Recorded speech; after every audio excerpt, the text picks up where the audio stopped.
A Valley grandma who went viral for playing video games to raise money for her grandson's medical bills just had her home swatted. Oh, I don't think you're a bad guy. I really don't. I'd love to talk to you. I really would. Yo, what's good, YouTube, man? Welcome back to a brand new video. And today, this is a very, very, very, very sad situation, man. I was just scrolling on Twitter and I saw this 80-year-old grandma who went viral for streaming Minecraft to raise money for her grandson's cancer treatment was swatted. You know how evil that is? You're not only swatting a grandma, but you're swatting a grandma who's just trying to live stream, make money for her grandson with cancer. And you send 20 police cars? Yo, that's a very, very, very, very, very special place in hell for you. And I just want you to know, if I ever find out who did this to this grandma, I want to go up to them and let them know that they're not a bad guy. That's all. Let me hit them with 5 sets of, I don't think you're a bad guy. Now, she was just on the news and everything. We're going to go react to that real quick. A Valley grandma who went viral for playing video games to raise money for her grandson's medical bills just had her home swatted. Police swarmed the area after being falsely told that she had been shot and killed. She and her grandson sat down with 12 News journalist Chase Golightly to talk about the scary situation. And now imagine like if there was like some like crazy cop there, right? That like is like all freaking worried up and just out of his mind.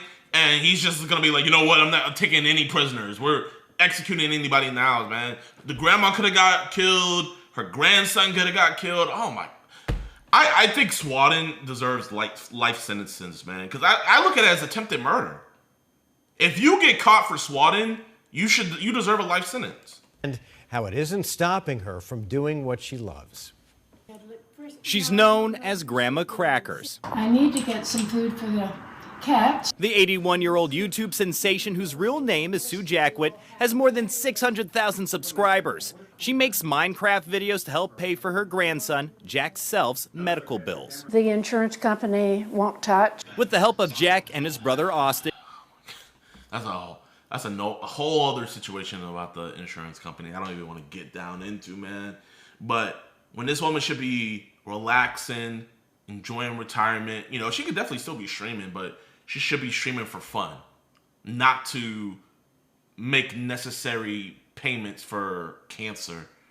And this capitalistic society has its benefits, but it's also cursed to hell. She streamed for the past 15 days, 24/7, to raise money. It's her first time doing something like this. And Monday night was another first for her and her family. Did you ever think it was going to happen to you? No. Just after 11 p.m., they got a call from police. We got a call that Jack shot his grandma and killed her, and oh my gosh, that he was going to kill himself. And right then I was like, whoa. Right as I heard that, it was kind of like a punch to the stomach. Jack explained that wasn't the case, that this was a swatting call, a situation where someone makes a false report to 911. It's a felony that has happened countless times to streamers all over the country. Still, police had to take the situation seriously. They say Queen Creek police in full gear surrounded their home, asking each person to step outside with their hands up. There were like 10, 15 cops, all with riot shields, ARs. All of them had ARs. And bright lights that can see down the whole street. Jack says they then started going through the house and then checked on Grandma Crackers, who was asleep. Her stream shows officers walking into her room, eventually waking her up. They came in and one person took one arm and the other, and they just sort of escorted me out and they were apologizing. And there was a police lady, gorgeous, beautiful brown eyes. She was so sweet, but I think she could have kicked butt, you know, if there'd been a problem. I just wondered what my grandkids had done. They say officers were there for 3 hours investigating and determined it was in fact a swatting call. Okay, I'm not gonna even lie, bro. Really, 3 hours? You need 3 hours to figure out, okay, your grandma, you're okay? But we don't even get 3 hours. A fast response for a cop for us is 3 hours. Oh my gosh. They're not exactly sure where it was from. The family wondering who would ever do something like this to them. Whether it's harm or they want us to get upset or they want to upset Grandma Crackers on stream, the police were so professional and amazing. While it was scary, this gaming grandma wasn't going to let it stop her. I've got to get up tomorrow. I can't stay up and stew about this, so I took a Benadryl and went to bed. The next day, she was back streaming. Well, it makes you, you think, they're not going to tell me what I can do. They're not going to make me afraid to do that. Receiving thousands of comments from her viewers showing their support. Hey! We made it on the news! Hey! Let's go! Oh man.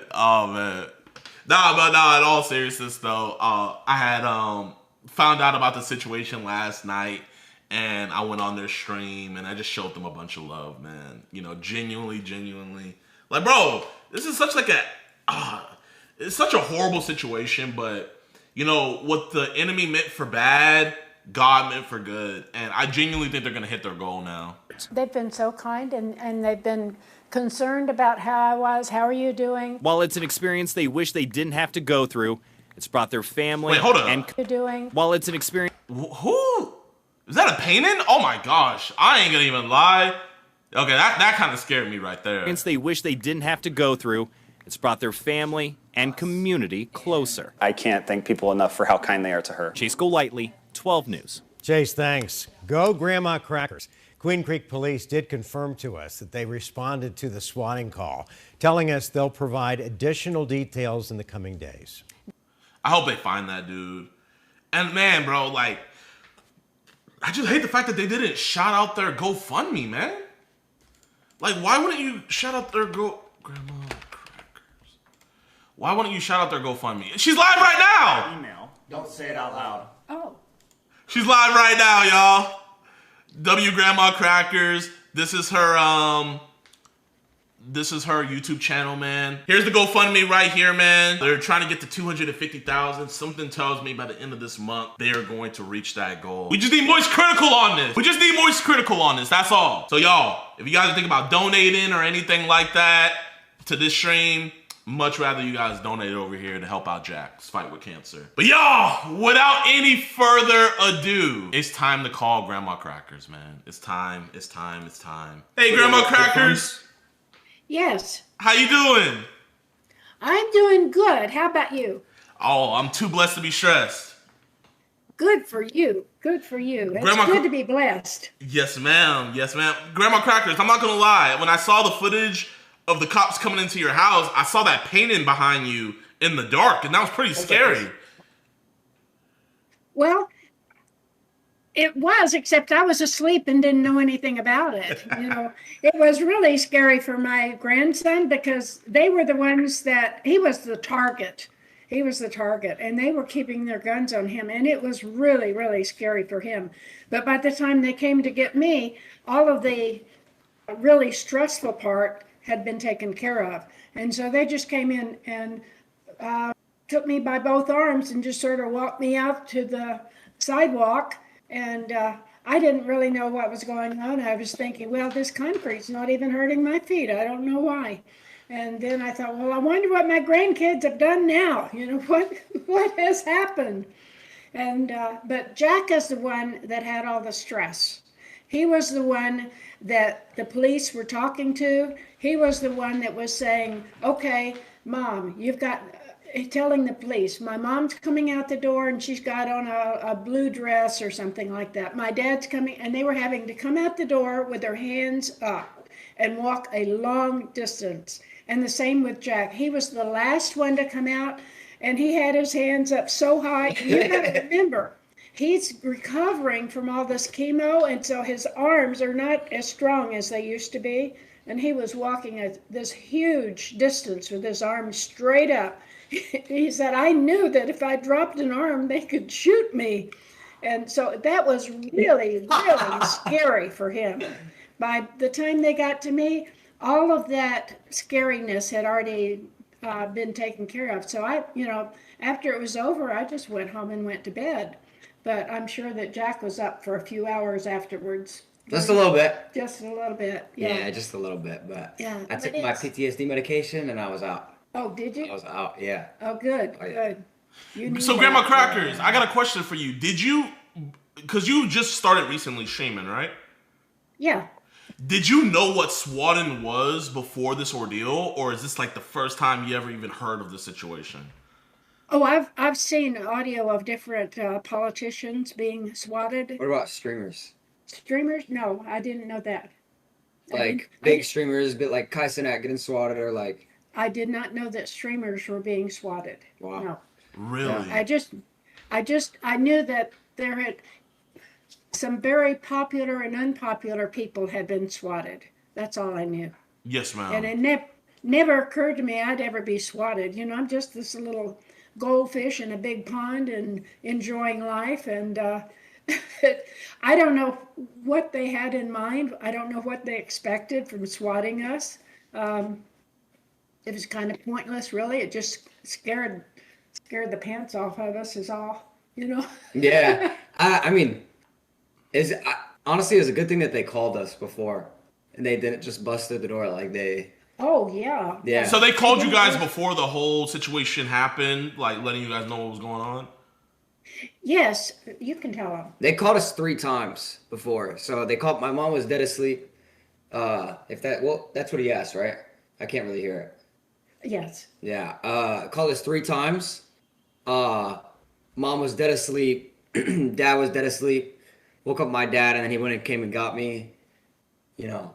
Yeah, it's pretty bad. Then Jack was having to direct all of this because they said that they had a report that Jack had shot me and that he was going to kill himself. And so they were going to talk to Jack, and he was the one having to direct, okay, Mom, you go out the door, and then telling the police who it was, and then, okay, Ava, you go out the door. And just, how many people were home? It was 1, 2, 3, 4, 5. So basically everybody.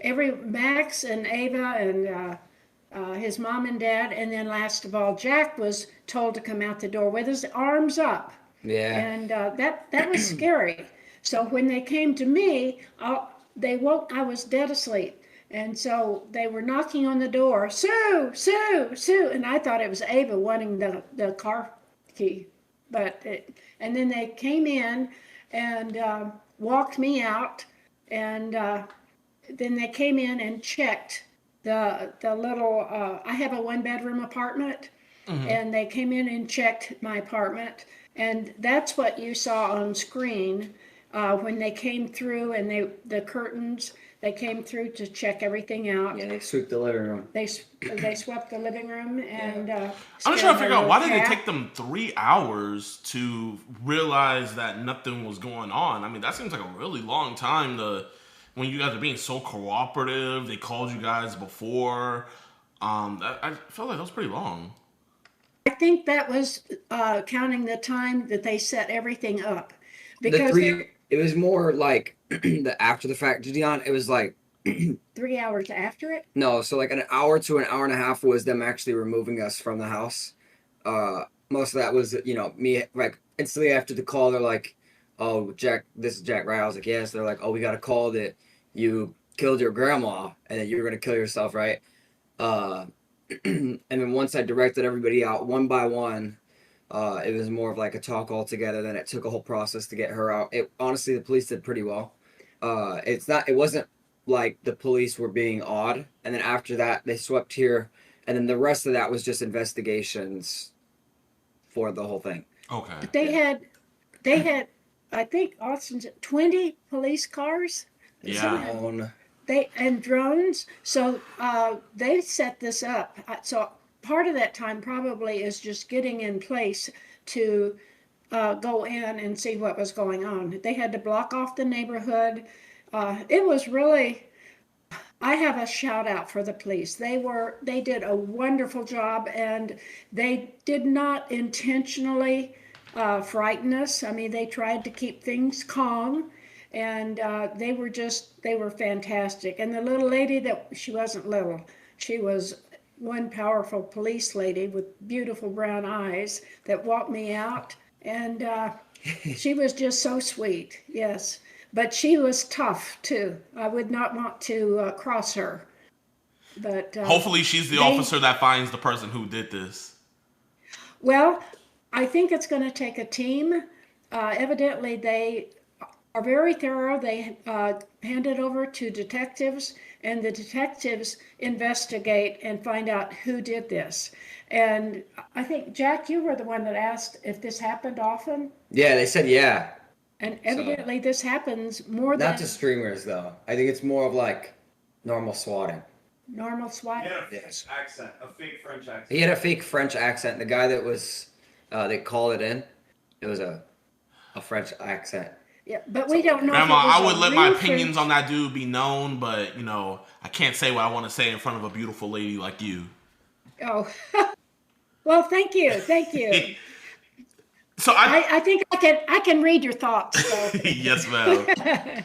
So, Grandma, I mean, to get to the swatting, we have to talk about why you're doing this in the first place. So, how long have you been streaming, and what is your goal? What is your purpose with your streams? I started streaming 15 days ago, and I had never been on any games until, let's see, about June of last year. Austin and Jack and Max thought I should be doing some games, and that way I could interact with them. And when I first started on Minecraft, it was kind of scary to me. I was afraid of the skeletons and the mobs. And so I waited a couple of weeks before I really waded in and then started playing it. And then they think they thought it would be a good idea to start a channel and maybe make a little bit of money to put towards Jack's treatment. He's had. Oh, by the way, What? we did not tell her about. She wanted to put the money towards our treatment. That was like a big part where we were all like, "Whoa." Is that true? Yes. Yeah. Okay. Just so it doesn't look like I'm just throwing that out there. Genuinely, we did it like because she just wanted to do it, and then as the revenue started going, as she got monetized, then she was like, "No, I would love to help put it towards because my mom, her daughter, and my treatment. That's like the main thing. You know what I mean? Because it puts a lot of pressure on my mom having to pay for, you know, my treatment that is concurrently for the next 5 years, even though we've already done 2 years of treatment. 2 years of treatment, lung surgery, still have scans. There's a lot of stuff that still If you don't mind me asking, what form of cancer do you have? He has embryonal rhabdomyosarcoma. But you say that. It's close enough. Embryonal rhabdomyosarcoma. It was stage 1, group 3, intermediate risk. So basically the only good part about that is that it was stage 1. The rest of it, it's a rare cancer. It's a muscle cancer in here. We couldn't get surgery on it. So we had to do basically everything else we could. Very rare form of cancer. We got the best treatment in Arizona that we could. You know. And part of what comes in will go to Phoenix Children's Yes. Hospital. We've already donated like what, 11,000 to PCH? Yeah, something to them. Yeah. And then we'll be, you know, you have to pay Peter to use Peter to pay Paul, you know, that kind of thing. So we have bills that have accumulated because we've had to come up with money for shots and things that are not covered. I had shots by like monthly that were like $1,000 just for the shots. Each shot was $1,000. Oh my gosh, the most painful shot you could ever think of in your life. Like burns your whole arm, makes And it a dead I saw arm. something Oh my gosh. about that your insurance wouldn't cover it at all. No, insurance covers a lot, but this They declined a lot. They declined like, especially towards like the new year, they declined a needed scan. It was a diagnostic MRI. Yeah. They declined that, and you would think that That was $15,000. That was also the deciding scan on literally right after I got marked as in remission, done with treatment. The first scan I really needed to see like, okay, did that work?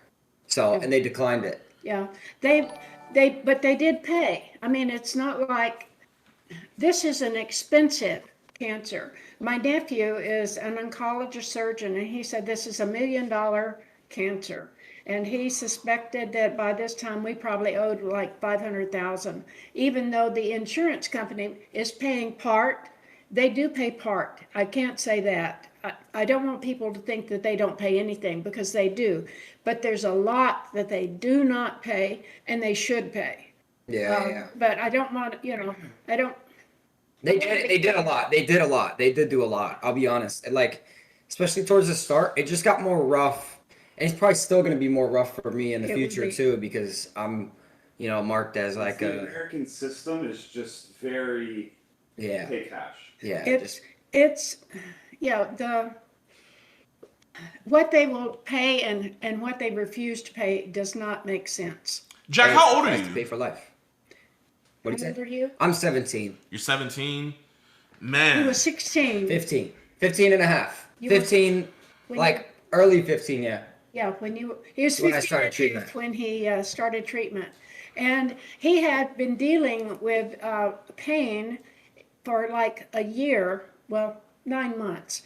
And they kept saying, oh, it was nothing. And TMJ. Yeah. So if you guys are having something that's a little odd and you know it's odd, for cancer awareness, go get it checked out, and not just like a review. Really get it checked. It took me like months and months and months for at least a couple doctors to take it seriously and then get in those appointments. Well, and his mom asked for blood work, and the doctor, I don't know if she even looked at it, but she said, oh no, it's nothing. That was like 4 months before they came up with the diagnosis. So the doctor was not.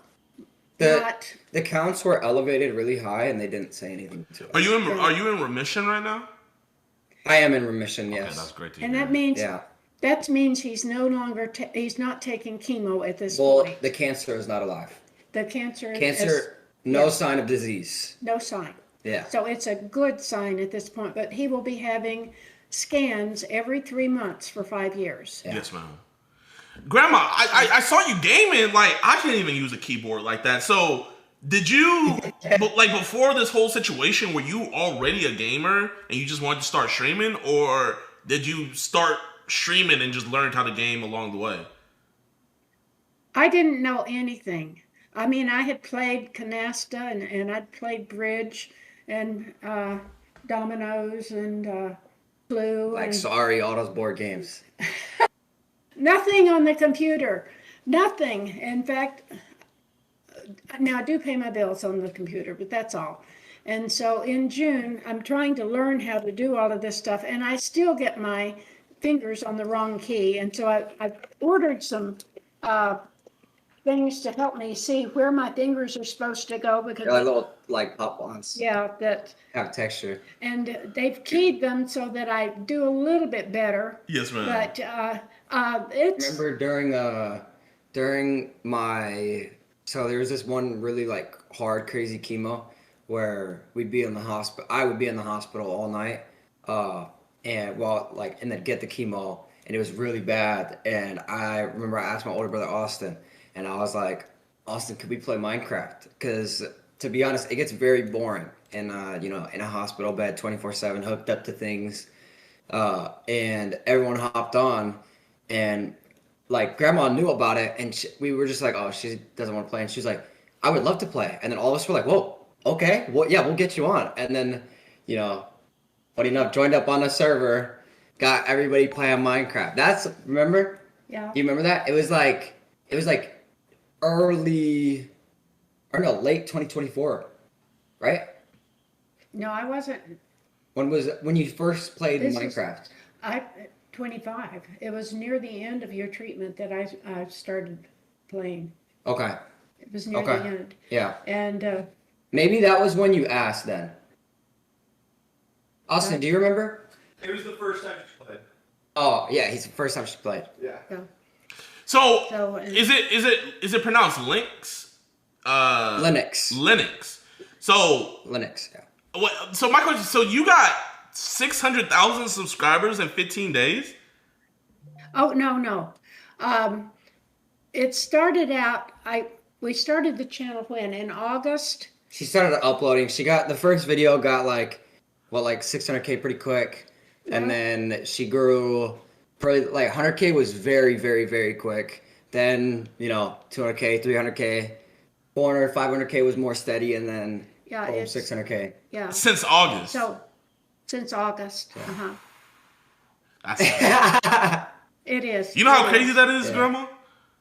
No, I don't. I have to tell her every day. I have to tell her every day. She doesn't get it. No, I don't. There's people that have been doing YouTube since YouTube's been around, so 20 years, and they're not even at 100K, let alone 600K in she said, "Whoa." not even a year. Grandma, you are a legend.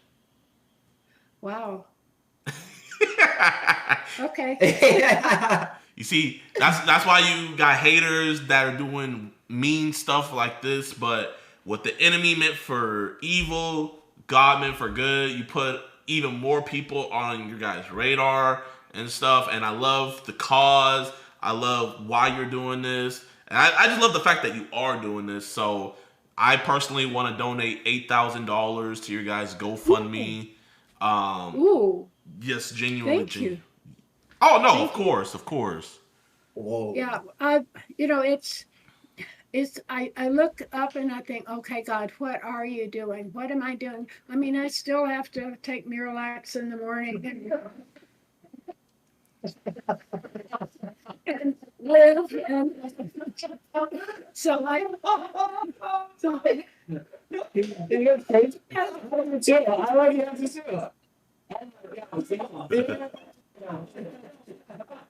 it's still, nothing has really changed for me except that I'm playing and getting a lot of positive feedback.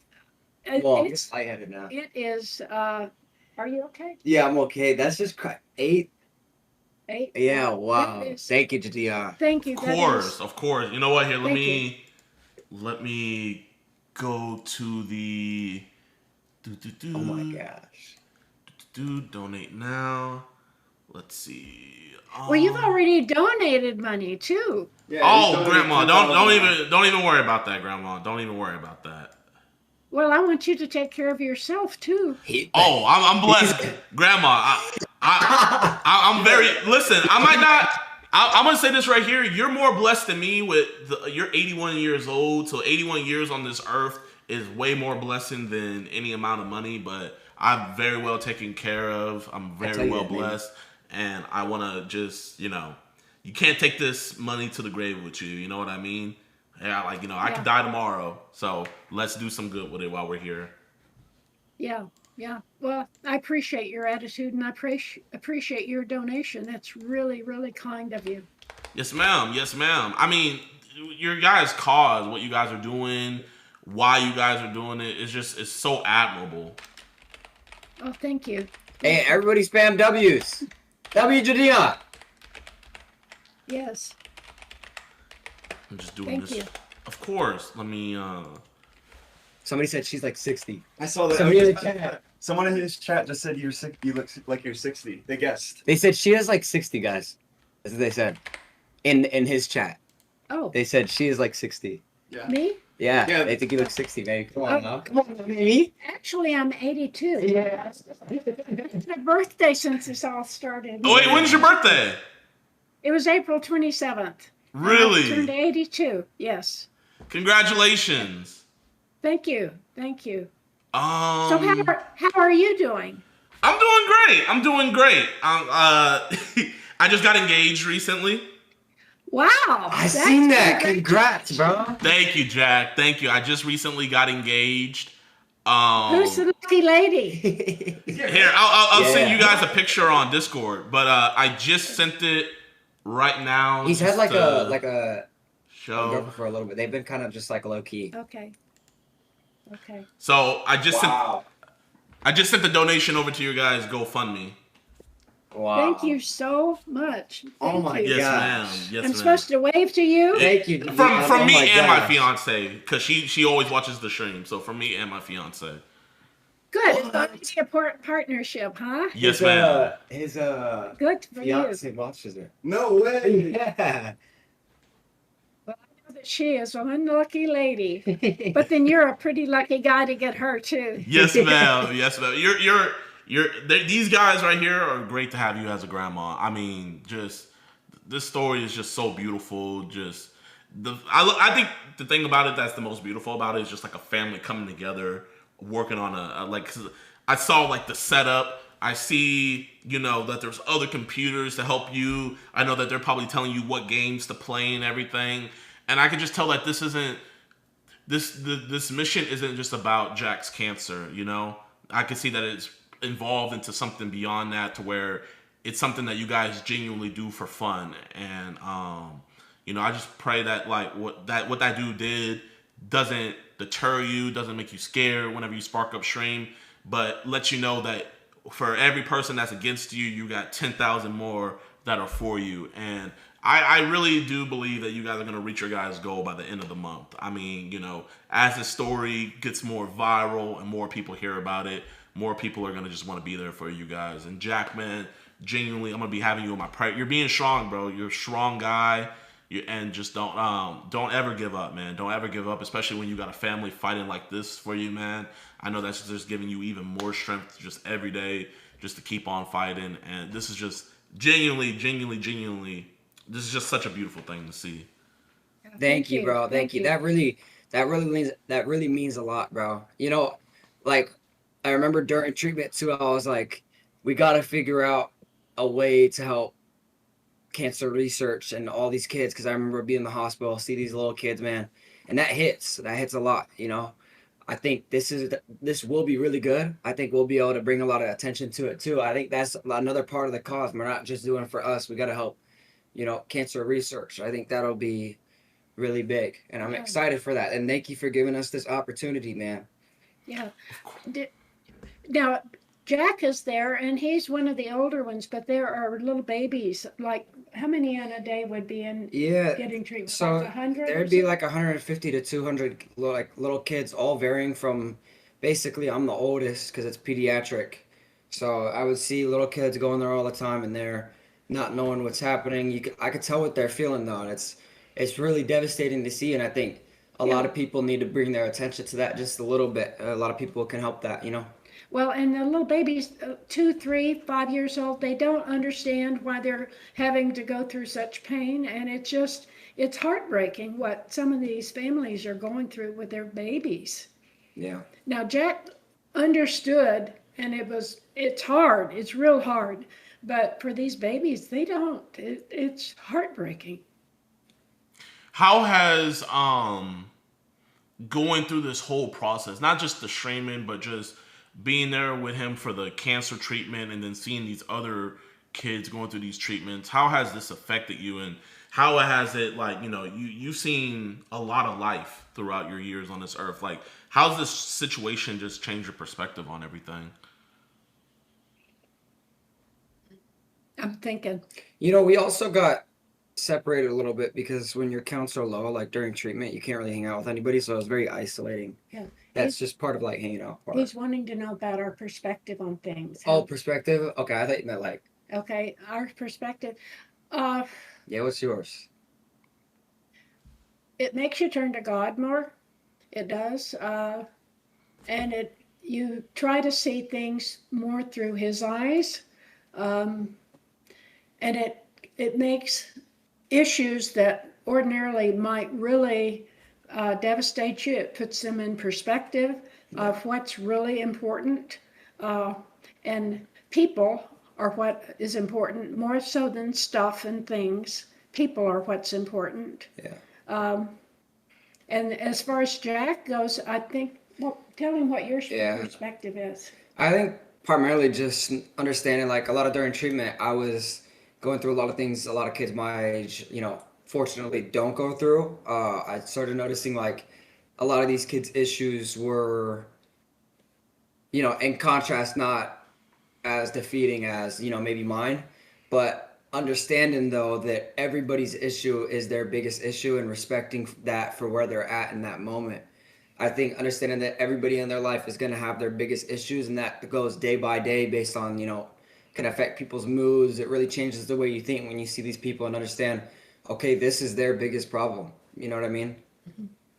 That was one of the biggest, probably the biggest things that I noticed, other than obviously, you know, it changes a lot of the way that you should probably be acting whenever it's day to day. I started noticing, like, when I was in that hospital bed, you know, sitting there, no lightness, not able to leave the room, I started thinking like, you know, I would give anything. I, you know, obviously watch YouTube, you know, like seeing these people just living normal life. I remember after I would go out, I would just sit and appreciate the night sky and appreciate that God left me here for another day, and I noticed that it's not promised. So being able to see outside normal things, I think it genuinely changed everything. But for the better. I say God gave it to me for a reason. God gave it to me. I don't think people say it's not from God. I think God gave it to me. It's the biggest blessing I ever had.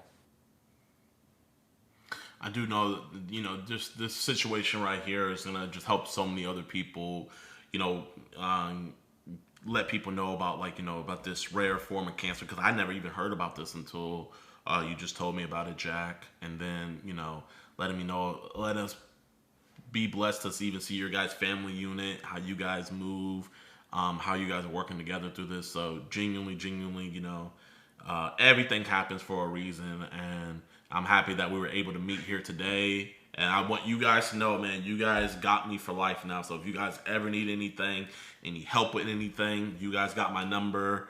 And, you know, genuinely, I mean, man, I'm trying not to get emotional in here, man, but it's really... you're the GOAT, man. You're the GOAT. No, that's you know, guys, also, man. it's noticeable in your videos, like your heart. Obviously, I watch your videos too, man. It's different knowing, like, it's so weird. You would be so, like, you know, like the algorithm, you know how sometimes your, like, videos will flow in and flow out.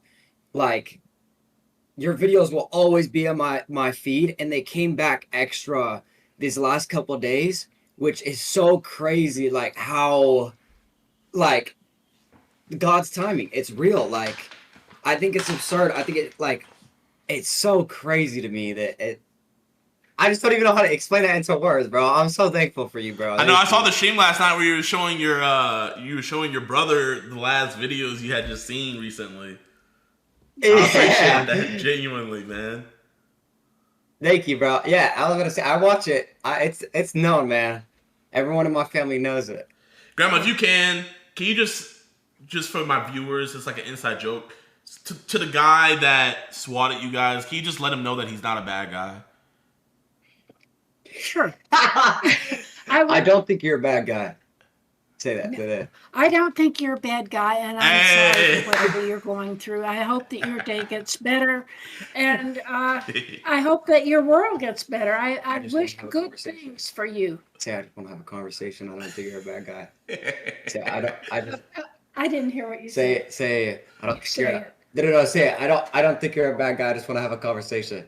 Oh, I don't think you're a bad guy. I really don't. I'd love to talk to you. I really would. I'd like to know what your thoughts are. And I'd like to know, did you accomplish what you wanted to do? Do you feel like you did the right thing? Grandma, I'm telling you, we're going to get our best people. I hope they, if you can, off stream, please text me the police report. Did they give you guys a police report? The case ID? Yeah. I got it. Do me a favor, text that to me, because I want to FOIA the phone call just to get that, and then I want to plaster that, because they record all those 911 calls, so I want to plaster that dude's voice out there and see if we get any hits. With police a lot. Oh, that's interesting. He's the prep catcher. Did you hear him? What did he say?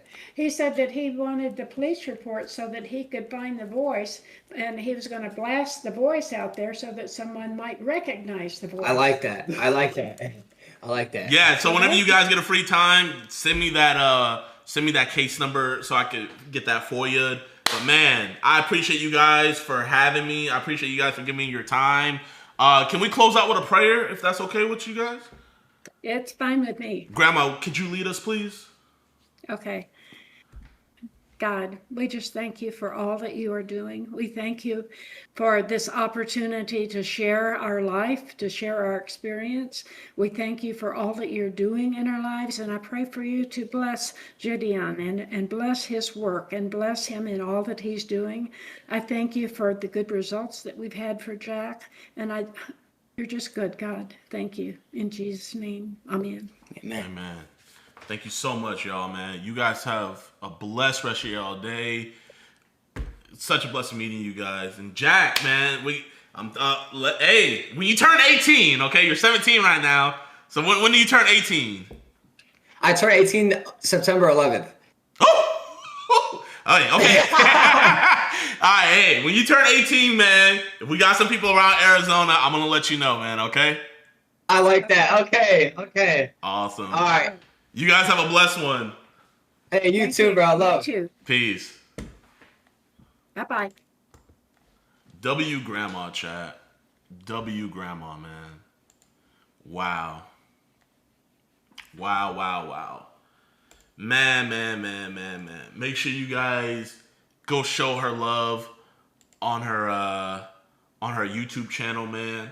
The link is gonna be just type in Grandma Crackers, y'all. Grandma Crackers.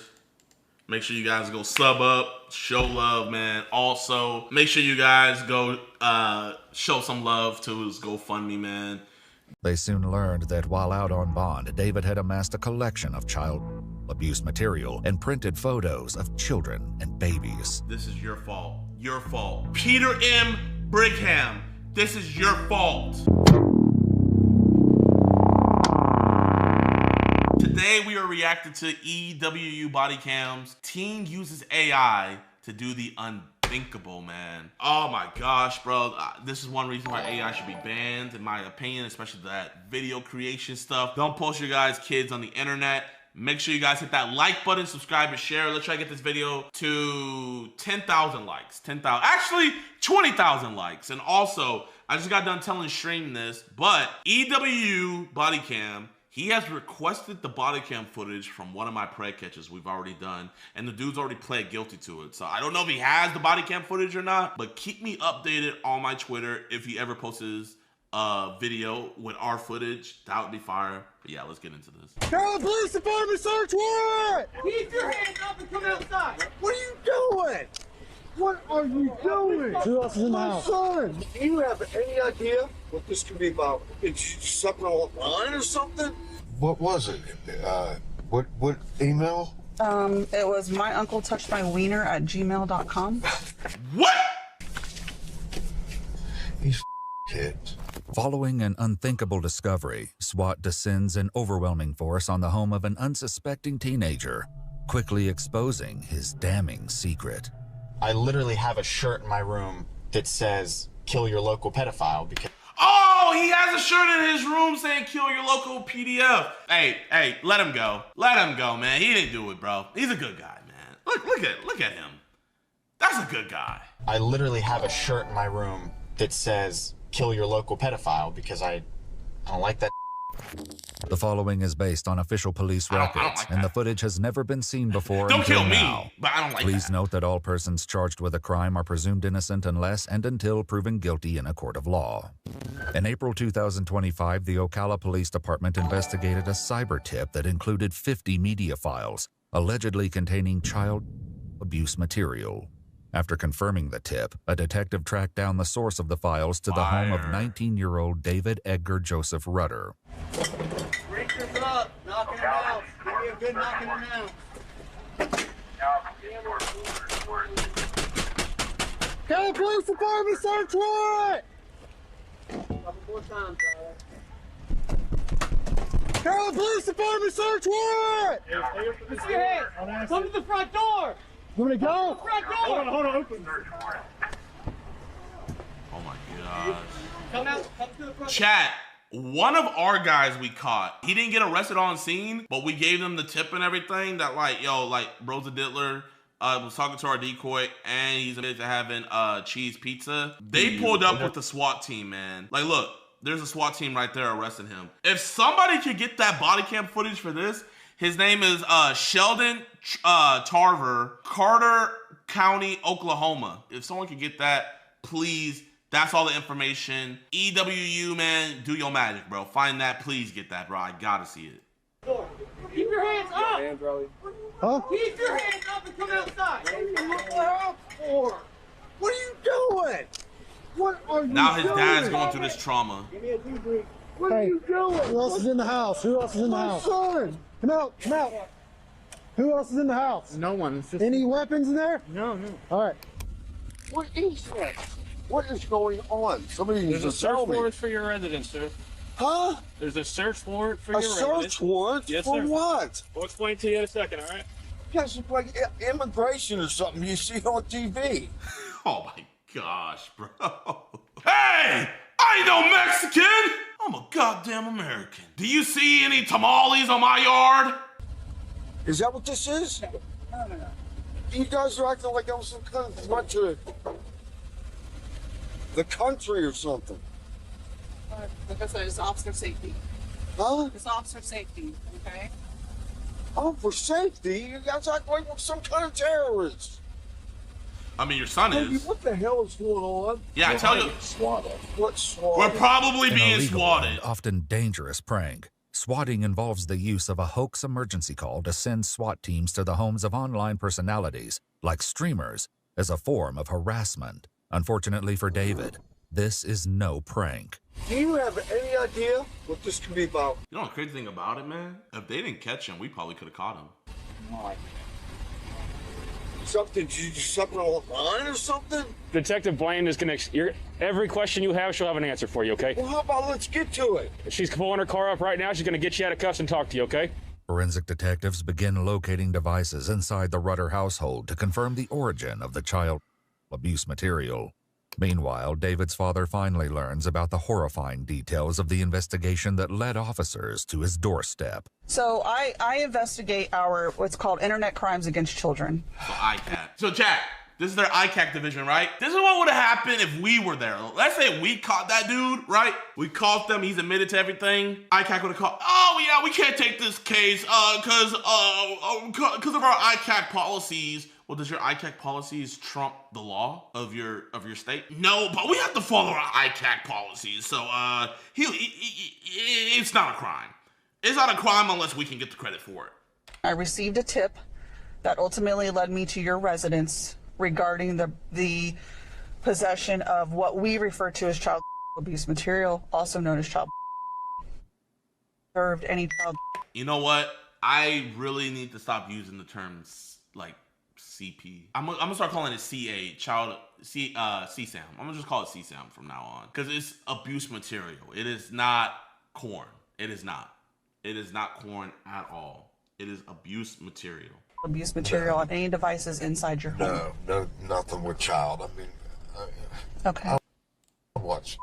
Never, who doesn't? Sure.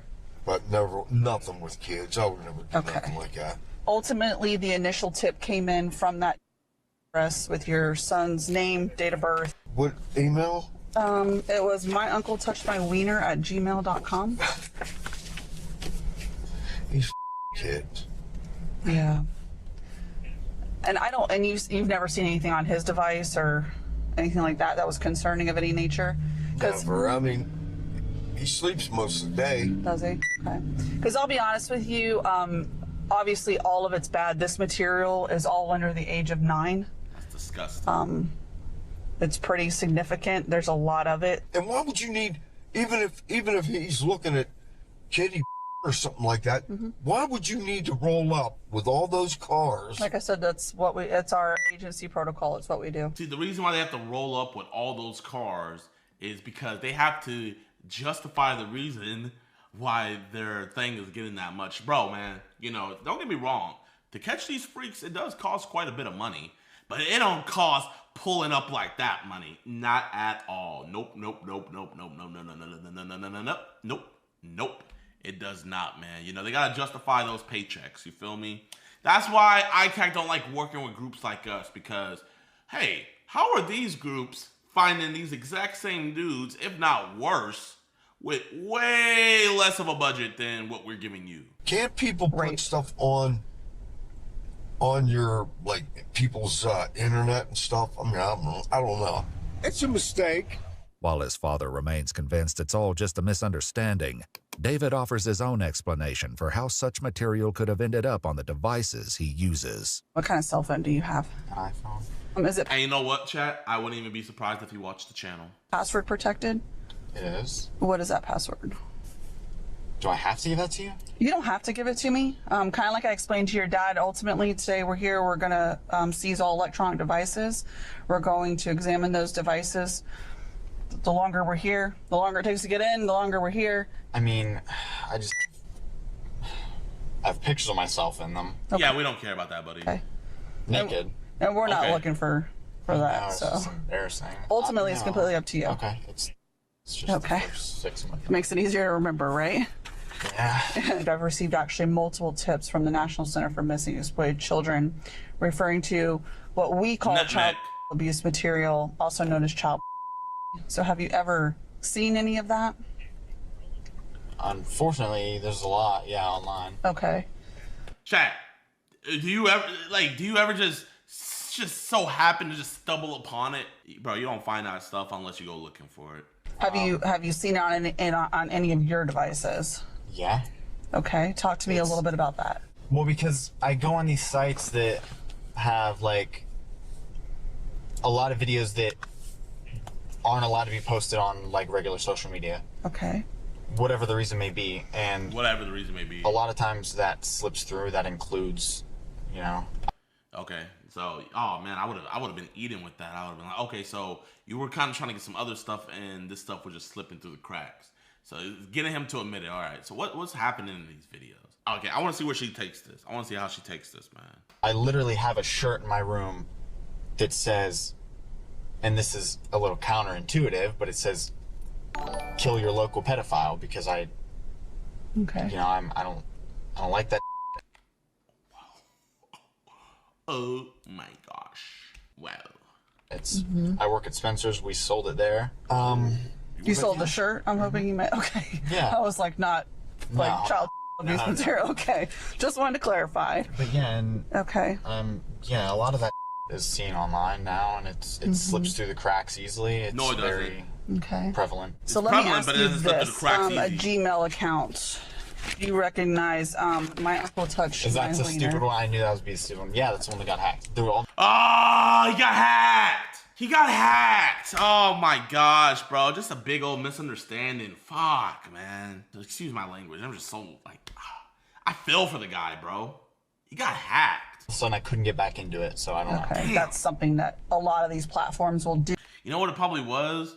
Probably some other guy. His uncle touched his wiener, and he was like, "Hey, I want this to be my Gmail." And then he got mad that he took it before him. He's like, "Hey, my uncle touched my wiener only," and so he like hacked. Oh, okay, I get it. You're a good dude. Do when they locate accounts that are linked to child abuse material. So that could be ultimately why you couldn't get back in. Talk to me about that account being hacked. A lot of my accounts have been just hacked for no reason. Okay. I don't even want to use the word hacked, but compromised, I guess, is the word I want to use. But yeah, no, it happens a lot. I have to make new emails a lot. Okay. So you don't. Bro, man, it's like I'm doing a preg catch, man. The same script, bro. Bro, can we get Quentin Tarantino in here or something to, you know, come up with some better material? Can we come up with something new? Recall ever searching out this material or having a conversation with someone and someone sharing it with you? No. Some of our tips included reverse image searches using the Bing reverse search engine from this residence. So if I've ever reverse searched anything,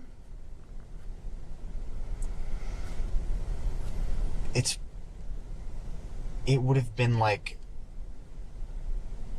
I don't know, of myself to see if I was on Google. Half the time reverse image searches don't work for me. Okay. I've tried it. Yeah.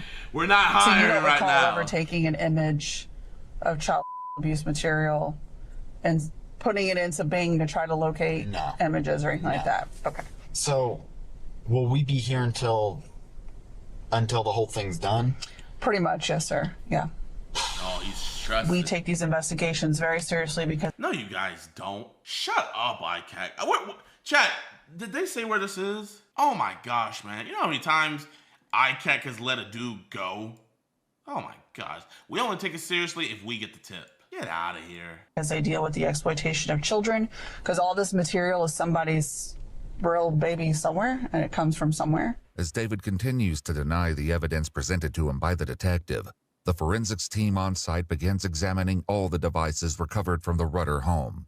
David and his father, seated on the street in full view of their neighborhood, slowly come to terms with a reality they've been trying to ignore. What's the procedure afterwards? So if we locate any child abuse material, depending on whose device it's located on, that individual obviously will be placed under arrest. What's the usual thing that happens? I'm just trying. I mean, he obviously needs to get some therapy or something like that. He's not violent. He's never been in trouble before. And a lot of I'm just asking, why would you even do this? He didn't even know. He's just curious. Yeah. Kids. While David's father claims he's never been in trouble before, the teen has had a few brushes with the law. The most recent being a petty theft charge following a shoplifting incident at a Walmart.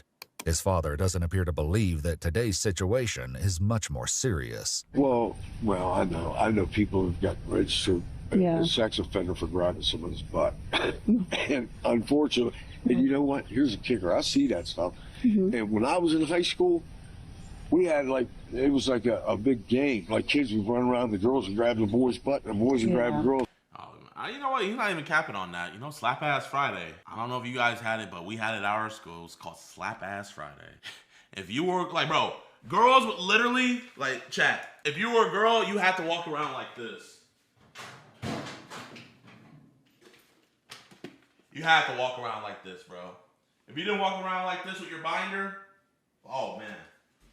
It was GG's. We had it was like a big game. Like kids would run around, the girls would grab the boys' butt, and the boys would grab the girls' butt. Now, you can't do that. You know, it's taboo. You do that now. It's one thing to have, something on your computer because you were curious and you made a stupid mistake, between knowingly doing it and sending it out, or being the cause of it, or being involved in it.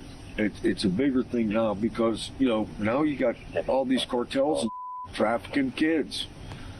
That's probably why SWAT pulls up here, right? Hey, you're 19 years old and you made a mistake.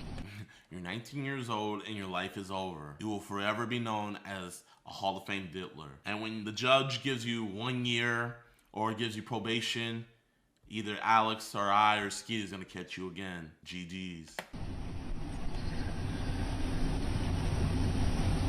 If you need therapy, you get into therapy. That's probably what they're going to have you do anyway. Nope. I would guess. He's worried about getting in fights and being attacked or something like that. Oh man. Oh, now you're worried about that. You weren't worried about that when that was happening to those little kids. Now that you could be violated, now you're scared.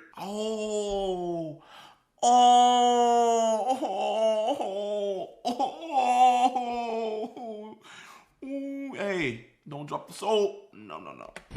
Like I said, the jail setting is completely different than what you see on TV and all that stuff. As David and his father... The jail setting. Now get to prison until assume position. Ponder his fate, the forensic team manages to locate 20 videos containing child abuse material on a phone recovered from David's room. The discovery makes it harder for either of them to claim he accidentally downloaded the material. So I can tell you from looking at it, it wasn't where he was spammed or it was sent to him. It was accessed by him, reviewed by him. He told me that it popped up on the dark web and then he clicked on it and started looking at it. He said he don't even know why he did. Well, I can tell you from the volume and the different time frames that it was viewed and collected, it wasn't a one-time thing. So there's an issue here. Dad, can I give you a hug before I go? Hell no, don't. That's his son. I love you too. I don't ever change. That's his son, man. I can't ever imagine being in a parent situation like that, But hey, he's not trying to stop justice. He's not trying to stop anything, man. So I respect the hell out of that. All right. I'll talk to you soon. Following his arrest, David was charged with 20 counts of possession of child. He pled not guilty and was allowed out on bond on the condition that he refrain from unsupervised contact with anyone under the age of 18. Bro, how much was his bond? Bro, oh my gosh. Is the judge's name on here? Judge Peter M. Brigham. Hold up. You know what, chat? Yeah, because the judge gets to decide whether or not you get bond. Judge, that you? That you? How much was his bond? He pled not guilty and was allowed out on bond on the condition that he refrained from unsupervised contact with anyone under the age of 18. Had he refrained from committing any new crimes before his trial, David would have stayed out on bond. Unfortunately, meeting these conditions would prove to be difficult for him. This is the Marion County Sheriff's Office. We have a search warrant for the residents. Come to the front door. He downloaded In more! November 2025, detectives began tracking over 250 images and videos containing child abuse material, including AI-generated content involving child actors and animals, linked to David's IP address. They made contact with the father of a 13-year-old girl who expressed concern over David's interactions with her.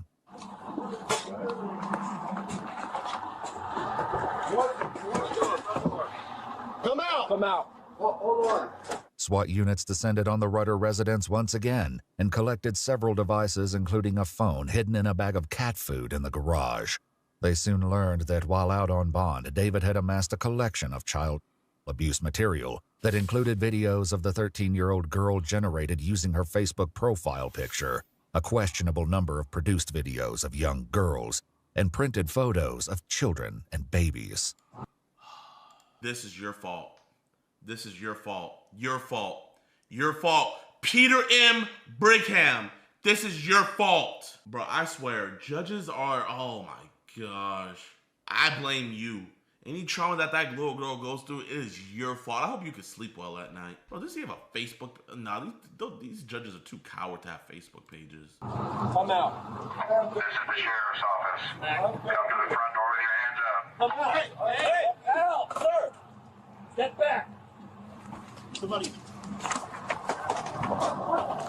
Since he violated the conditions of his pretrial release from his previous arrest, David's bond was revoked. Alongside the original 20 charges, David was charged with an additional 5 counts of possession of child, as well as 13 counts of possession of 10 or more child images. Though he admitted to possessing child abuse material, David pled not guilty once again. This time, he was denied a pretrial release on bond. The only silver lining with this story is with him pleading not guilty, when he's found guilty, oh, he's gonna get the full sentence. I wonder if he was in the law, Leon. Just a question. Just curious. According to an official release from the Marion County Sheriff's Office, due to the nature and volume of the material found in David's possession, police have reason to suspect that he may have had access to live victims, indicating he potentially produced some of the content himself. He remains in custody awaiting trial. Sick freak. I was getting a perfect fucking farm clip, and then somebody had to run up. See, he just wants the clip, chat. He doesn't even care about hearing his side of the story. They took him to the police station. He lets them look through his entire phone. And the cops finally came to the realization, oh crap, it wasn't him. Vitaly is back in the news. He is a self-proclaimed preg catcher. I say self-proclaimed because I really don't think he is one with all the shenanigans and stuff and not getting the cops involved a lot of times. But Vitaly has gone viral because he caught this guy right near here. His name is Akash, right?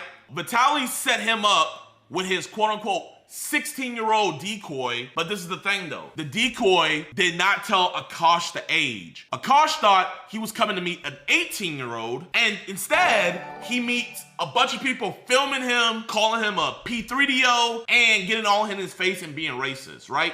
And literally ruining his life. He owns a business, and his business was getting flooded. Vendors were being messaged and told, yo, don't work with this dude, he's a P3DO. His family from India, during the stream, they freaking were getting messages about this situation, telling them that he was a pred. Vitaly called the cops on him. The cops believed Vitaly, brought him to the station. He was in the station for 6 hours and had to prove his innocence. But we're gonna go over all of that, man. I worked so hard last night, right when I found out about this, to get in touch with him. All praise to God. He followed me on social media. He's a fan of the channel, y'all. So I'm even more pissed at Vitaly that he messed with one of y'all, because this could have easily been one of you guys trying to meet up with a girl on social media that said that she is an adult, and then you get blasted as a predator and you get painted bad. I hopped on a phone call with him. He let me know that he couldn't sleep for over 72 hours. So we're gonna react to this. We're gonna go over everything. We are going to potentially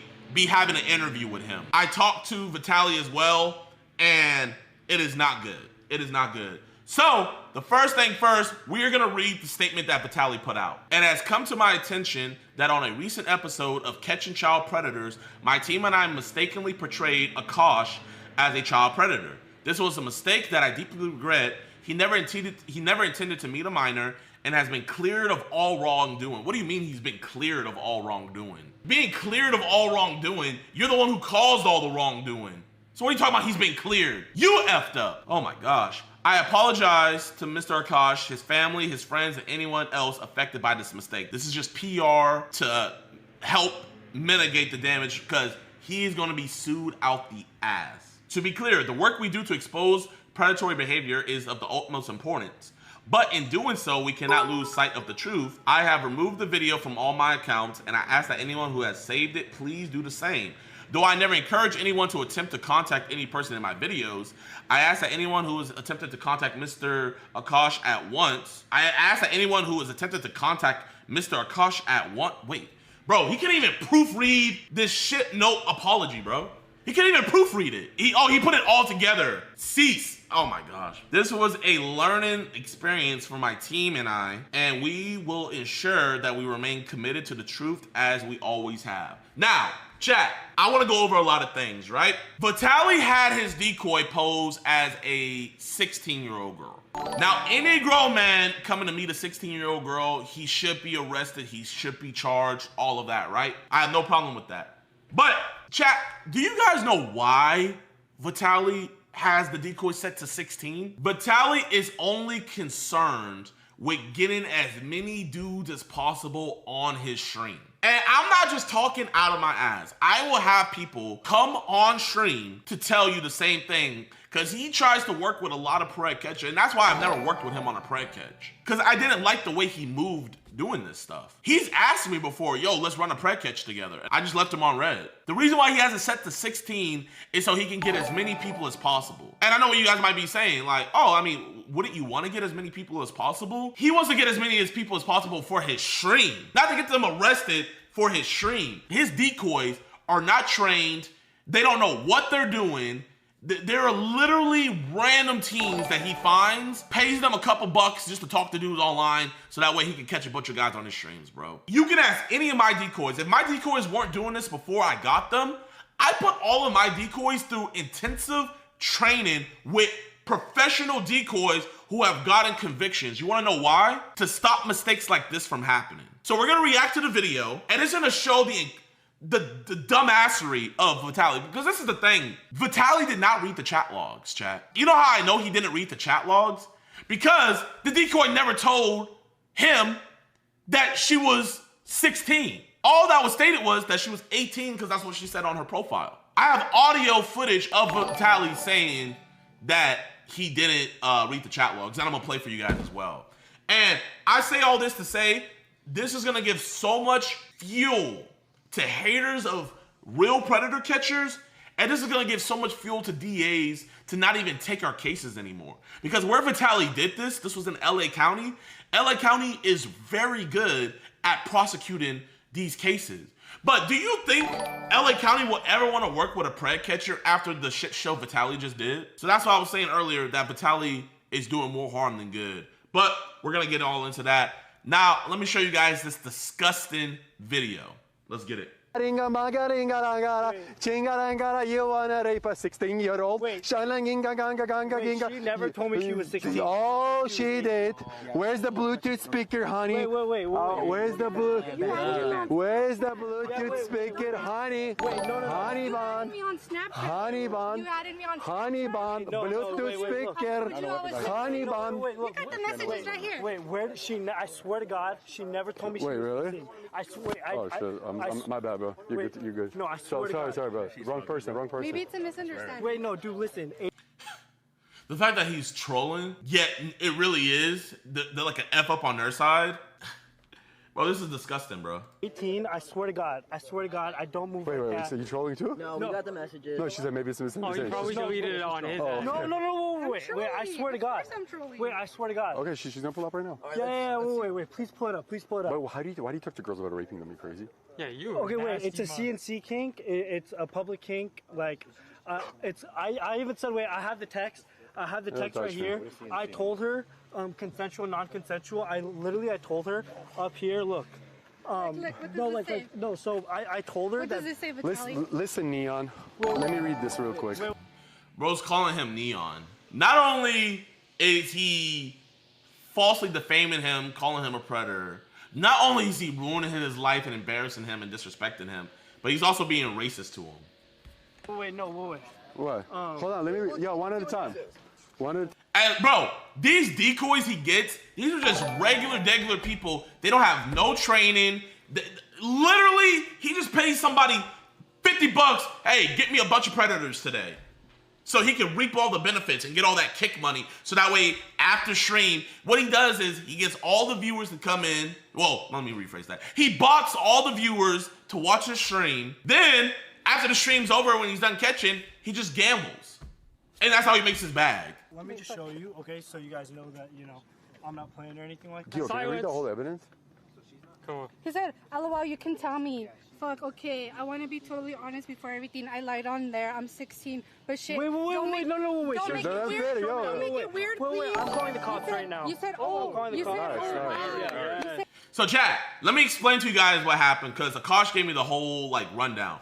So this is what happened. They were talking on the app, right? She gave him her Snapchat so that way he can add her. He tried to add her, but he accidentally typed it in wrong and he never actually added her, right? All of their conversation was on the dating website where it said that she was 18. Now, she was talking to other dudes and other dudes added her and she told those other dudes that she was 16. She got confused and thought he was the dude that she was talking to on Snapchat. So that's why they're saying on the Snapchat that we have the messages. They don't have the messages. He never talked to her on Snapchat, chat. So literally, any chat log that she's about to read, that is not from him.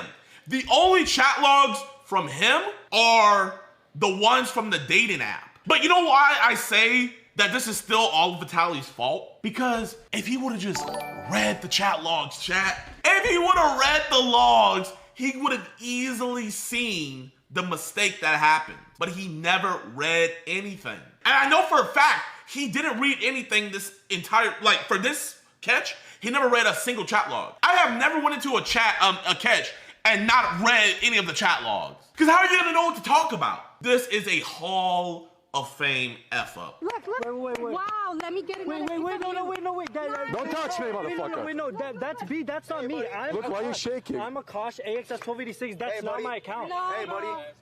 You see? He's saying that's not my account. It's not his account. She got confused. This torta got confused. And bro, I don't know what happened in those Filipino jail cells or something, but his brain got fried and he can't even read a chat log. You pulled up. You fucking pulled up, buddy. You just thought we didn't have to do this on Snapchat, buddy. Guess what? No, wait. We read the right evidence. Guess what? Hello. Guess what? Can you guys come to my location? Yeah. Can you guys come to my location right now?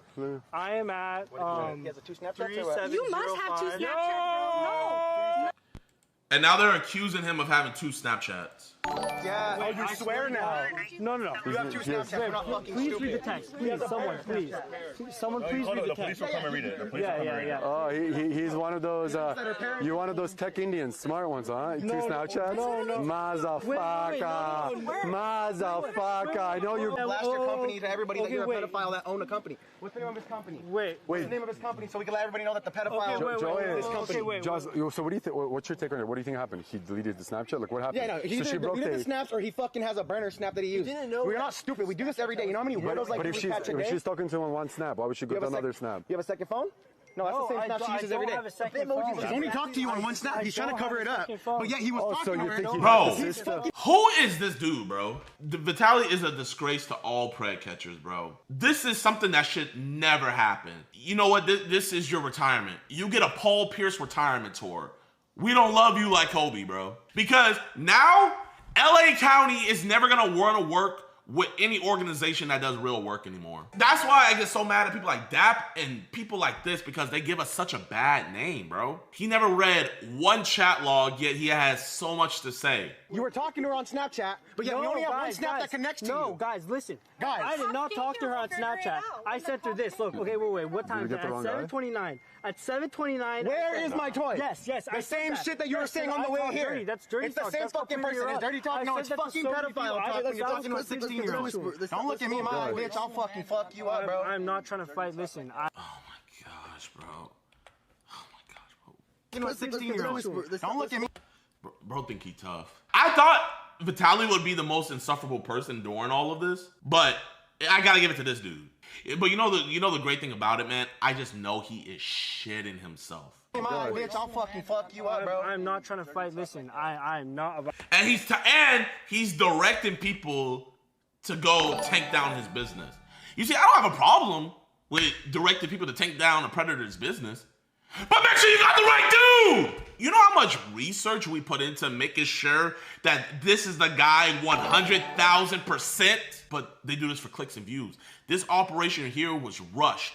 And that's why I said, why do you guys think Vitaly sets the age to 16? Because they're not out here trying to get the worst of the worst. They're out here just trying to get anybody, bro. Violent person, I'm not trying We're not trying to fight you too. You're not a violent person with men, but you want to rape a little girl. No. Yeah, that's right. Yeah, right? Yeah, oh my. You're gonna get real violent and fuck her throat in an alley, right? No. You walked her like a dog by her neck. No. How about I walk you like a dog down this fucking park? No, I thought that. Damn, dog. How about I walk you by your neck like you just did to her, right? Homie, damn. Should I do it? Damn. Should I walk you like a dog to your car? Why and didn't let you you get blocked then? I agree with Slep. Vitaly acts way too reckless with these catches, and now that I'm seeing he's falsely accusing people, on top of that, he is on the road to his own downfall at this point. I mean, the road's been there. People can say whatever they want about me, like, oh, JiDion just does this for clicks and views and da-da-da-da-da. But you know what nobody can't say about me? Is that I don't do my due diligence and I don't follow up with police. Nobody can say that about me. I'm the guy who, me and Alex drove 10 hours to go to Oklahoma to go testify against a pred. And you know what happened? Right when we got there, his defense attorney thought that we weren't gonna show up and they could get the case dismissed that way. We drove 10 hours to go there and they saw that we were there and they pled guilty that day and bro got 6 years. We didn't make no video about that. There's no money about that. I can't get that time back, but we follow up. That's what we do. Vitaly wouldn't go that extra mile, chat. Why did you just block her while you're on your phone? You just blocked her while you're on your phone. He just blocked her. He just blocked her. Wait. I did not block her. Where did I block her? Wait, no, dude. He has two burgers. Wait, guys. How the fuck am I blocked? I'm not talking to you. The other guy blocked her, yet they're blaming him, even though they spit it in his face the whole time. They should have realized it's the wrong dude, but they didn't. Your Bitmoji looks exactly the same, bro. This is a circus. Looks exactly the same on that account, you dumbass. It looks exactly like it's you, bro. Wait, I'm on camera. How? I'm not even on my phone. You know the fans know what's up, right? This is a Zoom. I'm screenshotting everything. He watched you. You've been tapping shit and deleting shit, bro. It's some type of prank. It's not some type of prank. We caught you trying to fuck a little girl. Wait. Is it a prank that you were trying to fuck a little girl? Is that a prank? Is it a prank that you were walking her like a dog through the park? Oh, look at you. We see your dick. Guys, let's all, yo, guys, everybody just got it. Yo, hold on. Let's start from the beginning. Hey, what do you mean? So she got the... Guys, stop. Okay. What do you mean by text messages? Okay, just explain. Okay, look. Yeah, let me hear your side of the story. Everybody gets to speak. Okay, yeah. Go ahead. So, okay. But, Gabe, I asked you, bro. Please. Okay. So, I mean, I'm going to just show you everything one by one, okay? But you are Indian, so you are smart, so you probably cheated the system. No, but for Indian... Bro, again in the middle of me talking, bro, I asked you guys. Holy shit, I was just perfectly I was getting a perfect fucking farm clip, and then somebody had to... You see, he just wants to clip, chat. He doesn't even care about hearing his side of the story. Then, he got mad that his friends talked over him. Like, oh my gosh, bro, you see, that's all he's about is the clip. And that's fine if you want the clip. But if you want the clip, do the job the right way. You can't be incompetent and do this just for money. You can't do both. All right, so you probably cheated the system. No, but for Indian... Bro, again in the middle of me talking, bro, I asked you guys. Holy shit, I was just perfectly I was getting a perfect fucking farm clip, and then somebody had to... Okay, hello, how are you? Okay, let's go. Yeah, so, okay. Actually, go tell him about that, Johanna. Hello, ma'am. Are you still here? 911. Yes, we are on the way. Thank you so 911 is much, thinking ma'am. like, what the fuck is going on? Does anyone have any what? My No, cock. to my knowledge, no one has any No, weapons no. here. Yeah, we're not sure if the car. Say hi to Vitaly. You were being skeptical about it. For Indian, you're retarded. Explain it to the cops. Yes. Where's the cops? Why are they being so racist? Right here, the suspect. Here we go. Sorry.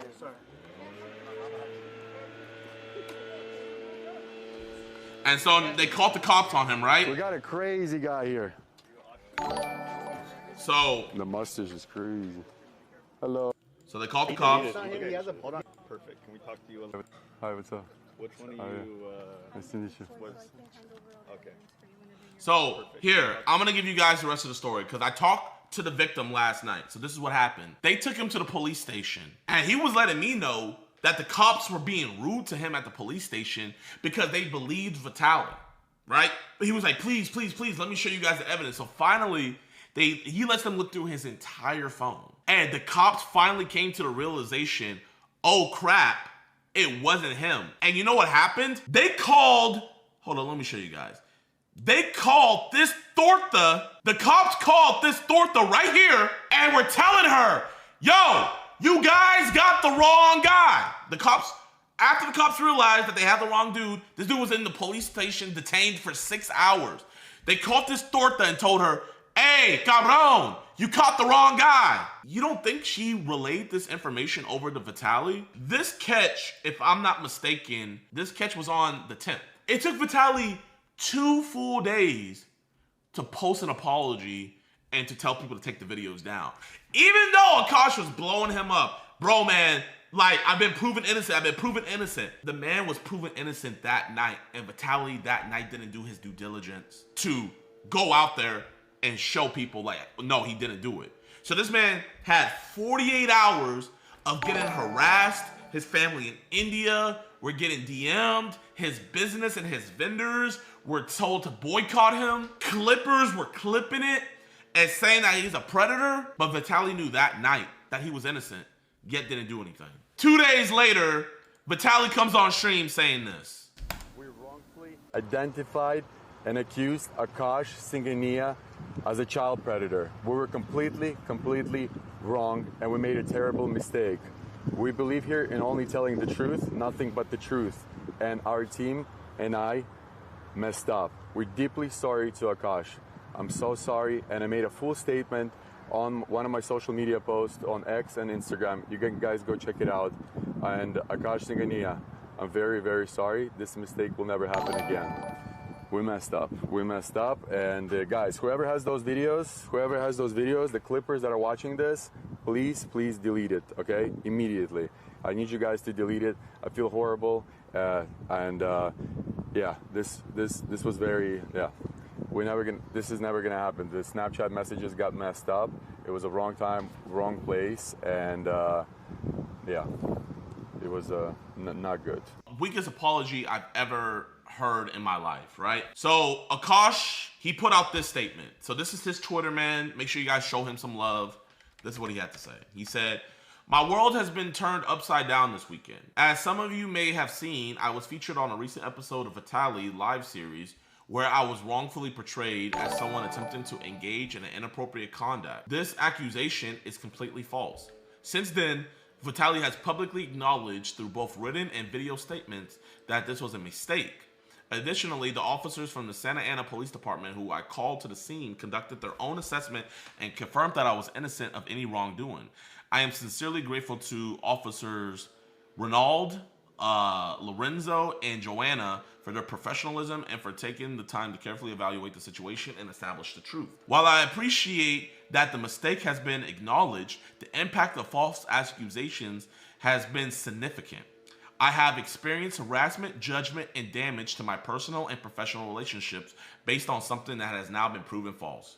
I wholeheartedly support efforts to expose real wrongdoing and protect the vulnerable. At the same time, this experience has shown me how important due process and verification are because mistakes, when publicly made, can have serious consequences on innocent lives. Thank you for those who have supported me during this time. And chat, I can confirm he has legal counsel. His legal counsel is the same people who represented Johnny Depp during his Amber Heard trial. And not only that, Kick themselves are distancing themselves from this situation. This was reported by Kick Champs. Says that Vitaly has been banned on Kick after falsely accusing Akash of being a predator on stream and making racist remarks to him. So not only is Vitaly gonna get sued, he's also banned from Kick. Do you guys think the Santa Ana Police Department or that county would ever want to work with an organization that does good work ever again after this fiasco? Obviously the answer is no. I am pissed for so many reasons. I'm pissed that this happened to an innocent man. I'm pissed that it happened to a fan of mine. I'm pissed that Vitaly is making all of us look bad, and I'm pissed that the potential monsters that we could have caught in that area, we won't be able to catch anymore because of Vitaly's actions. And this chat, what is her IG? Oh crap, y'all already found it, bro. Oh my gosh, y'all some detectives, chat. Oh, chat. So right when I first found out about all this, I DM'd Vitaly, right? And I'm gonna show you guys the DM. Vitaly hit me up first on February 27th, 2024. And he was like, I found Jesus, wanna do a stream together. And I didn't DM him until April 1st. And I just told him, always call the cops. Because I seen a clip of him not calling the cops. I was like, always call the cops. And I was just asking him, like, where do you do your, he was like, let's meet up. And I was like, I'm taking a break from catching right now, but I'd be out in Houston. And I was like, what's your Discord? Because I wanted to interview him about his catches and tell him what he can do better. Then all of this happened. So I DM'd him. I said, yo, man, this set us back. What the F are you doing? And this nigga hits me with the 100 emoji. You hit people with the 100 emoji when it's like, yo, man, keep up the great work you're doing. They be like, 100. What do you mean? 100, right? So I said, what do you mean 100? And he was like, I completely get it. And I was like, bro, this is gonna get, I was like, this is gonna get so much fuel to so many haters of what we do. And I was like, have you gotten into contact with the guy? He was like, yes. And I was like, can you please send me his contact information? Completely ignored what I said and said, Decoy fucked up, bad fuck up. Obviously, I'm responsible. And I said, did you read chats? He left me on red. And then I said, I'm doing an interview with the guy tomorrow. I thought it would be fair to also do one with you. So let me know if you're willing. He just left me on scene. Let me see if I can find this torta real quick, chat. What about that dude that was like, I'm a dog walk you? You know someone in there I do know? Santi. And then I have people that used to be on Vitaly's team. They texted me this. You know, I'm not gonna say any names, but literally while I was on stream, they just texted me this. They said, yo, JiDion, if you need any anonymous source on Vitaly's current decoy team, on how Vitaly's current decoy team works, let me know. I fired them all back in 24 when I joined on because their catching methods were very immoral / illegal. Now that I'm not working with V, he's back using the same group. Would love to see you make a video on things with Akash plus evidence on how their catches works. I don't want this situation to slide under the radar. Yo, send me literally everything you have, my man, and I'll keep it anonymous. Here's the dude that was getting all up in his face. Yo, what's your Discord? Want to get you on a interview. So this is her. I found her, chat. I can't message. He said, tomorrow I have an insider that worked on Vitaly's team that knows all about his decoys and has screenshots of the illegal / immoral stuff that they would use to try to catch predators. He said he's gonna come on stream tomorrow and expose everything. So he sent me this audio that he wanted me to play for you guys. So I'm about to play this audio, man. This is an exclusive from Akash himself. Listen in. Let's see what it shows. Is everything okay, sir? Yes, everything is perfectly fine. I can let your son explain what happened, but long story short, your son was at the wrong place at the wrong time. Mm-hmm. And we didn't know if he was a suspect in a case or not, so we took him to the station to conduct an investigation and interview, and we determined that he was not the right suspect we were looking for. So your son was perfectly compliant, he was cool with us, and he just happened to be wrong place, wrong time. And at the time of our investigation, we thought he was involved just because he happened to be where he was, which nowhere about, just and we thought that he might be our suspect. So we took him in for questioning, and obviously we determined that he's not our suspect and he is not arrested. He's not getting charged with anything or anything like that. So even the police are doing damage control because they know how much of a shit situation this is, right? But there's more to it. So what is, I saw the whole video and I'm recording this also. I just want to make sure that these guys who bullied him, who harassed him, who cornered him, including the girl who trapped him, what can we do for these guys? Because they screwed with his life and they were blaming him like anything. He was making him a victim. Yep. No, I 1000% agree with you. And we had talked to your son too. We're going to give him paperwork and documentation along with our business card, the case number, because we're still going to do a report and document his innocence. And the rest of what you can do with that person and stuff would be civil stuff, lawsuits and stuff like that. And now they have the team that Johnny Depp used against Amber Heard. You see, this is what I want to do, chat, man. I just want to shame Vitaly so much that he'll never do prey catching again. That's what I want. Is that a bad thing, chat? Is that a bad thing that I want to kick him out of my community? Tell me. I don't think there's any way I can get in contact with this Jocelyn. I mean, this is who I really want to talk with first. Vitaly, definitely. I just want to ask her, how do you mess up this bad? The likelihood that they would want to talk to me lower than, bro, people will get Ozaka water in hell before Gabe, Santi, the girl, or Vitaly want to talk to me, right? Here, I'm going to call Vitaly one more time. Okay, no, I'm not gonna lie, this is crazy. His name is Gabe. This is his Instagram. He's married to a fat Mexican girl who is the underage his decoy is his wife. Oh my gosh. Chat, that changes everything now. Bro, we can kill two birds with one stone. Let me do a interview with you and your wife. Listen, man, I did not call your wife a torta. That was chat. You know what I mean? Me, genuinely, bro, I don't even think you're a bad guy, man. I don't even think you're a bad guy. I just want to talk to you, man. If I thought you were a bad guy, do you think I'd be trying to interview you and your wife? I really don't know. Honestly, about what happened recently, I think we should take a break and go to Miami, do some regular IRLs, and chill for a bit. I think that's not chill for a bit, like take days off, but chill for a bit. What I mean is do other streams than just catching predators. But that's what I think. It is what it is, and it sucks the way it had to happen. And it's crazy. So if you guys are asking if I'm cooked, I'm very cooked. Yes. Bro, he just straight up admitted that he's cooked. Bro. Look at this, bro. You see stuff like this, but he low-key looks like one of those. They are doing him in, bro. It is comments like this that is gonna make this such a slam dunk case. So chat, this is Santi. He was there during the whole situation. Granted, he didn't have nothing to do with the chat logs and stuff like that. And he assumed that everything went down. But you were there, right, Santi?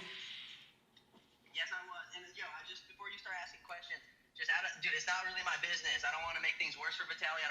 It's none of my business, so I don't really want to, I just want to. Well, I'm going to be honest with you, Santi. Genuinely, I'm going to be honest with you fully. There is genuinely no way you can make it worse for him. Genuinely, it is literally impossible for you to make it worse for him any more than it is. So, we don't have to talk about Vitaly, though, but, I would like to have a conversation with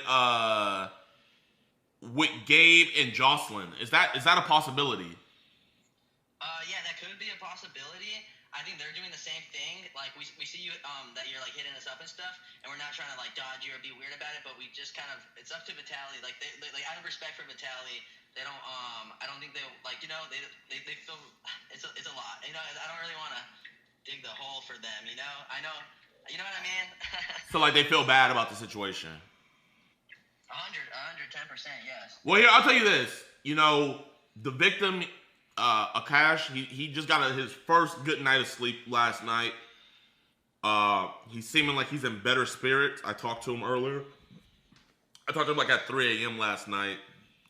This was a very crazy ordeal. And I feel like the internet really doesn't know like what happened, but I kind of got like the full story about like her getting confused with the Snapchats, thinking that was him who added her and all of that. But I would, you know, just let Jocelyn and Gabe know, man. I would love them to have them on, man. I'm not gonna crucify them on stream or nothing. But I do appreciate you. I do, like, genuinely, guys, when I tell you Santi really has nothing to do with it, like, you were just there filming pretty much, right? Yeah, pretty much, bro. But yeah, man. Thanks for I mean, bro, like, can you get Vitaly to talk with me? Like, cause I'm interviewing the victim either today or tomorrow. So I would love to. That's why you want two sides to every story, right? There's two sides to every story, so I would love to get Vitaly's as well. No. Thanks for understanding. I'm not really like, you know, I just don't really kind of want to get like too involved with it since, you know, I wasn't, you know what I mean? But you know, thanks for understanding that and clarifying that to all your viewers as well. So I appreciate that. Santi was just there, but he had nothing to do with it. Just let Vitaly know, man. I'm not gonna crucify him. I'll definitely pass the message to them, and they could do what they want with it. Yeah, let them know I DM'd them on Instagram already. Oh, 100%, dude. I got you, bro. I got you. 100%. All right. Peace, my man. Later, bro. Peace. The decoy fucked him over, right? But Vitaly could have easily seen that fuck over if he would have read the messages. We reacted to everything, and I watched the full video, and I'm not gonna lie, it is like actually. Did you see the full video? Yes, I did watch the full video. Yeah, it's so bad because Vitaly for a second was like, "Oh man, my bad, you're good." And honestly, if he probably did that, it probably would have been fine. But then these other two guys just kept berating him, and Vitaly joined back in on it. What a moron! No, Vitaly was trying to get a clip because he was like, "Wait, we made a mistake. Let me see." And then like someone was talking, he was like, "Bro, man, you're about to mess up my clip," because they were under the assumption that like he had like a second phone or a second Snapchat or something. Yeah. So I talked to the victim last night, right? And this is what all he told me. So they took him into questioning for 6 hours. What? They took him into questioning for 6 hours, right? Oh my god! At the police station, and the cops were actually making fun of him at first, basically saying like. They thought like he really did do it. But then he was like, no, you go through my phone, and they go through everything and they realize like, oh no, we got the wrong dude. And they called the decoy, her name is Jocelyn. They called the decoy, you know the dude that was getting all in his face and stuff? That's the decoy's husband. Right. And so the police call her and let her know, yo, this isn't the same guy. You got the wrong guy. So this is what happened. So they were talking on the app, and on the app it said that she was 18. They were talking about what they were gonna do and stuff. She sent over her Snapchat. He tried to add it, but he accidentally put in the wrong thing. Then it ended up adding her on there, but just kept on talking to her on the app. Some other dude that she was talking to added her, and he was the guy that they told that she was 16. And so she got confused and thought that Akash was that dude. I see. So she's basically a moron. Yes. Yeah, no, like literally. Okay. Got it.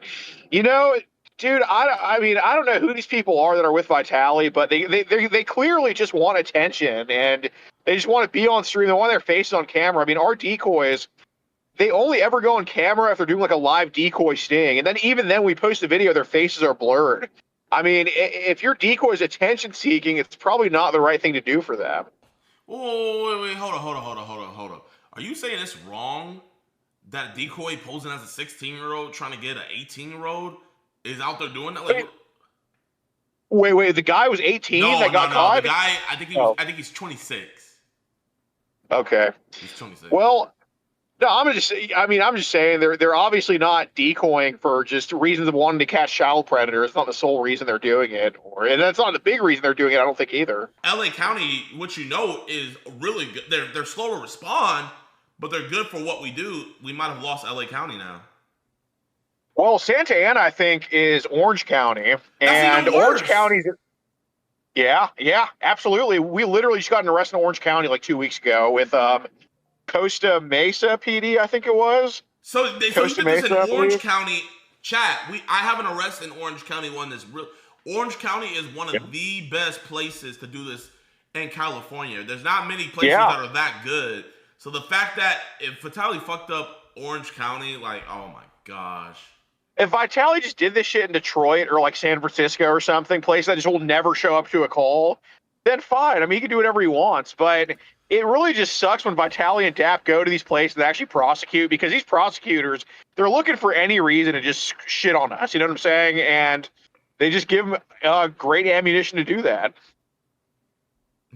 Alex is a grifter. He's not far from Vitali. Someone in chat said. Wait, you or me? No, someone said you. Oh, yeah, man, you're right. The 10,000 miles a month we do and all the court dates we show up to, and the fact that we're about to do cash number 100 of the year. Totally, we just a money scam, man. Totally, you're right. This is what it is. I mean, bro, Vitali does it right, man. You know? Exactly. I mean, dude, we need to start posing as 16-year-olds to catch a bunch of 18 and 19-year-olds, bro. We're not doing this right, getting people into babies and shit. Yeah, bro. Who cares about dudes that are in the babies, bro? Like, we need to go after these sick 19-year-olds going for 16-year-olds. You know what? We just need to scout the high schools out, and just any senior that even looks at a freshman, we got to stick a camera in their face, man. You know, that's the real predator catchers, man. make them shave an eyebrow. You know, eat dog food. You know, that's not teaching them their lesson. Dude, if if I was caught in a predator sting and they made me shave my beard and face and eyebrow, I'd be like, man, I got to do this more often because I get a free haircut out of this. But I mean,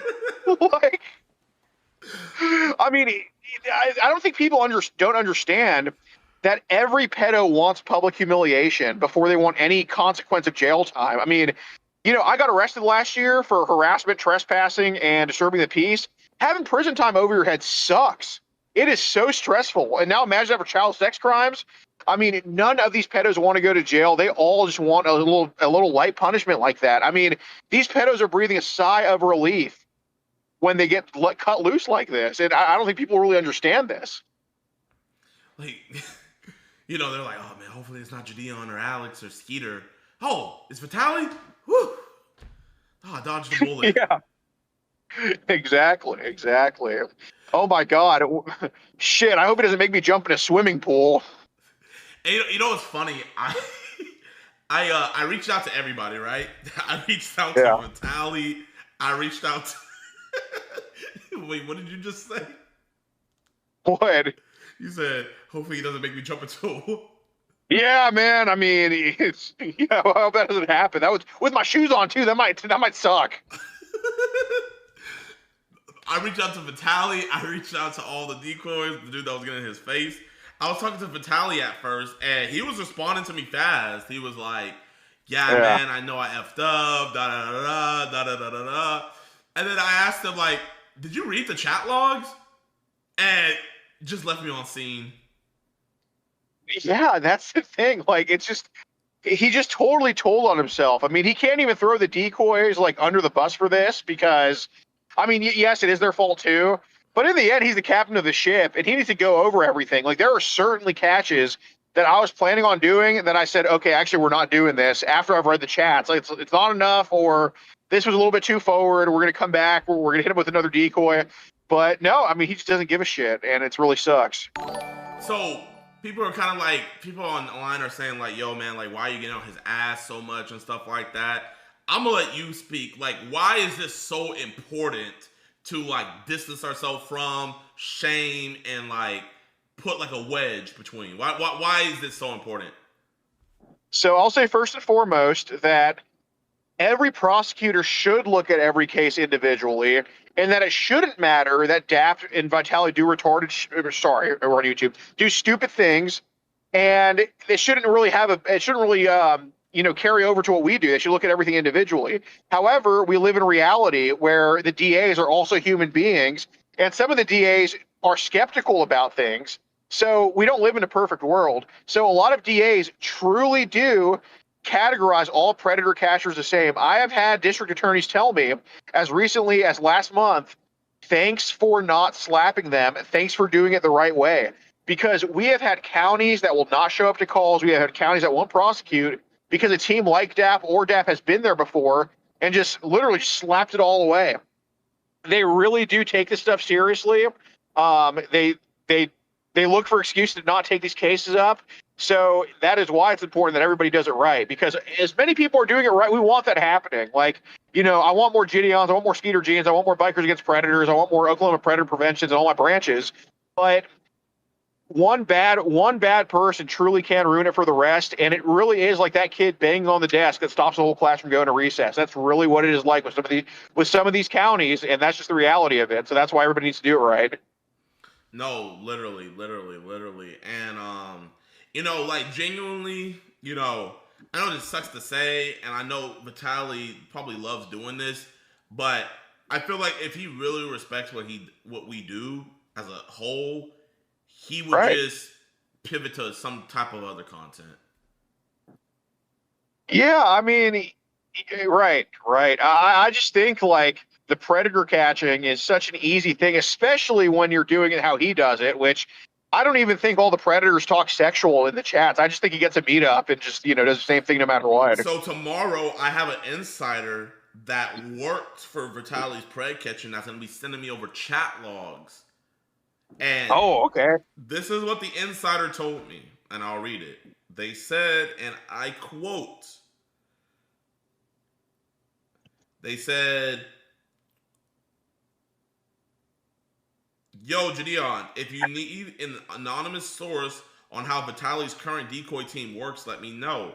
I fired them all back in 2024 when I joined on because their catching methods were very immoral/illegal. Now that I'm not working with Vitali, he's back using that same group. Would love to see you make a video on things with Akash plus evidence on how their catching works. I don't want the situation to slide under the radar." I'm not drinking caffeine, by the way, Chad. That is a liquid death water bottle thing. Good. He needs to be exposed for this, and I hope it changes his behavior to just do this the right way or stop doing it altogether. I mean, I don't want less teams doing this. I just want more teams doing it the right way. And but I think Vitali's a legitimate sociopath. I mean, I think just beating up a defenseless homeless lady, it's kind of like when the predators offend against kids. You can't really fix that. So just like you just attack random people and just are totally fine with throwing someone else's life away, I just think that's just how he is. I don't think he has really any empathy for people or anything like that. I think he's incapable of it. Do you think that Orange County is cooked now for predator catchers? Dude, no, I don't, but I think it's going to be a lot harder, especially with Santa Ana PD. I think nothing good came out of it.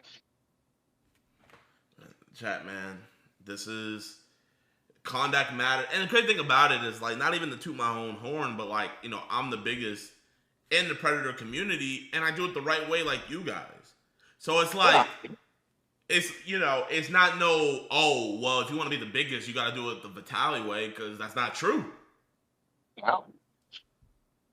No, exactly. And if you do it the right way, you do it good things will happen.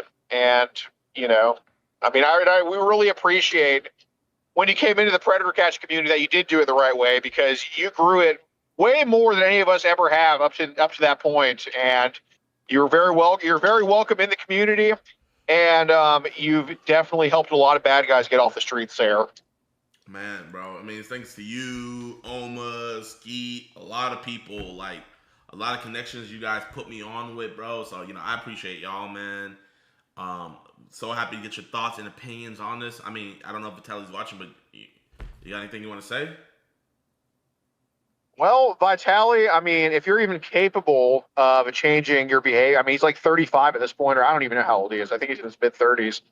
I really hope that he is capable of just kind of, understanding that this is bigger than just him screwing up, that it could have shockwaves and consequences past just that night. I mean, the police wasting all their time are certainly not happy with him. And, I hope he gets sued into oblivion. And Akash or Akash or whatever that guy's name is, I hope he accumulates a lot of cash and bankrupts that fool. Banger bar, man.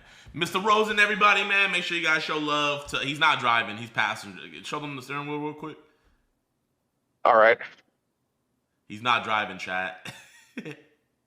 No, we have a video dropping on Predator Poachers in 17 minutes that JiDion helped me title, by the way, guys. It's a sick POS we caught in New Mexico who is a CP producer. So it's dropping on our channel, Predator Poachers. I will know for 100% fact tomorrow if we're going to be doing this interview, okay?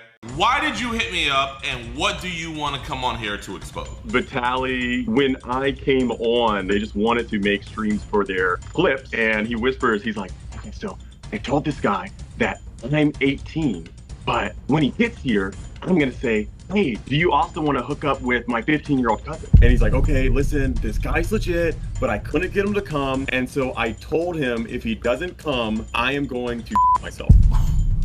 What? Can you hear me?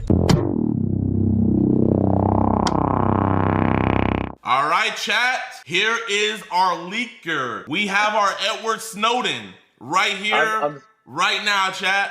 What's good? Introduce yourself. What's up, bro? I'm Raymond McClure. I've been in YouTube a long time, last 6 years. Head of production for MrBeast Vertical, ex-BuzzFeed employee, ex-Vitali. My man. And also used to work for Law by Mike.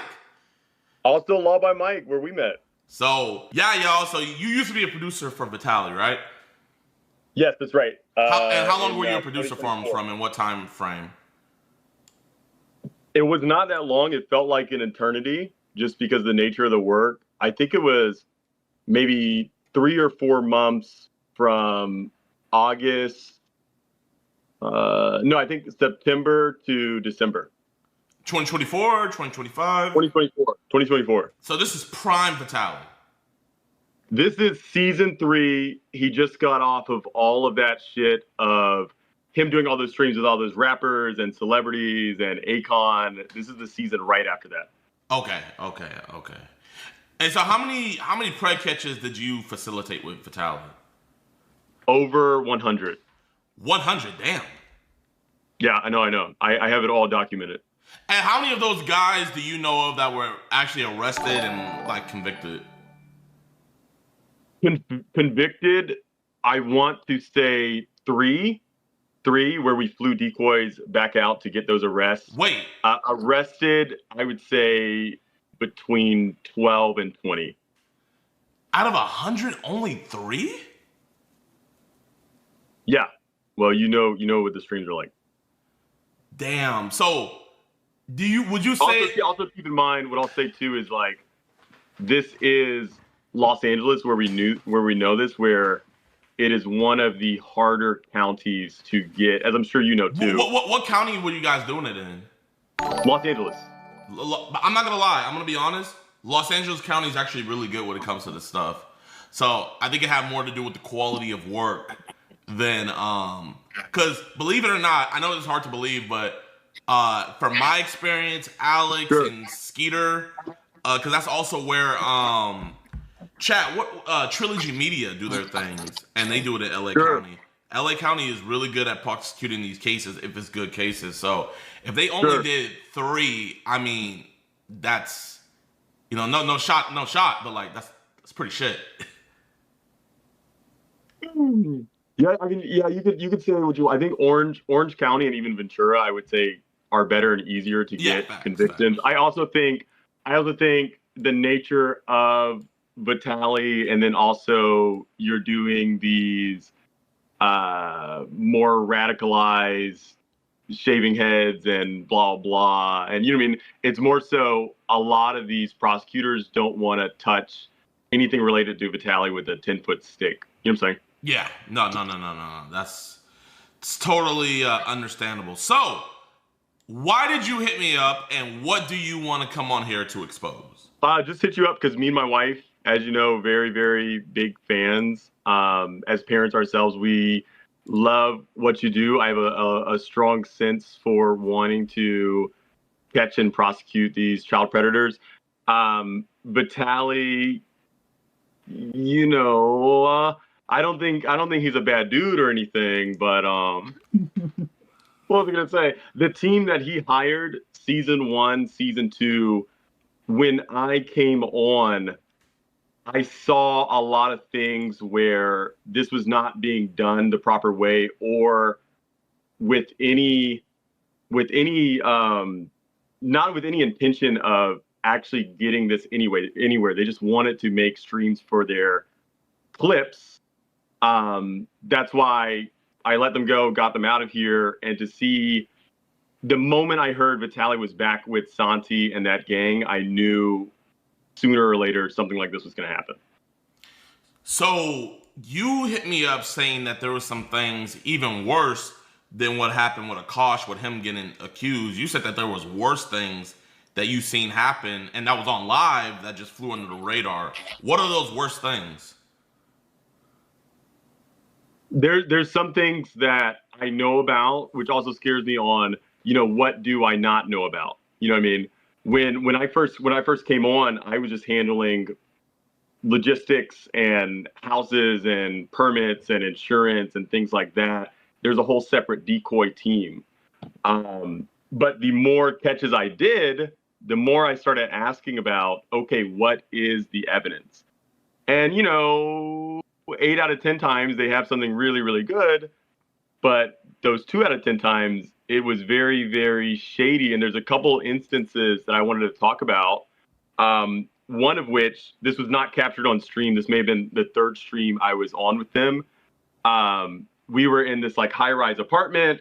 If you look at the stream, and I can link it to you, there was no pedophiles or predators. Sorry, I don't know what I should say. There's no predators almost the entire stream, and that's because I stopped one midway through. Santi said he had a guy.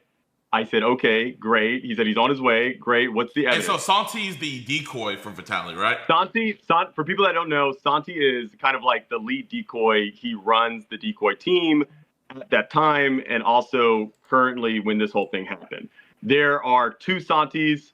The one I'm referring to is the white Santi. Okay. So you turned a suspected predator away. Why did you turn him away? I turned him away. Well, let me say this. He says he's on his way. I say, Santi, what's the evidence? Santi pulls me away from the cameras, and he whispers, he's like, okay, so I told this guy that I'm 18, but when he gets here, I'm going to say, hey, do you also want to hook up with my 15-year-old cousin? I'm like, dude, you can't do that. You have no evidence at all. He's like, well, it's too late. He's already on his way. So he goes down to meet him. I go, yeah, no, this is serious. This is legit.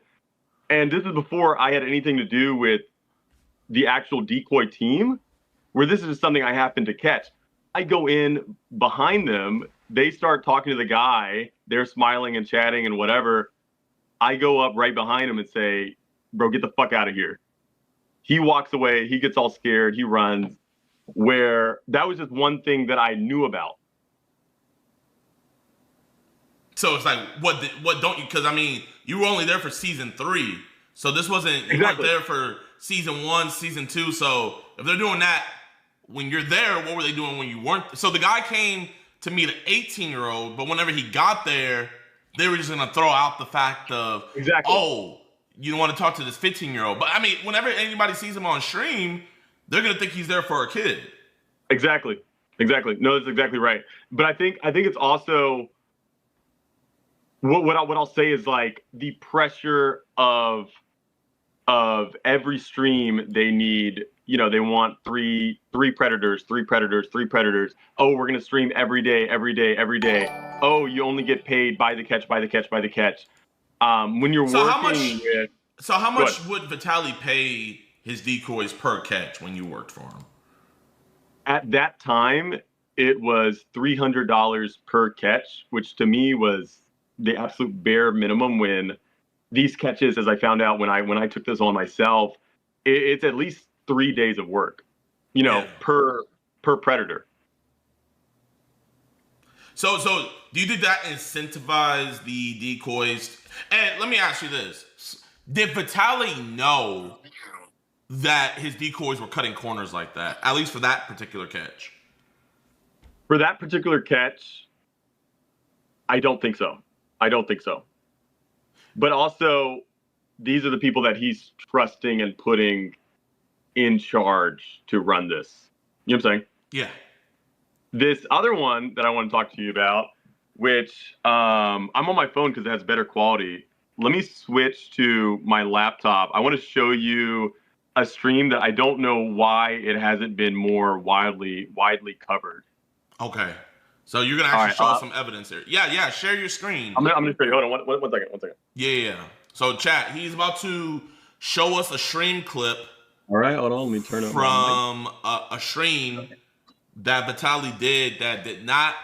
It just went under the radar. Context here is it's the end of the night. They want one more predator to show up, and Santi says once again, "I got a guy," and he says. And I say once again, what is the evidence? Because by this time, this is after that first mess up I saw.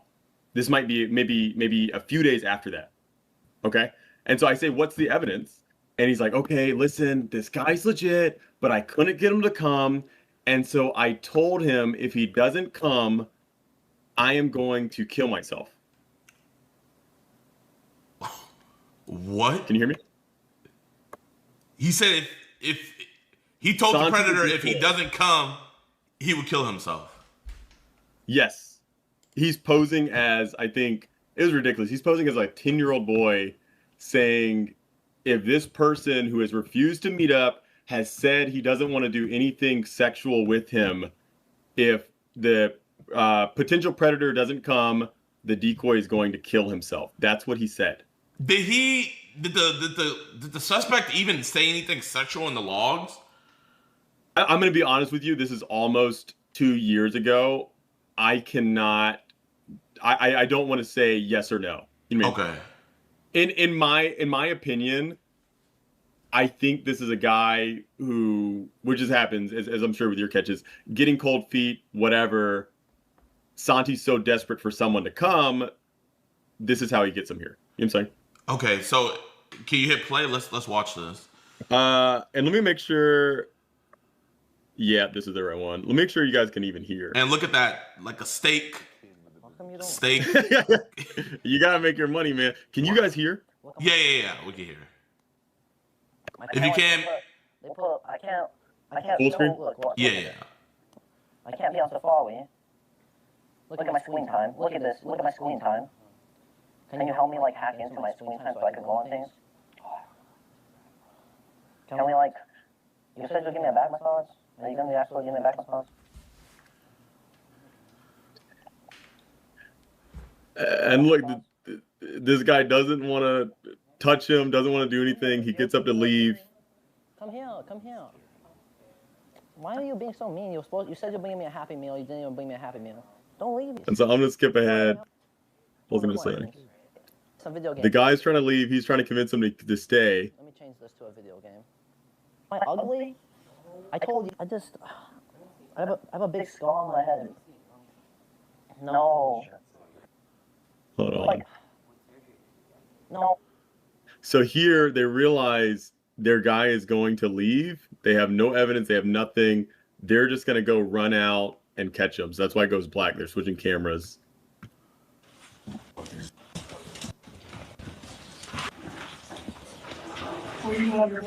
Oh, what? Yeah. No. Hey, don't shoot me. I'm not even doing anything. What? No, this is my friend. Dude, I literally just checked in on him if he was okay. Yeah, he told me. He was gonna kill himself. Yeah, so that was the only thing. You're good, bro. You're good. That was the only thing. You're not a pedophile, right? Yeah, he's not a pedophile. How old are you? You're good. I'm 22. I just want to make sure he's good. Yeah. But I'm not. Can I have your number? But I'm not into that. No. Oh, you promise? I promise. He said he was 10. He still came over. You should have blocked him right off the bat, though. I came over because he said he was gonna. Killing stuff. You did say that. Say for the job. No, regardless. This No, is you fun. wanted that. So wait, pause it real quick. So they're mad at him for coming over, but they freaking were anxious for him to come over. So they said that if you don't come over, I'm gonna kill myself. Chat. Yeah, and see, Vitaly admits it. You know what I mean? Like, I don't know if you guys realize this, but like, literally any case for this to go any further or for this to be prosecuted, like, and the thing is, like, they all know that this case isn't gonna go anywhere. They just wanted to get another guy. Yes. That's that's pretty much it. It's just weird energy. And what are some other things you've seen like while you worked for them? To be honest, these are the two that let me oh my god. Let me just show you this. Let me show you something else. Okay.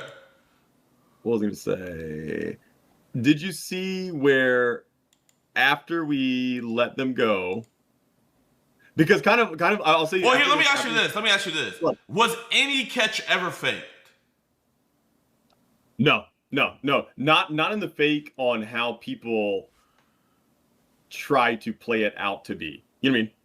Now, how they would go about getting these guys here before I took over the decoy team, I cannot say. Okay. You know what I'm saying? Yeah, fair.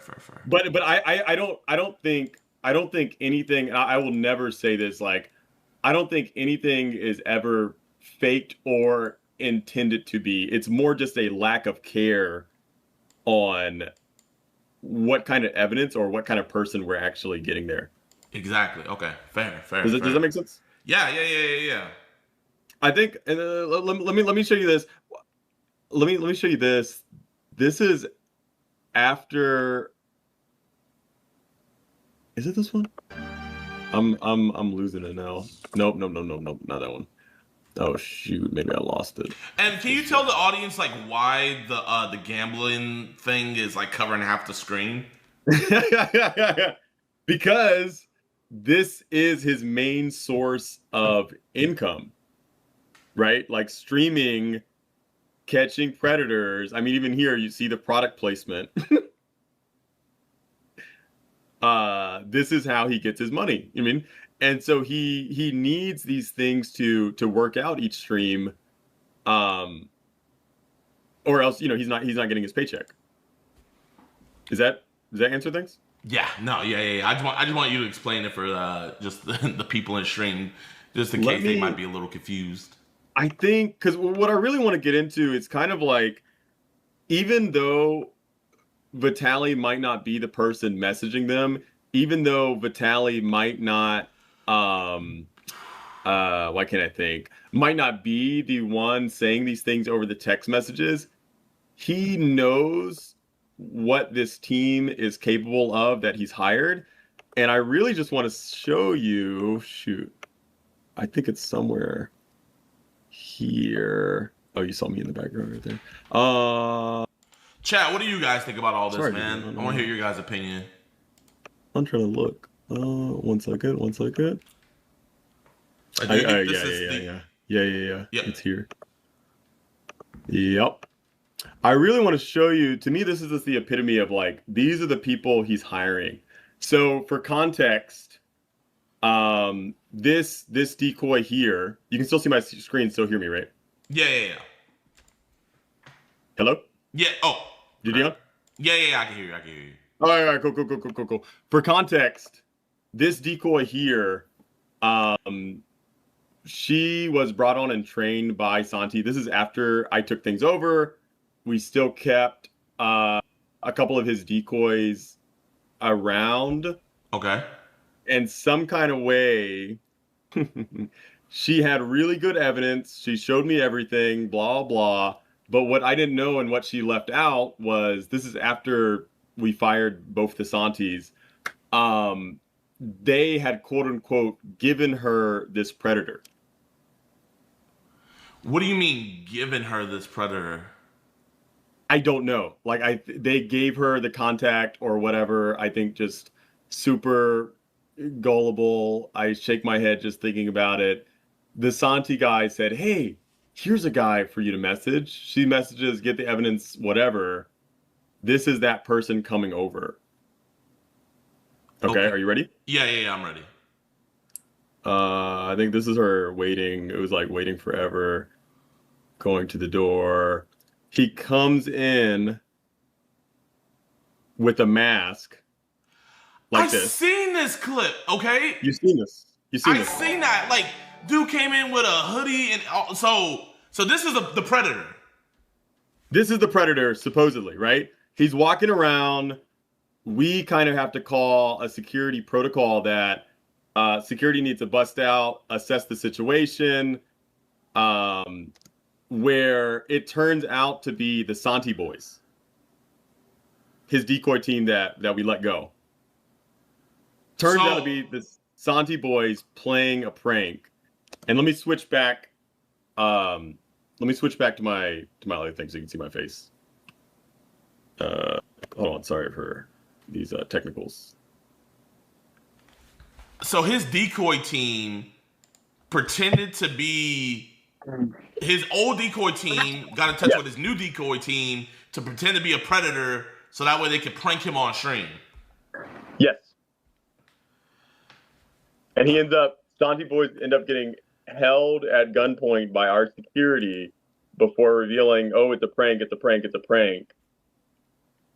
And Vitaly had no idea about this at all. Vitaly? Yeah. No. So I think the point that you're trying to point out the most is that not that Vitaly's doing this maliciously. No. But that Vitaly is hiring incompetent people. Yes. Because I would call for it you guys that don't executive. know, this Santi guy that he's talking about, I don't believe that Santi was in charge of the chat logs with the Thorta girl that did the whole thing that framed a cache. But he was still there, and Vitaly's bringing these people that have done all these things in the past back on his team. JiDion, I'm going to completely disagree with you. What do you mean? I'm going to... I believe Santi is in charge of these new decoys. I know he is. Really? How do you know he's in charge of the new decoys? Because that's kind of what Santi will get all of his buddies and friends, train them on how to catch predators, and then he leads that team. Like, that's how they pay him. Like, he's the lead decoy person. So you think Santi had a part to do with Akash getting framed the other day? There's no doubt in my mind. Like, just knowing how things operate. Because Vitaly came to Los Angeles, no cash, no money. Well, no, Santi will do it for cheap. Find people who do it for cheap. These new decoys are just people that Santi found. So how much does Vitaly pay his new decoys now, post being out of jail? He called me right after prison and asked me if I was ready to run it up, whatever. I said, yeah, let's do it. What's the budget? And he pitches me. He's not giving me any solid numbers. All I can get out of him is he wants to pay $100 per catch. So you're telling me Miss Thorta got $100 to frame an innocent man? Yeah. And what I told him is, like, me and none of my decoys, like, we can't catch for that little of it's just not worth the price. And anyone you find for that low of a price, they're either in it for clout, like Santi and this new gang that I think, or they're gonna do a very sloppy job and not care about what they're doing because they're not getting paid for it. Because I was calling Santi yesterday, and the reason I didn't really get onto him is because, like, all I saw was, like, he was in the background, and I didn't know, like, his role. But I mean, obviously, you would know his role better than me. So Santi's the person who facilitates all of these decoys. Yes, and a lot of times, which this can also get you, as I'm sure you know, in a lot of trouble, is a lot of times Santi, because they'll all be in the same Airbnb, whatever, Santi will be the one also doing a lot of the texting and messaging and saying, oh, you need to reply this. Oh, you need to say this. Oh, do this, do this. So you think, since she's new, because I haven't never seen her before. No, yeah. Do you know who that Gabe dude is? Have you ever seen him before, or is he new? These guys are both new. And you can also tell by how they're coming across where they're getting a high. They want to scream and yell and chant. They're getting, they want a lot of screen time. Like that's why they're doing this. You can tell they're very, very new. So while Vitaly should get the blame because he platformed this, the real people who are the people that are the cause is the decoy team. Like this isn't really Vitaly's part because Vitaly doesn't train them. It's the decoy team and their incompetency. Yes, but what I will say is, if I have a nurse taking care of my baby, JiDion, right? If I have a nurse taking care of my baby, my wife's taking me. If I have a nurse taking care of my baby and she goes over to the medicine cabinet and grabs poison instead of medicine for my baby and kills my baby, she is still liable. She is still negligent because she knew that was in the cabinet. You know what I mean? Yeah. You follow me? And so what I'm saying is Vitaly knew this poison was here. Everyone warned him about this. This is why we let them go. Like, I don't think anyone's intention is ever to, ruin an innocent man's reputation. I don't think any of us believe that. But he is still negligent because he keeps giving chance to these people that have shown time and time again that they can't be trusted. You mean? And I want to see him do better, but this is not the way. Oh my gosh. Yeah, no, like that changes my perspective on this even more. Like, kind of like seeing, because my whole point of view was Vitaly should have read the chat logs and knew that it wasn't the right guy. You know what I mean? Right. And it's clear to see that he didn't read the chat logs before. Would he do that a lot and not read the chat logs before going into prep catches? So here's the thing, is kind of like, I don't think it needs to be Vitaly. Like, Vitaly can be just talent. But like with me, with all of my decoys, one, we would always break age immediately, like within the first couple of messages, you know what I mean? And then the decoys would need to bring me the evidence before me, I'm the lead, before we give out any addresses where we need to see sexually charged conversation. We need to see intent. We need to see not only age break, but we also need to see acknowledgement of that age break over text. And I would go over all that. I'm the trusted person. I would give the okay before we give out any addresses. But with you not there, they don't do that.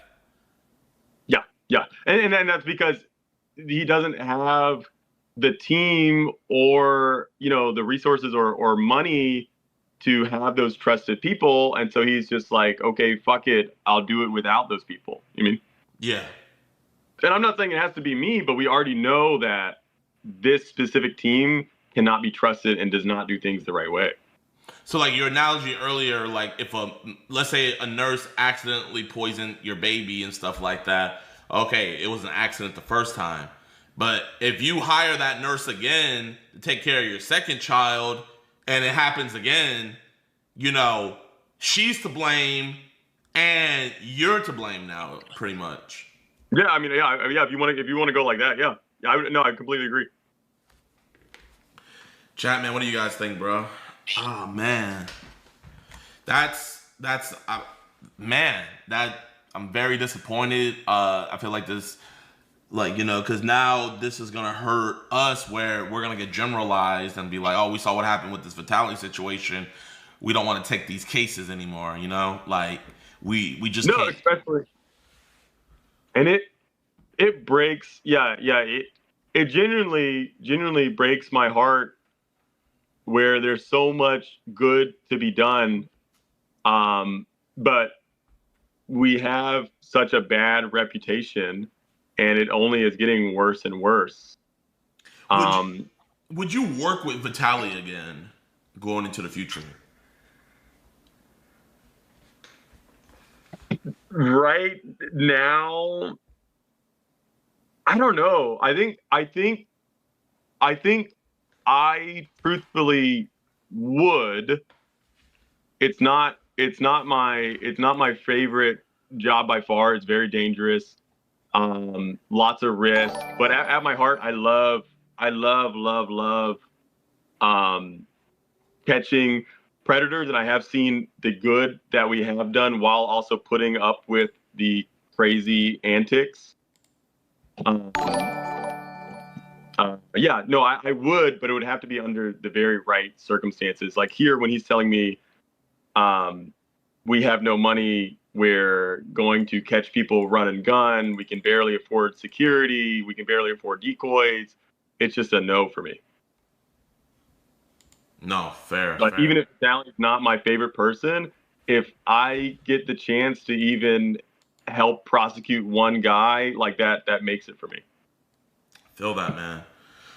Man, you know what? I am going to give Santi a call. Hopefully he's not watching this stream, but I'm going to give him a call. I'm going to see what he has to say. And, you know, because I have a lot more hard pressing. Because he tried to he was just like, hey, I don't want to get involved in that and stuff. But with this new information, you know, I want to just see, like, what's going. Because I noticed Santi does follow the girl. Santi follows the guy. So I'm curious if Santi's the one who put them on to this. I'm telling you just for a fact, and let me give you the timelines. Like, Vitaly calls me to catch predators. Vitaly calls me to catch predators right after prison, right? Budget doesn't work out. He goes with Santi Rose, which is the other Santi, the curly-haired one. They catch in Miami. Santi Rose says this is too much, like, I can't do this, we're not getting paid enough. He leaves. Vitaly goes to Los Angeles, starts working with Santi, White Santi, who also in my phone is Suicide Santi because of that terrible catch they happened. He starts working with Suicide Santi.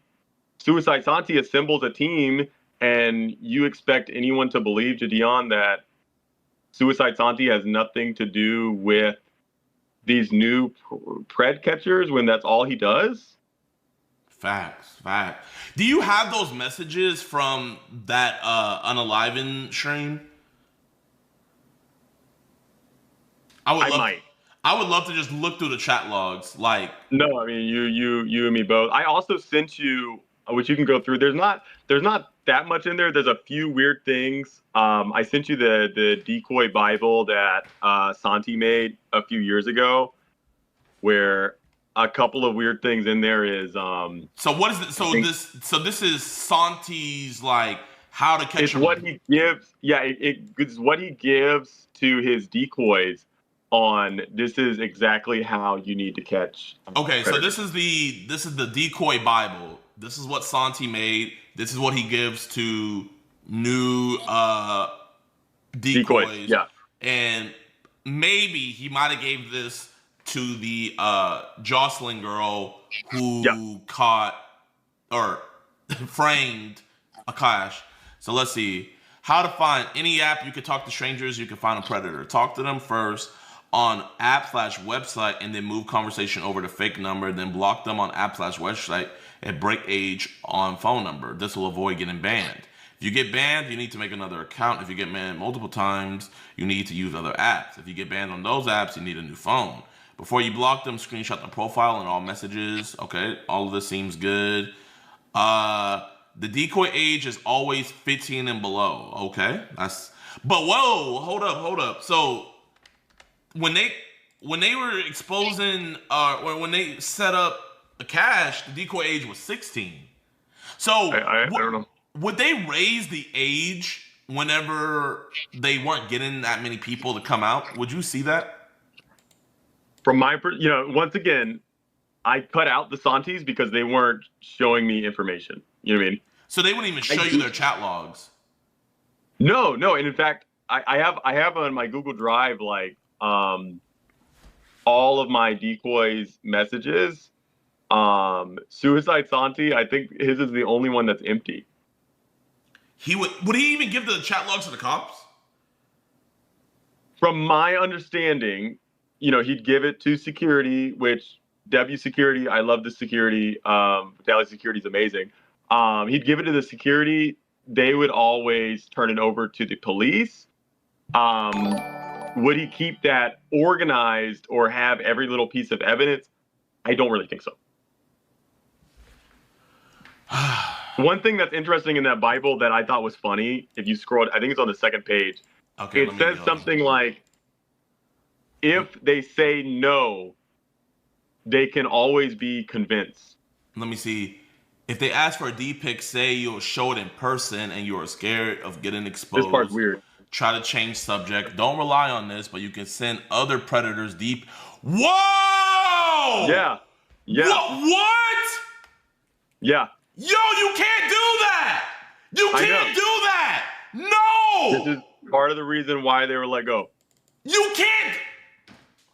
You can... Oh my... Chat, you can't do that. You cannot do that. You cannot send them anything sexual. Oh my gosh.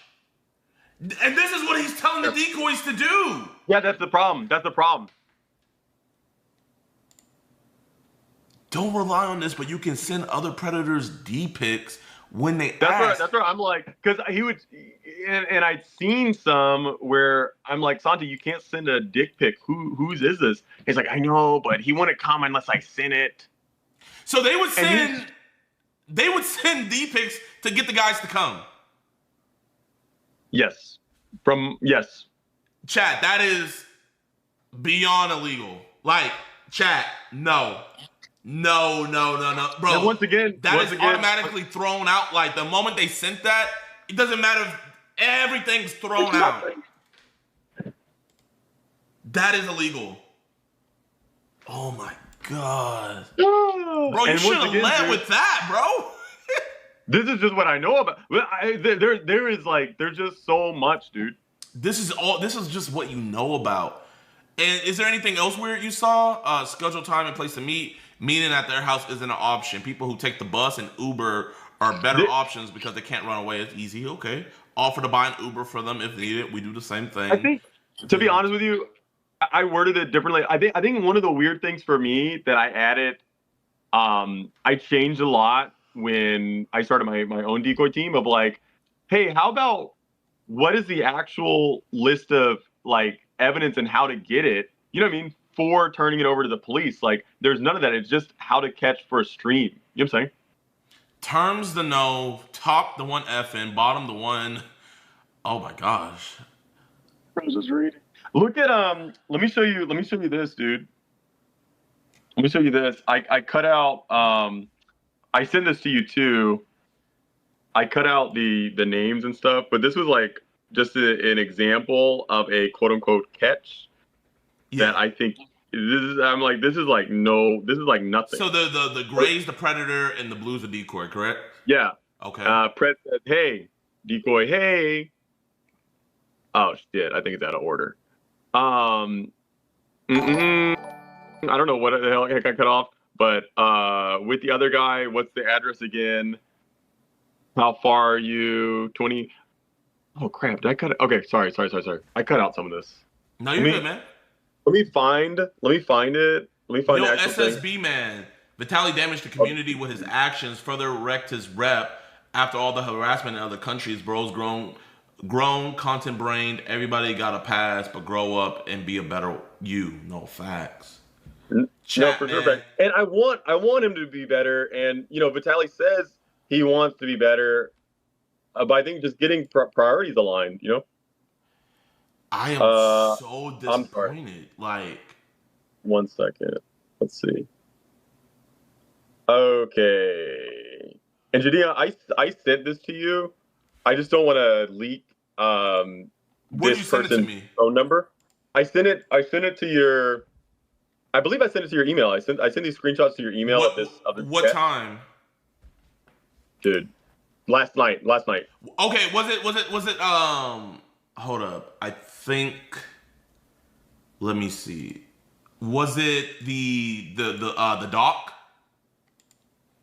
Is what you want to show me in the doc or no? No. Let me just. I have it here. Where basically they said, hey. The decoy says, Kevy here. This guy, the potential Pred says, Elio. Decoy says, nice. Pred says, sorry, I'm driving. Decoy says, how old? I love your hair. Pred says, 23. How about you? Decoy says, 14. I love your hair. Sounds good. Starting off good, right? Yeah. Pred says, you don't look 14. OMG. Decoy says, LOL, it's okay. What you into? You like kissing? Pred says, you might be too young for me. Sorry. Decoy, it's okay, bro. Pred says, I do though. How about you? What you doing? Want to hang out?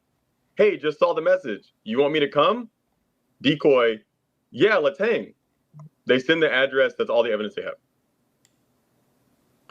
Yeah, like.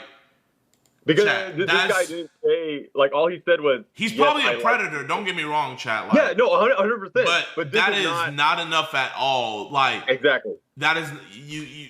That's them rushing it. Nothing sexual was said. That happens all the time, but it's fine though because we just be patient because eventually they're gonna break. They're gonna slip up. Yeah, no, 100%, 100%.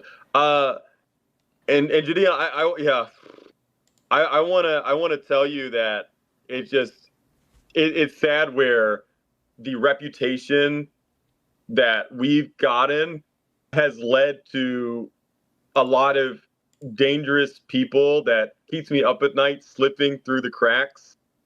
And one guy in particular that I want to tell you about, it's just on my heart. We caught this guy, lots of evidence. He wanted to make this girl his wife. He said she was 15. He wanted to marry her, take her away from her parents. Let's live together. As long as you've hit puberty, you're a woman. You're great for me, right? It gets worse. That's not bad, right? Yeah. He gets to the house. We're talking to him. He gives me permission to look through his phone. I'm looking through his phone. I see a woman in a cage. I see a woman in a cage, and I say, who's this woman in the cage? And the predator says, which one? Wow. And I immediately step outside. I call the police. And I'm on the phone, and I'm trying to explain, like, hey, can we just send an officer out here? Like, this woman said he has multiple women in cages at his address. And as soon as they hear, like, Vitali and Pred catching and whatever, they say, we want nothing to do with it. And I had the guy sitting there for maybe 2 hours, constantly trying to call and get the police to come. I got his license plate. We gave all the evidence over to the police, and nothing happened. And shit like that just keeps me up at night, where because of this reputation that's being created, there's so many sick people just getting slipped through the cracks.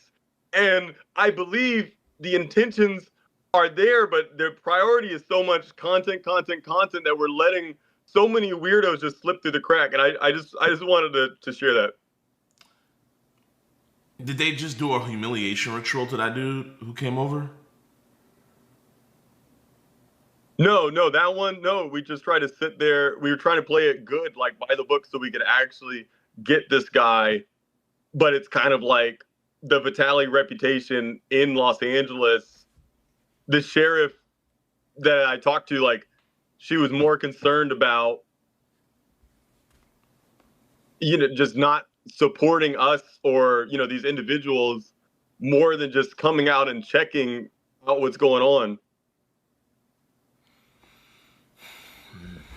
No, man, I know 1000% where you're coming from, and I know how that hurts, especially like when we get monsters and they just hear predator catcher and they think the worst instead of it being done by the books and something that can actually be prosecuted. So, man, genuinely, bro, when I say this, like, even though a lot of fuckery happened, like, I will give Vitaly his flowers. I will give the whole team their flowers. And I know you guys have your guys' best intentions, and I know you guys did your best. And that's the thing with Vitaly, man, because, I seen clips where they catch somebody and they were like, oh, you got embarrassed enough. We don't need to call the cops. And it's like... No, yeah, it's ridiculous. How often would he, when you worked with him, just not even call the cops and be like, don't worry about it, just let them go? It was what it came to, and I'm not joking with you. At first, we were just calling the cops.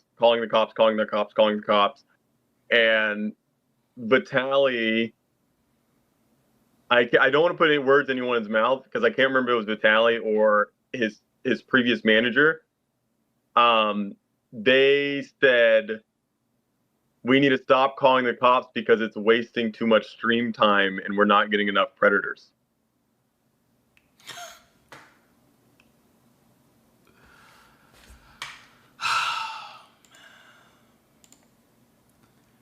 I can believe that. And so I would do what I can of making sure we have all the evidence, and whether we're getting them there that night or me and security are in the at the police department the next day, we'd make sure all evidence we get turned over, do as much diligence as we can, but it's a constant battle of also fighting in between. It's a show first. So, yeah. My man, bro. I mean, one thing I hope is after all this, I hope that Vitaly reevaluates everything, and I think if he wants to be beneficial to this community, genuinely, there's a lot of great people in this community doing great work. I think he would just kind of take a step back because, we get grouped in, and the thing that sucks is like I've had huge streams catching preds doing it the right way, so you can't say you got to do it this way to get the most views because I'm the biggest in the community and I get the most views, and I'm doing it the right way. So there's no excuse why Vitaly can't do it that way either. I don't know if it's just the kick community or what. I think what it is, one, I'll say since he's gotten out of prison, I don't know if you've been seeing the streams, it seems like they've toned down a lot. There are cop calls every catch from what I can see. But I think it's that he doesn't know where to go for help. He doesn't know anyone to go to but Santi. He knows he doesn't have any budget. You know what I mean? And Santi sucks. Yeah, exactly. So that's all it is. Yeah.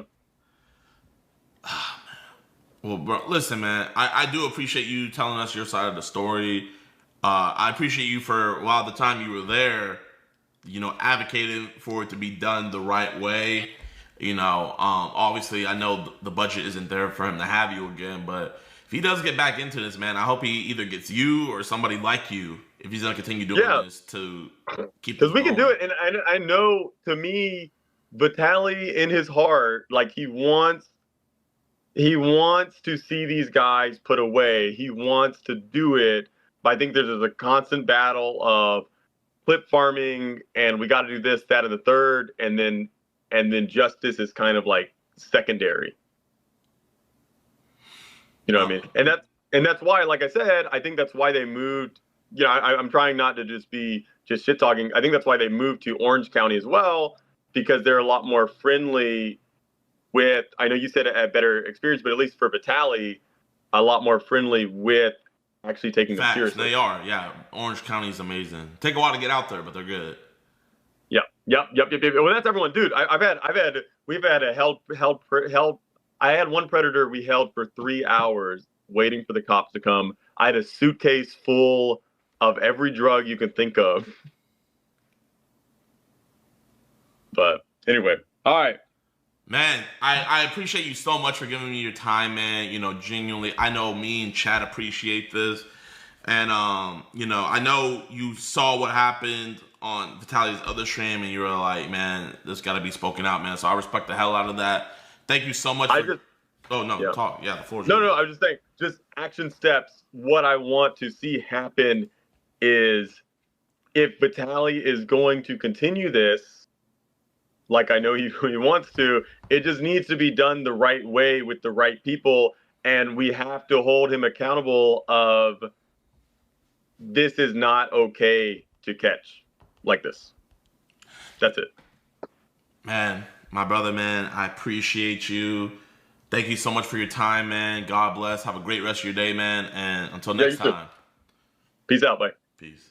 Chat, this is crazy. The fact that this is even an option. Don't rely on this, but you can send other predators D-pics when they ask. Because you're basically sending these dudes fake CP. Wow. And so it was that we came back to our meeting at Neverland with 12-year-old Gavin. When Gavin was there, he talked about the fact that he shares your bedroom. Yes. Can you understand why people would worry about that? Because they're ignorant. Jackson had even installed an alarm system that would alert him when anyone approached the bedroom. Okay, but now the question arises, why are you as a parent letting your son sleep in the room with Michael Jackson? Yo, what's good, YouTube, man? Welcome back to another video, and today we are going to be reacting to Michael Jackson, innocent or guilty? Now, we all know about the new Michael Jackson movie that just dropped and everything, so, you know, obviously, anytime Michael Jackson's brought up, you know, you're gonna be talking about him being the king of pop, and you're also gonna be talking about what happened on Neverland Ranch, you feel me? And I'm gonna be honest with you guys, man, I am a big Michael Jackson fan. I've been a fan of him since I was a little kid. I can tell you guys, I remember exactly where I was and what I was doing when he died. That's how impactful he was on my life, and I was just a jit. But the allegations and everything are something that you cannot ignore, especially with me doing what I do. It doesn't matter how famous you are, it has to be exposed. If you are hurting kids, it doesn't matter how talented you are, you need to suffer. But also, we have to look at it as well. We have to see, does the evidence support Michael Jackson being a P3O? We're gonna watch this video here by Elephants in the Room. So without any further ado, make sure you guys hit that like button on this video. Don't get mad at me, y'all. Don't get mad at me. We're just gonna be watching it, okay? So yeah, let's see what it has to say. Was Michael Jackson guilty of crimes against children? For a long time, it was the biggest story in America. Multiple investigations, lawsuits, a massive criminal trial, millions in payouts, and documentary after documentary. And as I watched a few, it was clear that every single one of them had an agenda to either paint him as innocent or guilty.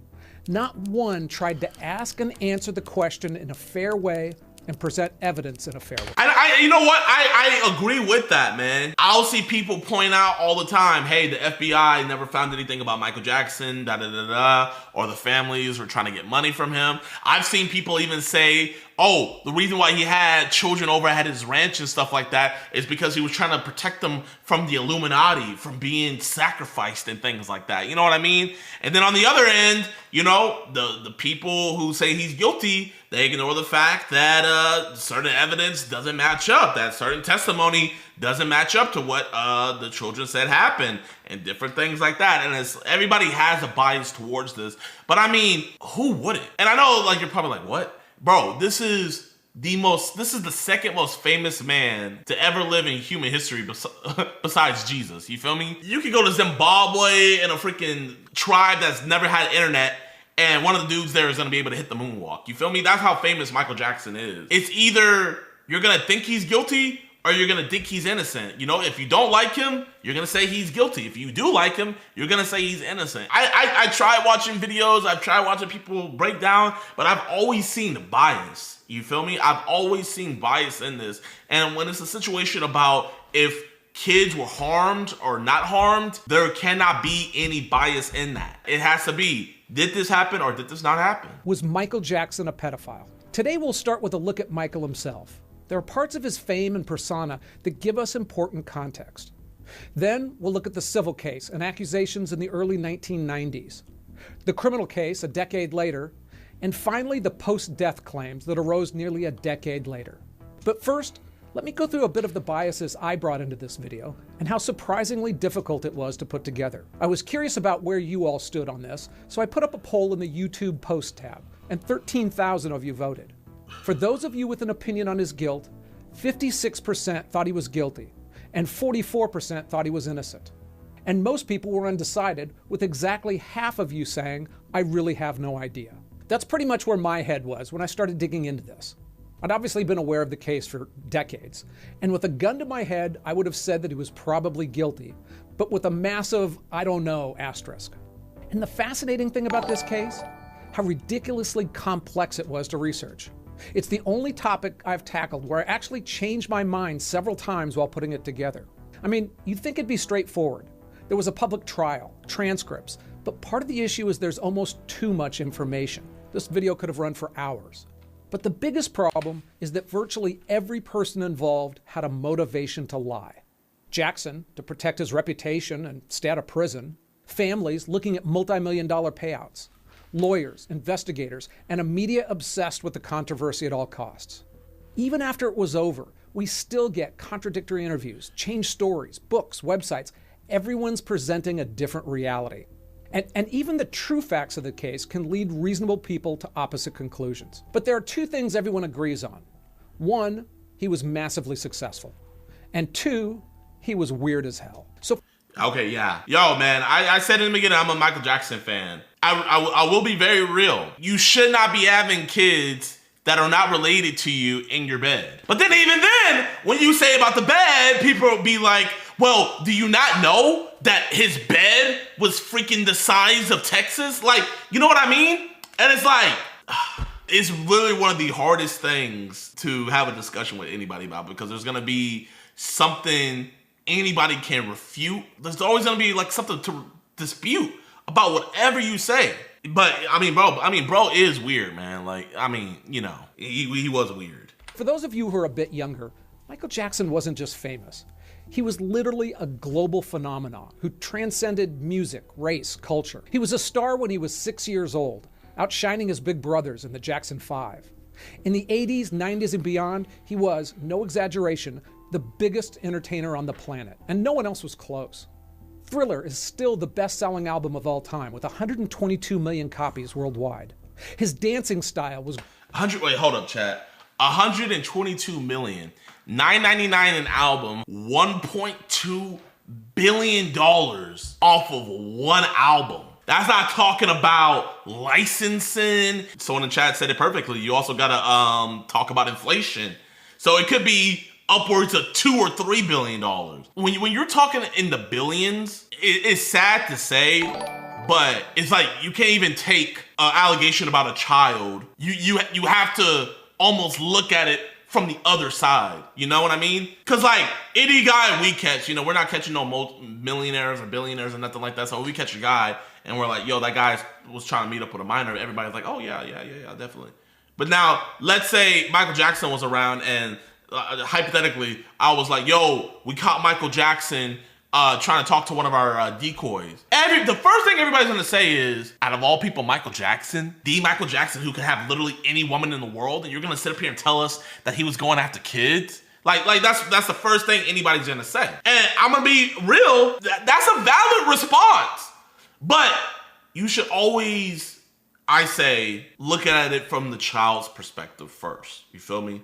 That's just my personal belief. That's my personal bias because of what I do and everything. Because I see too many times where people look at the guy's side, the adult, either the man or the woman's side first, and not the child's side. When he would appear in public, at an event, or even just shopping, pandemonium would often break out. He was huge. And, as I mentioned, he was also bizarre. Jackson's eccentricities went far beyond typical celebrity quirks. He was next-level strange. Take his appearance. Jackson underwent multiple plastic surgeries that transformed his face into something almost unrecognizable from his childhood. He bleached his skin, did weird things with his nose, and transformed his look into a different person. In public, he'd wear surgical masks or disguises that made him look more like a patient than a performer. His clothes were always quirky. Military-style jackets covered in medals, his signature sequin glove. And then there were his animals. Bubbles the chimpanzee, who he treated like a close friend. The chimp traveled with Jackson, attending formal tea parties, and ate meals dressed as a human. I mean, Bubbles had his own bedroom at Neverland, and they say he could even use the toilet and eat with utensils. A recording session with Queen's Freddie Mercury even blew apart when Jackson insisted on bringing his pet llama Louie into the studio. Jackson appeared to have it all, but he spoke publicly about the physical and emotional abuse from his father.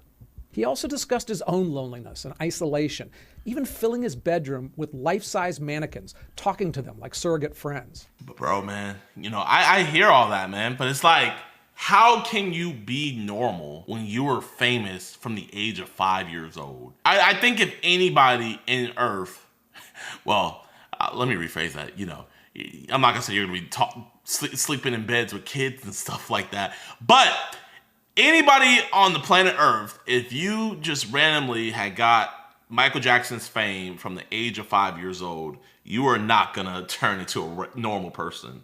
There is no way around that. It is quite literally impossible for you to turn out to be a normal person. Like, at least Justin Bieber, he got to be like 13 when he started popping off and stuff like that. Or like, bro, he was over here doing freaking military style rehearsals with his dad. If you mess up, you get beat.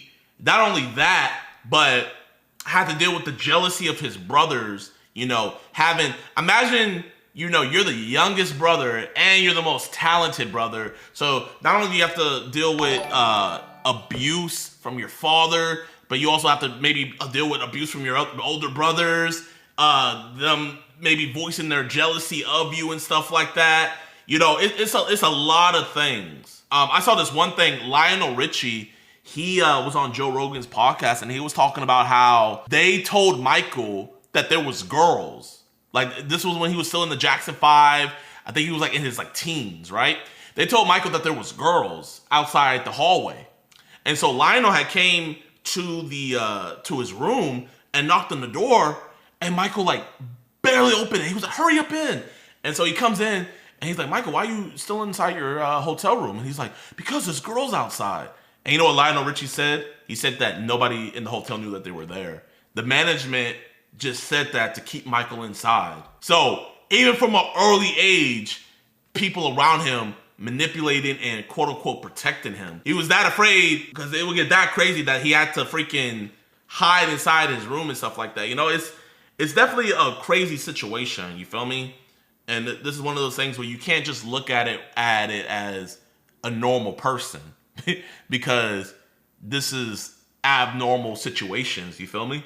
Like, bro, chat, man, even Jesus wasn't this famous when he was alive. You feel me? Like, that happened after the fact. Like, this is actually crazy. But you can see a pattern of somebody needing connection in his life with people who just didn't see him only as a famous person. And deep relationships with adults seem practically non-existent, especially romantic ones. Despite being one of the most famous men on the planet, he had no serious adult romantic partnership that anyone could ever point to. And his brief marriages, well, they raised more questions than they answered. His first marriage to Lisa Marie Presley lasted less than 2 years and was widely viewed as a publicity stunt. She said their relationship was mostly phone-based. His second marriage to Debbie Rowe, his dermatologist nurse, was even stranger. Rowe essentially served as a surrogate mother for his children. She never lived with him, and she gave him full custody of the kids who were raised by his Neverland staff. In court testimony, staff members said they'd never seen him spend the night with an adult in his bedroom. Which brings us to that bedroom in Neverland. A 27... Just to tell you guys, I heard one story. This was like from Michael Jackson. He said like the first time he had like a sexual like encounter, he said that the girl like pushed him on the bed as she was getting ready. He said that he got so shy that he just like covered his eyes. Like, bro said, oh, and like just covered his eyes. And the girl was like, yeah, nah, I don't want to do it anymore. And that, bro, that's from Michael Jackson. It wasn't like from somebody else. He literally said that. He built it as a childlike playground with carnival rides, a railroad, a zoo, even a working fire station. It was his home, and it was also a magnet for young boys. Jackson publicly embraced the Peter Pan fantasy, saying he was the boy who never grew up. He surrounded himself with children, almost exclusively boys, between the ages of 7 and 14. He wrote handwritten notes to them, gave them pet names, and he showered them with gifts and attention. Now, was that generosity, or was it grooming? Because the world would soon learn about Neverland, starting with the sleepovers. Jackson regularly had the boys sleep the night at Neverland in his bedroom, sometimes even sharing his bed. Now, he claimed it was all innocent, just sleeping together like a big slumber party, but it was a big step beyond, having a merry-go-round in his front yard. People saw that he was childlike, but that didn't necessarily mean that he was asexual. Okay, all I'm gonna say is this, chat. If it comes out any celebrity today is letting little boys or little girls sleep in his bedroom, what is the first thing you're gonna say? Be completely honest. Be completely honest, man. Like, bro, I'm an MJ fan. Exactly. That just shows how not only, like, bro, I think it goes beyond famous, bro. It shows, like, it could be a known fact that you had boys sleep in your bed, and that automatically doesn't make people think, oh, you're a pedo. The point that I'm getting at is, what you have to realize is, if you have boys sleeping in your bed that aren't your family, and that's a known fact, and people are like, we need more evidence, you gotta realize that this is a situation where it's not your average situation. Notre Dame with the 50. JiDion, please get a new video because this dude is outright getting info wrong. What is this guy getting wrong about this video so far? People are saying L video. Let's watch this one and let's see. Because what I was gonna do next is there's this guy. He is a quote unquote Michael Jackson historian. I want to question him. But let's continue. Jackson had even installed an alarm system that would alert him when anyone approached the bedroom. Now, wherever you come down on the criminal allegations, to the average person, his lifestyle was beyond weird, it was troubling. A 35-year-old megastar writing gushy notes to 5th graders, sleeping with them for weeks at a time in a bedroom with an early warning system. In the shadow of that behavior, the allegations that would follow really don't seem all that surprising. And it all started when Jackson's car broke down on Wilshire Boulevard in Los Angeles. In May of 1992, Michael Jackson needed a car, and the owner of the rental shop offered him a deal. He'd give him a car for free if Michael would just call his stepson, who was a big fan. Jackson said yes, and got the phone number of a 12-year-old boy, Jordan Chandler. They became phone friends. Again, bizarre. And Michael soon invited Jordy and his mom and sister to Neverland Ranch. By early 1993, they were staying there regularly, as well as traveling the world together. Vegas, Paris, Morocco, all first class. According to the Chandlers, Michael and Jordy would often sleep in the same room together during these trips. And even at the Chandlers' home, with the mom always... Okay, but now the question arises, why are you as a parent, and you're going on these trips, letting your son sleep in the room with Michael Jackson? One person who wasn't present, though, was Evan Chandler, Jordy's father, who didn't have much of a presence in Jordy's life. He was a Beverly Hills dentist with screenwriting ambitions and a bad relationship with his ex-wife. He didn't go to the police, though. He went to lawyers. He floated ideas like filing for full custody or getting a restraining order against Jackson. But soon, it became about money, and he was playing hardball. This man is going to be humiliated beyond belief. He will not believe it. He will not believe what's going to happen to him. Beyond his worst nightmares. Sell one more record. Later in the transcript of that recording, one that I'm reasonably sure is accurate, when Chandler is asked if he thinks Jackson is having sex with his son, Chandler responds, quote, "I don't know. I have no idea." Pressed on that, he gives vague statements like, Okay, when a father, you weren't in your child's life before, but now that you're hearing Michael Jackson is involved, you're instead of going to police, you're going to lawyers, and all of this stuff. And I think I heard something about like, tell me if I'm wrong, chat, but I think I heard something like he went to Michael Jackson and told him, if you don't, like, he wanted to be like a producer on a movie or something like that, or he had a movie that he wanted Michael Jackson to produce, and he said if you don't produce this, that he was gonna put out there, oh, you know, you're doing things to my son. I swear I heard about that. Or that he would sue. Just focusing on this quote right here. You said, I don't know, I have no idea. To me, that sounds like a dad that don't even care about his son. Like, he might as well say, I don't know, I have no idea, I don't care. I know Michael's bad for him. And he said his lawyers told him to be quiet about specifics. Much of the discussion on that tape is about how Chandler can get back at his ex-wife, Jordy's mom. Then, Evan Chandler said a month after that tape recording, his son told him the truth. But he did it under sedation. Chandler, again a dentist, claims he extracted a tooth from Jordy, and under serious anesthesia, Jordy admitted that Jackson had molested him. And not for nothing, scientists say that drug can actually contribute to creating false memories. In any event, why would you ask your son if Michael Jackson touched him while he's under sedatives? And not only that, why a month later? Father now demanded $20 million from Jackson to keep quiet. Jackson's attorneys reportedly counted up to $1 million, but there was no deal. So Chandler then arranged for his son to meet with a psychiatrist. And during that session, Jordy described in detail what he said had happened. Kissing, masturbation, oral sex. California law requires accusations like that to be reported to the police. And the next day, the Los Angeles Police Department opened a criminal investigation.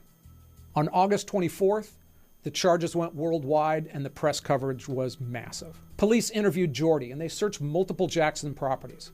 They interviewed dozens of kids as well, some of whom said they had slept in bed with Jackson, but that nothing sexual had ever happened. The next month, the Chandlers filed their $30 million lawsuit. Oh, so they went from 20 to 30. Man, all I'm gonna say is, if you guys are ever going through a case with somebody influential or anybody in general, go criminal first. Do not go criminal first every time, man. Because I'm gonna be real, man. If I'm seeing people go civil first before criminal, it automatically just like turns me off of it, man. You feel me? Like, bro, don't give people ammunition to go against what happened to you. So always go criminal first. Then after the criminal side, you know, do what you need to do, and you could do civil. Go criminal first. Other accusations, there really weren't many reasons to believe that Jackson was guilty. Although the whole "my kid started talking under anesthesia" angle wasn't known until later. But two people would quickly change a lot of minds. And the first one was Jackson's own sister, LaToya. I must tell you that this is very difficult for me, that Michael is my brother.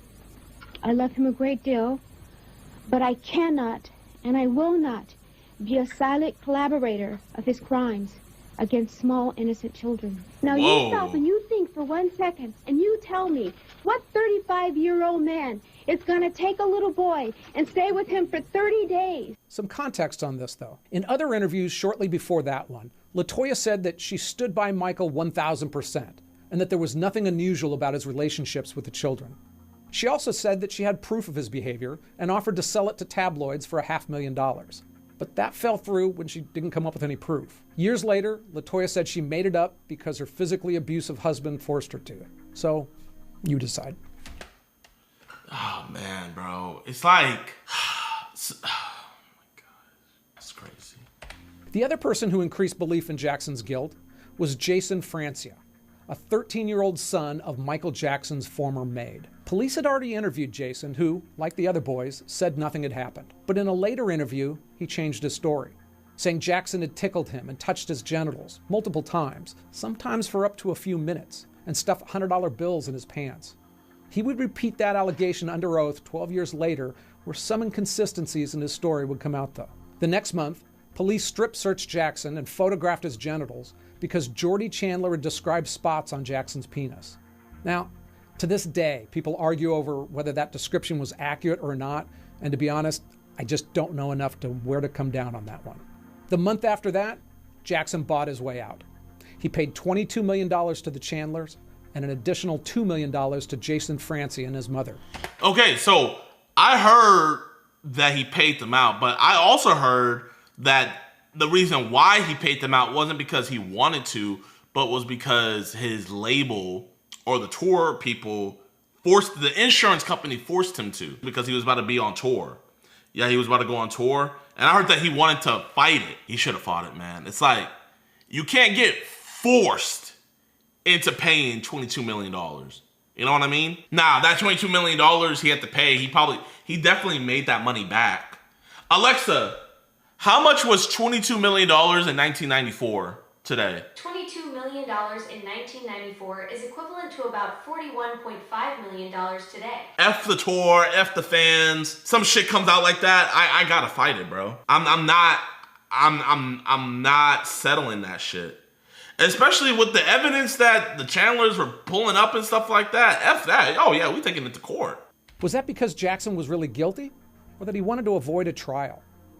When I worked in corporate America, I saw payouts for bad behavior, and I've seen big payouts just to avoid bad PR. And similarly, I've seen true victims, and I've seen people lie their rear ends off to get rich quick. So it's just hard to know. The criminal case against Jackson hadn't really progressed, though. 2 grand juries had been convened, one in Los Angeles and the other in Santa Barbara, where Neverland Ranch is located. They looked at the evidence and decided that at that time, they didn't have enough proof to bring an indictment. So yeah, that's what a grand jury means. You just get a bunch of people, kind of like jury duty, but like you get a bunch of people to be like, hey, is there enough evidence to take this to trial, saying like, hey, a crime might have happened. So whatever prosecutors were bringing, but then it goes to show again, man, like these prosecutors are like, bro, prosecutors are some sleaze bags too, man. You know, I'll never forget what they did to Riona Ryder. If you guys don't know who she is, she's the girl from Edward Scissorhands and Stranger Things, Will Byers' mom. They were trying to give her like 5 years for freaking stealing from a store, right? Winona Ryder, my bad.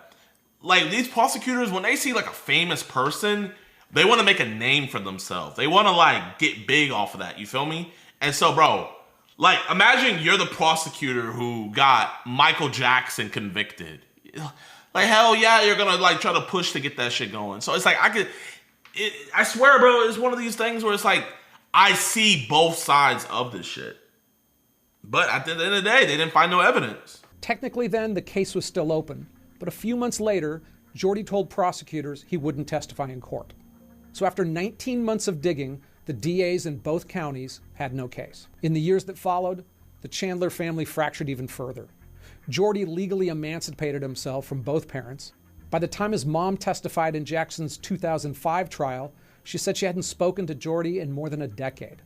Jordy later accused his dad of trying to smash him with a doorbell, and his dad, Evan, closed his dental practice after his payout, and a few months after Jackson died, shot himself to death in his New Jersey home. Whoa. Payout. Police say father of Michael Jackson accuser has... Wow. So the guy who sued Michael Jackson and got $40 million just himself. I mean, bro, man, it sounds like the guilt got to him, man. I guess it's easy to ignore that guilt when you have $22 million, you know? And a few months after Jackson died, shot himself to death in his New Jersey home. So that's no good. Hey, on a totally unrelated note, some of you have wondered why my thumbnails and headlines sometimes change a few times after I publish these videos. I do A/B testing on every video. Interesting. If you're a content creator, I have some information in the description box below, because there's some things you just have to do to be successful here. Okay, so Michael Jackson was free of legal problems, but it certainly damaged his reputation. He lost Pepsi as a huge sponsor, and while he was still a big star, his spotlight had dimmed. He still debuted #1 albums and could still fill stadiums, but he wasn't impacting the culture like he had been, and he wanted his reputation back. Enter Martin Bashir, a British journalist who'd made his name with big celebrity interviews. Bashir pitched Living with Michael Jackson, an intimate look at the real Michael Jackson that would rehabilitate his image and show the world who he really was behind the tabloid headlines. Jackson agreed and gave Bashir unprecedented access over 8 months. Big mistake. The final documentary showed Jackson as an eccentric, isolated, and deeply, some would say bizarrely, childlike person. It focused heavily on his bond with 13-year-old cancer survivor Gavin Arvizo. And so it was that we came back to our meeting at Neverland with 12-year-old Gavin. I'd found this easily the most disturbing moment of the past 8 months. When Gavin was there, he talked about the fact that he shares your bedroom. Yes. Can you understand why people would worry about that? Because they're ignorant. But is it really appropriate for a 44-year-old man to share a bedroom with a child who is not related to him at all? That's a beautiful thing. That's not a worrying thing? Why should it be worrying? Who's the criminal? Who's Jack the Ripper in the room? This is a guy trying to help heal a child. I'm sleeping in a sleeping bag on the floor. I gave him the bed because he has a brother named Star. So him and Star took the bed, and I'm on the floor in the sleeping bag. Did you ever sleep in the bed with them? No.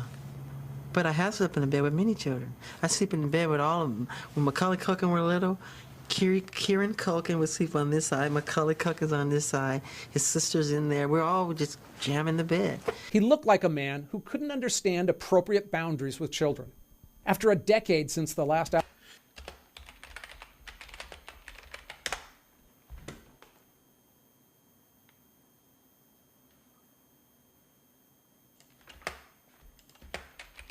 Well, the thing is with that whole thing is that, you know, they go, oh, you slept in the same bedroom as him. It's like, I don't think you understand. Michael Jackson's bedroom is 2 stories. And it has like 3 bathrooms and this and that. So when I slept in his bedroom, yeah, but you have to understand the whole scenario. And the thing is with Michael is that he's not very good at explaining himself. And he never really has been, because he's not a very social person. I mean, you're talking about someone who's been sheltered and sheltering himself also for the last like 30 years, or, you know, and so he's not very good at communicating to people and not very good at conveying what he's actually trying to say to you. And so when he says something like that, you know, people, you know, he doesn't quite understand why people react the way that they do.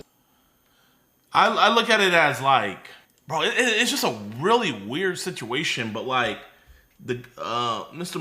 McCulkin, or freaking Kevin, I'm gonna just call him Kevin, like, you know, he's like a kid, like, I don't know, is there a lot of kids that come out for Michael Jackson's defense saying like nothing ever happened to me? Because the only kid I know of that comes out and says like nothing ever happened to them is just the guy who played Kevin in Home Alone. Yes, there is. Yeah. I feel like what he says goes a long way, man. Like, a bedroom being 2 stories? That's crazy. But like, bro, I look at it like this, man. It's like when he, like, bro, like, I'm just thinking like my interview, right? Like when I'm interviewing a pred, I look at facial structure. Like, when you say something in their face, how does it move? And listen to what the interviewer says and look at Michael Jackson's face. I'd found this easily the most disturbing moment of the past 8 months. When Gavin was there, he talked about the fact that he shares your bedroom. Yes. It's like, there's no fidgeting, there's no like, man, like, you know, it's just like, but then again, like, bro, Chad, can we agree that this is like just a weird situation? It's like, bro, there's a counter for everything. Bag on the floor. I gave him the bed because he has a brother named Star. So him and Star took the bed, and I'm on the floor in the sleeping bag. Did you ever sleep in the bed with them? No. But I have slept in the bed with many children. I sleep in the bed with all of them. When Macaulay Culkin were little, Kieran Culkin would sleep on this side, Macaulay Culkin's on this side, his sister's in there. We're all just jamming the bed. He looked like a man who couldn't understand appropriate boundaries with children. After a decade since the last allegations, people were asking serious questions again. And some of those people worked for the county where Neverland was located, the Santa Barbara Sheriff's Department, child welfare officials, and the same district attorney who had dropped the charges when Jordy Chandler wouldn't testify. Hey, now's a good time to remind you, if I made a significant error anywhere, let me know in the comments and I'll pin a correction below. I also have all my sourcing down in the description box. Okay, so police quickly interviewed Gavin Arvizo, who said nothing inappropriate happened. But the investigations continued. Then, over the next few months, Michael's relationship with the Arvizo family changed. According to testimony from ranch employees, the Arvizo family became a problem. The kids became unruly, damaging property, and were eventually asked to leave Neverland. And then their stories changed. Within months, the family had gone from uniformly praising him to saying Jackson started molesting Gavin shortly after the documentary. Deputies then raided Neverland Ranch with over 70 officers. They grabbed computers, photographs, and books. They never found any child pornography, which has been wrongly reported, but they did find some, kind of standard pornography magazines, some of which had the kids' fingerprints on them. In any event, they arrested Jackson and filed 10, some of which had the kids' fingerprints on them. In any event, they... Oh my gosh. Is that real? He was only 120 pounds? 5'11", 100 oh my gosh. Standard pornography magazines, some of which had the kids' fingerprints on them. In any event, they arrested Jackson and filed 10 felony charges against him, ranging from lewd acts with a child to abduction and extortion. I didn't know he got arrested. The trial was a circus. Hundreds of fans and media outlets outside the courthouse, wall-to-wall television coverage, Jackson impersonators, helicopters hovering, testimony from Jay Leno and Macaulay Culkin, who said Jackson never did anything inappropriate in front of him. Gavin Arvizo and his brother Starr testified that Jackson showed them porn, gave them wine he called Jesus juice, speaking graphically and acting lewdly. There were 140 witnesses, mostly for the defense. Now, there were some staff members who corroborated somewhat creepy Jackson behavior, but no independent witness directly corroborated the Arvizo family's allegations. Instead, the defense did a good job of portraying the Arvizo family as essentially grifters. The mom had already pulled off a successful and fake lawsuit against JCPenney, a department store. She claimed that mall security guards beat her and groped her. She won $152,000, but later admitted under oath that her injuries had come from her husband instead. She also admitted coaching her children to lie on the stand in that case, and would later be convicted for welfare fraud and perjury related to it. The defense proved that the family had lied about their finances to get charity. And while the Arvizo family claimed that Jackson's people held them captive at Neverland, they were seen unescorted at restaurants and on shopping sprees during that time. Multiple timelines didn't add up, and the Arvizo kids gave differing stories about key events. And to believe their stories, you had to accept that Jackson hadn't touched Gavin in the 3 years before the Bashir documentary, but started abusing him about a month later. Yeah, that don't make no sense. It's like, so he has all this access to this kid beforehand, doesn't do that, but then, after this documentary comes out, he's like, I want to touch this little boy now. Right in the midst of multiple government investigations. The jury didn't buy it. On June 14th, they found Jackson not guilty on every count. He never lived at Neverland again, saying that the 2003 raid had stripped it of its home status. He spent most of the next 4 years in Bahrain and Ireland, then returned to Los Angeles. Almost exactly 4 years after being acquitted, Jackson died of cardiac arrest at age 50, with a cocktail of prescription drugs in the system, including propofol, a powerful surgical anesthetic that his personal doctor had given him for sleep. That doctor was on site. Everybody in the chat's like, JiDion, let him rest. JiDion, let him rest. Bro, okay, so I'm the problem, okay? You know what? Chat, I want you guys to go to the director of the new Michael movie. I want you guys to go to anybody that's still using his thing. I gotta let him rest, right? I'm just reacting to this. But hey, everybody that's eating off of him, all that. Okay, you know what? We need to go down the food chain. There's a lot of things that people need to go at, but let him rest. Let him rest. Let him, bro. What do you mean he's resting? He is quite literally resting. He has passed away. Fucking talking about, let him rest, bro. Did you let him rest when you went to go see the new Michael movie? Did you? No, I'm asking you. People that are saying let him rest. Did you let him rest when you go see the new Michael movie? Exactly.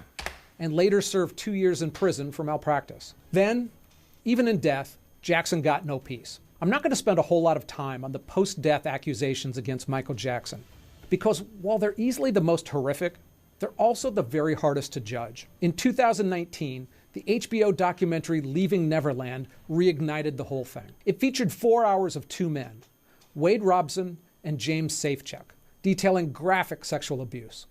The film was well made, super emotional, and it convinced a whole lot of people that Jackson molested these men. It got a standing ovation at the Sundance Festival, and critics loved it. It aired during the height of the Me Too movement, when believe all survivors was the prevailing attitude. Anyone who questioned the accusers were labeled Jackson fanboys. Oprah gave them a full hour of softball questions and emotional support. But Over my life, I've learned that documentaries are the easiest way to manipulate people. You essentially own a person's brain for hours, controlling what they see and hear, and if you do it right, their emotions. Leaving Neverland did just that. And whether it was true or false, it was completely one-sided. I mean, no one questioned their claims or presented any contradictory evidence. No one cross-examined their stories at all. Wade Robson had been one of Jackson's most loyal defenders for over 2 decades. As a 22-year-old man, he testified under oath at Jackson's criminal trial, swearing that Jackson had never touched him inappropriately. Then life changed. Robson was struggling financially and professionally, and at age 30, he filed a lawsuit against the Jackson estate, saying that he had been molested for years and that the business entities should have protected him from Jackson, because you can't sue individuals after they're dead. Bro, man, this is so, like, nah, man. You went under oath saying, hey, he never did anything to me. Had Michael Jackson really harmed a kid, right? We will never really know because of all these people where it's blatant that they're just going after him for his money. You know what I mean? I think that's the real travesty here, is that with so much greed in all of this, we will never really know, hey, did a child actually get hurt when you have these blatant people trying to just get a bag? L take? I mean, how's that an L take? Entities should have protected him from Jackson, because you can't sue individuals after they're dead. SafeCheck's story followed a similar pattern. He also defended Jackson for years, even after the singer's death, and after Robson's case started getting media attention, filed a lawsuit of his own. Even without a cross-examination, their stories have had some problems. SafeCheck claimed that Jackson abused him in a train station at Neverland that wasn't built until 2 years later. But again, the documentary was powerful, emotional, and effective. I mean, Jackson's music got pulled from the airwaves. The problem with the Robson and SafeCheck's allegations isn't just their credibility, it's that they've never been properly challenged. They've essentially been presented by legal documents, a carefully controlled documentary, and supportive interviewers who treated them like confirmed victims rather than accusers making claims. In any event, both men still have outstanding legal cases against Jackson in California, since the state extended the statute of limitations for child sexual abuse claims. So there's more to come on that. Look, when I started producing this piece, I had doubts. But as I said, I thought Michael Jackson was guilty. I can't say that anymore. I mean, I'm not confident he's innocent, but it seems the most likely scenario. To me, the accusers look like people shaking down a weird rich guy for millions. And the parents, whether Jackson was innocent or not, they pretty much all deserve jail time. And it's also hard to get past the notion that a whole lot of kids testified that Jackson was actually the childlike man he portrayed himself to be. I mean, it's possible they were abused too and encouraged to lie by Jackson's team and have kept their silence ever since, but that just doesn't seem likely. And finally, there's never been one victim come out against Jackson who wasn't seeking money and whose story was consistent and credible. You know what? Here, I'm gonna put a challenge out there, man. The day a Michael Jackson quote-unquote victim comes out and they're not seeking any money or anything like that, I'll take it seriously then. I'll take it seriously then, you know? If somebody comes out and says, hey, fuck Michael Jackson's money, I don't want a thing to do about his money, just, I want the truth out there. Then we can really like, okay, well, let me hear what you gotta say. But every single person who came out saying something, it's something about money. It's something about money. And like this, the creator of this video, I have the same opinion too, man. Like me personally, I have to say, bro, I just think Michael Jackson was a very weird guy. But do I think he was a pedophile? No, because I would like to assume that no parent would purposely put their child in a position like that to knowing that he's like the way he is to get money. Because what I'm seeing is it's not just him having the parents be away and he has the kids to them. Like, bro, he's bringing the parents along on vacation with them and stuff like that. Yeah, but the real victims deserve money. The real victims deserve justice. Let's be clear. If there is real victims, they deserve justice first. So what here, chat, man? After watching this, what do you guys think, man? Is he innocent or is he guilty? You can say what you want, but I haven't seen, me personally, there's 2 criminal cases brought against him. Both fell through. If there's no evidence, you have to presume innocence. JiDion moving the goalposts. How am I moving the goalposts? Now, what I will say is, Michael Jackson is the reason why Michael Jackson was in all of these situations. I see people saying it's the government, da da da da da. Nope. Michael Jackson decided to have those kids in his bed. Michael Jackson decided to have those kids around him. Michael Jackson decided to all these things. So at what point you have to have a point of accountability, right?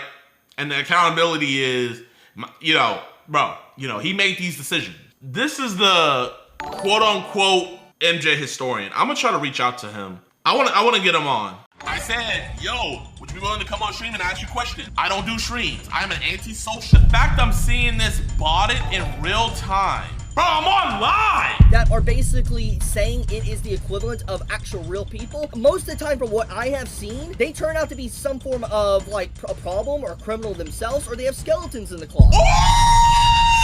It's about making a profit. What a fraud! It's not that he's just anti-social. He's just anti-social around black people. He is running from me! Lolicons are weird and need to be jailed. Let's see what he has to say. A lot of heat for this video and probably receive hundreds of thousands of death threats for even making a video discussing lollies and even trying to defend lollies, but... Bro, listen, man. I don't think, as much as we don't respect you and what you and this subculture get into, I don't think any of us would want to touch you, bro. Like, genuinely, I think let's just keep a 10,000 mile radius, distance away from you, man, We're gonna do ultimate COVID. Even if there was a sniper positioned, I think that would just be too close within your airfield, and they could catch something, It could be a 1 in a million chance that the blood splatter falls on them and they get infected. So, I promise you, my G, man, I hope no one makes death threats on you. But if I were you, man, I wouldn't take them seriously. Nobody's pulling up to that layer. Trust me, bro. I promise you, man. You are safe. I'm going to catch a lot of heat for this video and probably receive hundreds of thousands of death threats for even making a video and take that Dragon Ball Z shirt off right now. Akira Toriyama. You think Akira Toriyama would be happy with this? Discussing lollies and even trying to defend lollies, but we're gonna get right into it because I've already faced death threats, I've already faced slander, false accusations, people doxing me, sending me stuff in the mail, all sorts of horrific stuff for my stances on fictional content. So, you know what? Screw it. I'm not gonna bow down and bend the knee. I'm gonna just straight up get into what needs to be said. And so this is This needs to be said. A post that crossed my feed today by Real Schlep. Now, you might not know who this is, but there is a very high chance you do. This individual is someone that is very well known for being a pred catcher. They are someone that makes their entire channel around catching predators on Roblox and different forms of the internet, as you can see here, and they have 2.4 million followers. So, this is a pretty large channel that gets very decent views, as you can see here, 7.7 million views, 8 million views. Obviously, they are very successful as a content creator, someone that is way beyond my success. I am just a drop in the bucket in comparison to this individual that is making YouTube content. Bro, man, like, I don't know if that was glaze or was that envy? Like, what was that? Like, I am nothing compared to this content creator. I am just but a drop. Like, bro, man, stop. However, hop off his meat. What really shocks me is that an individual that has their entire career based around being a predator catcher is someone that cannot separate fiction from reality. That is... You see, this is what the lolly community likes to do. They think we're delusional. They think when they post their disgusting drawings, we're like, oh my gosh, that's a real kid! That's a real...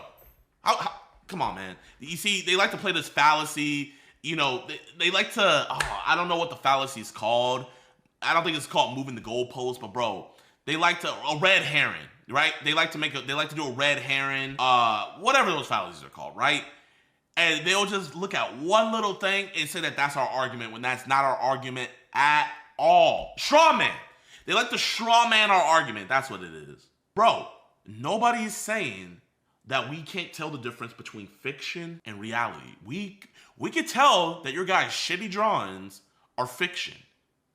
But what that fiction is depicting is immoral, disgusting, and in my personal opinion, and in the law's opinion, and everybody with a sane mind's opinion, illegal. You are drawing children doing sexual things. Yet you want to say that we don't have a grasp on reality? We don't have a grasp on reality. So we should be okay with a reality where people not only produce, but goon to pictures of children that they're drawing? We should be okay to live in a reality like that. Okay. What really blew me away when I saw this post today and the amount of damage that this post and this individual is going to cause to actual real people and victims out there. Slep calling out your guys' debauchery. Well, tell me what would do more damage. Tell me what would do more damage. Let's say a child was victimized, right? And the person that victimized recorded it and all that, right? What do you think would be more traumatic for them seeing? Them seeing somebody making posts saying, hey, this is immoral, this is disgusting, this needs to stop? Do you think that would make that victim go into a shell and not want to go outside? Or what do you think would reactivate that trauma? Them going on Twitter and seeing freaks draw pictures of children being brutally victimized. What do you think would be more damaging to a victim? Because Schlep called you guys out, and Schlep is a real life victim. He was groomed as a child. And because he called you guys out, you guys are out here making full-on depictions of him as a kid being violently violated because he called y'all out.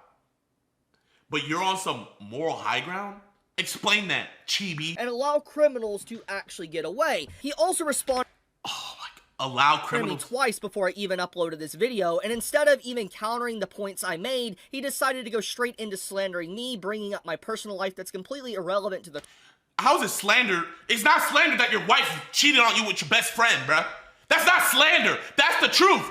I'm sure you would wish it was slander and that it never happened, but I'm sorry, bruh. She didn't want you, G.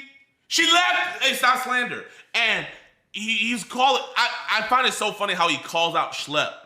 But I called him out on Twitter and invited him onto my platform to have a discussion about this. And what did he say, chat? I'm not gonna even say it. Chat, tell me in the chat what he said. You guys know what he said. What did he say, chat? He don't do live. Antisocial. I'm antisocial. I don't do videos. I don't. So, whoa. So, who's the real person running? Topic at hand, and basically shifting the subject matter away from the topic to kind of muddy the waters and basically try to make my points seem kind of invalid when he's not even addressing my points to begin with. So I think more or less the case is closed, that this man right here actually doesn't care about victims and people. He's more or less just wanting brownie points, making a profit off of people. Bro, Schlep called you out too to come on my stream. Schlep called you out to come on my stream. And you, oh, no. Chat, hold up. I gotta show you guys, man. I can't let people run laps like this, man. I can't. I just can't. No. You see, it's people like this. This is why I like Twitter, because whatever you say on here, it stays. So here, I'm gonna show you guys. Hold up. So this is me. He made a whole post about me. I said, yo, would you be willing to come on stream and ask you questions? I don't do streams. I'm an antisocial and like stick it to myself, right? That's just me. Now look what he said to Schlep. Oh, I can't find that tweet. Oh man. Anyway, Schlep said the exact same thing, and he ducked Schlep too. He ducked both of us, but yet he's gonna come on this video lying to his audience, making it like, Oh no, Schlepp is ducking me. About it. So this is pretty, it says a lot about his character, honestly, just seeing these type of posts from him. And so let's just get right into this. So first off, let's address the elephant in the room, which is what Schlepp is talking about. He's talking about how lollies are basically, if you like lollies, you defend lollies, you're a PDF. That's what he is pretty much saying in this post. And what's very interesting about this post, by the way, with him trying to compare the two of fictional... So the definition of being a pedophile is being attracted to prepubescent girls or children, right? Prepubescent children. Doesn't have to just be girls, okay? So, chat. Here, let me just give you this hypothetical. If I like dogs, right? I like dogs. And I see a picture of a dog. What would you say? Hey, I like that dog. That's a cute dog, right? Now, if I draw a child and I said, oh, wow, that's hot. I like that. How are you not attracted to children? How? How, Sway? How? That's a drawing on a piece of paper or an animated pixel.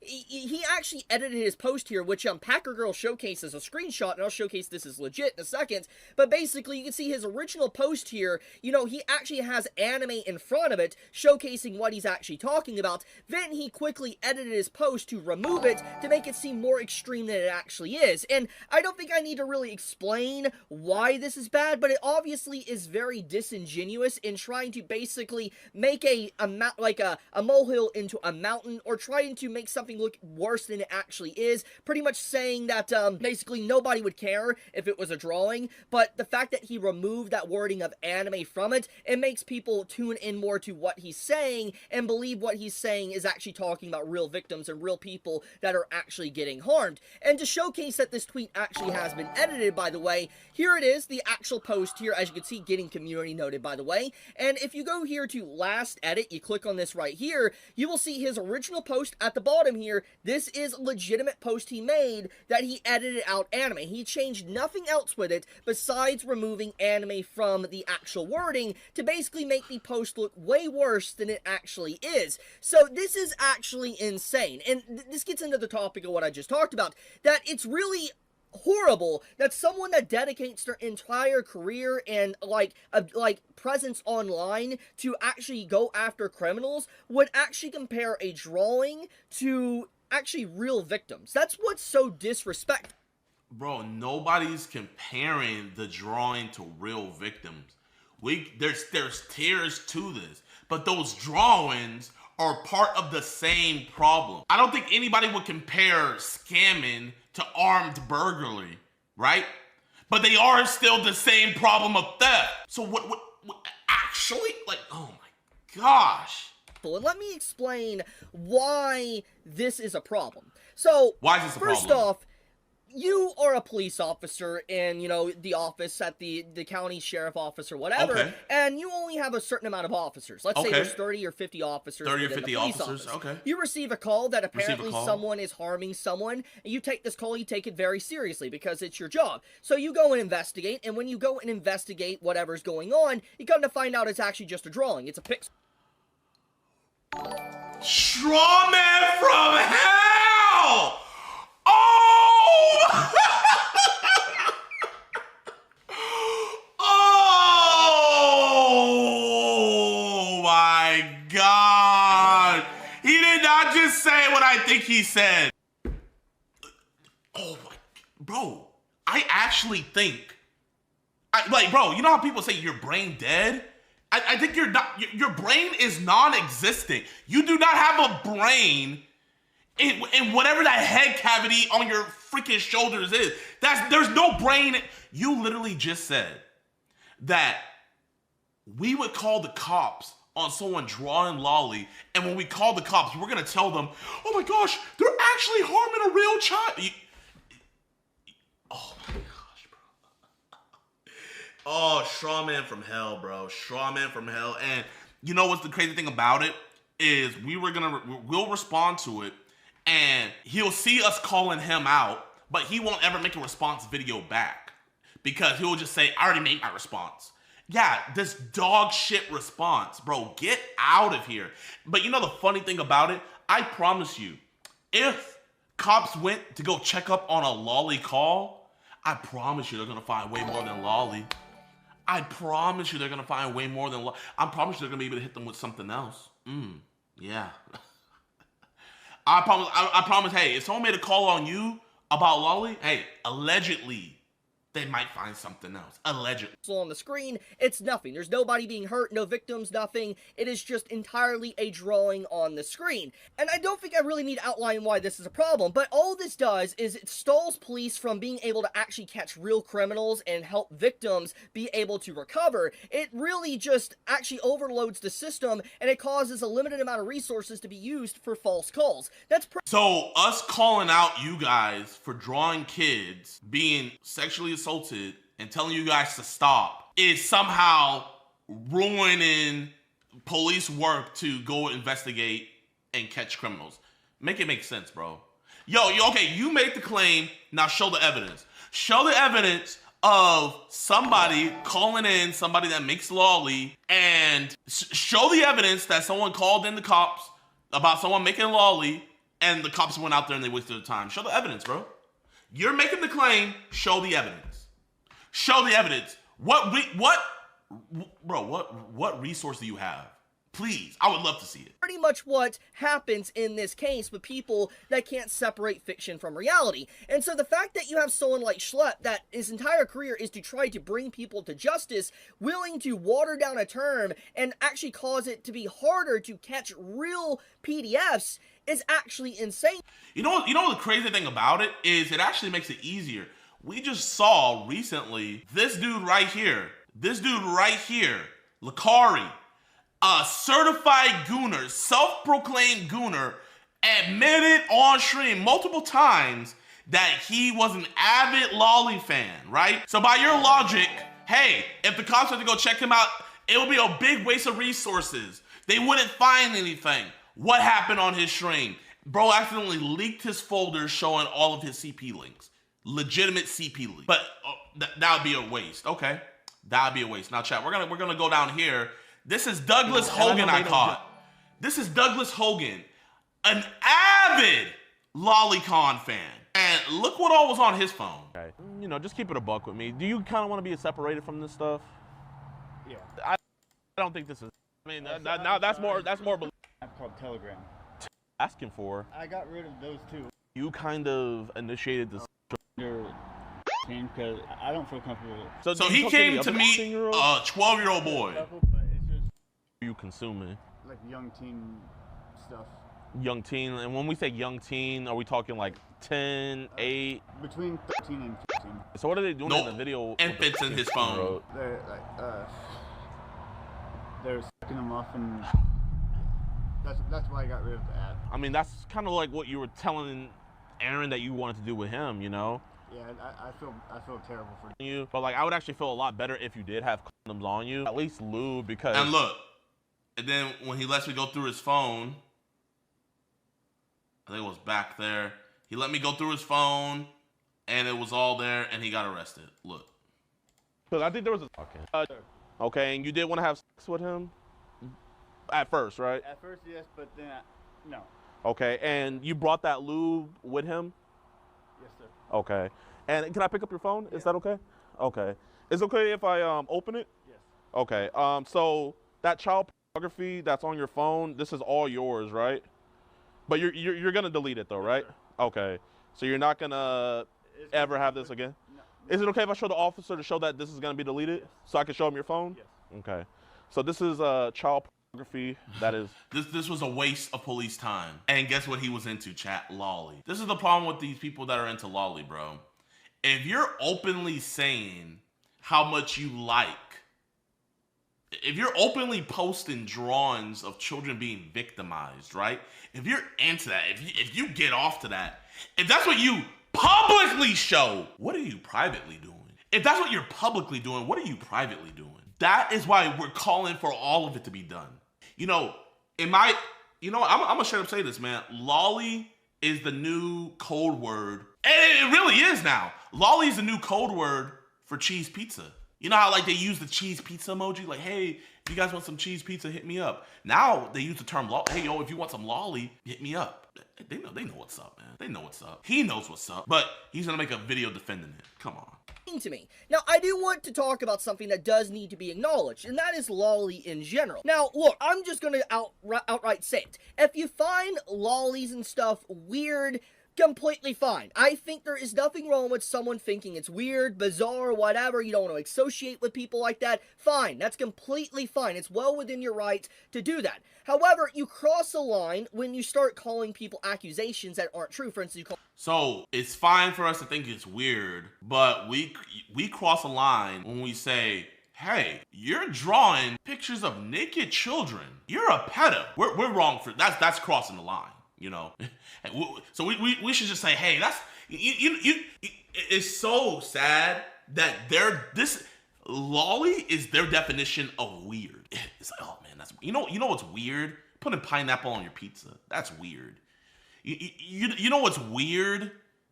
You know what's weird? You know, taking a shower or taking a dump and not wiping because you're about to go take a shower. That's weird. You know what I mean? Those things are weird. But drawing images of children naked and having sex? That's only weird. We're gonna put that in the connotation of pineapple on pizza? Or you start comparing a drawing or a pixel to an actual living, breathing human. There is... Hey, you know, the same logic they use, this is what dudes into CP use. Oh, bro, I never hurt those kids. I never met those kids. I didn't hurt them.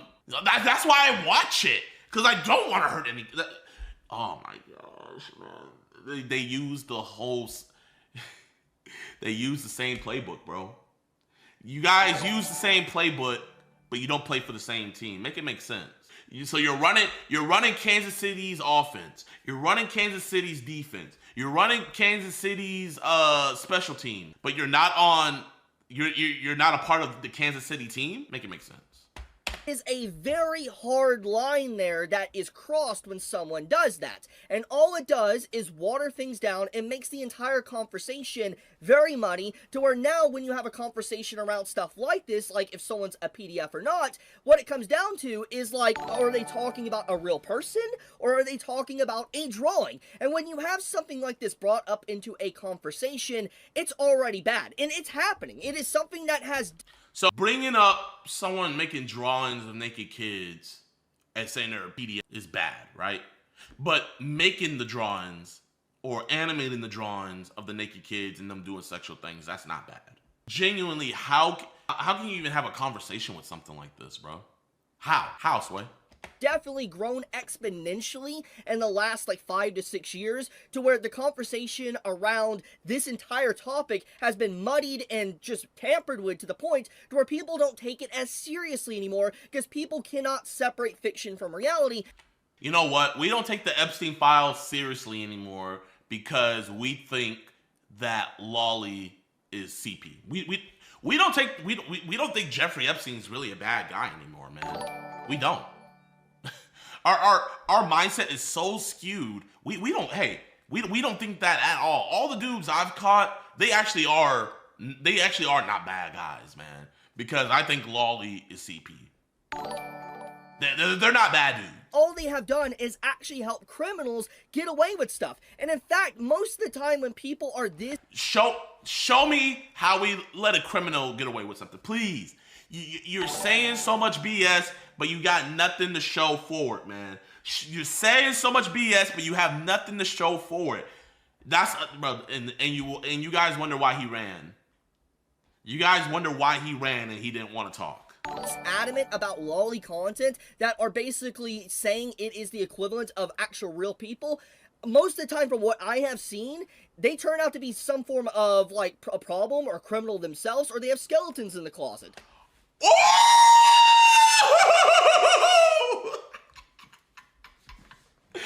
Hey! Let me run that back one more time. It is the equivalent of actual real people. Content that are basically saying it is the equivalent of actual real people. Most of the time, from what I have seen, they turn out to be some form of like a problem or a criminal themselves, or they have skeletons in the closet. Oh, wow.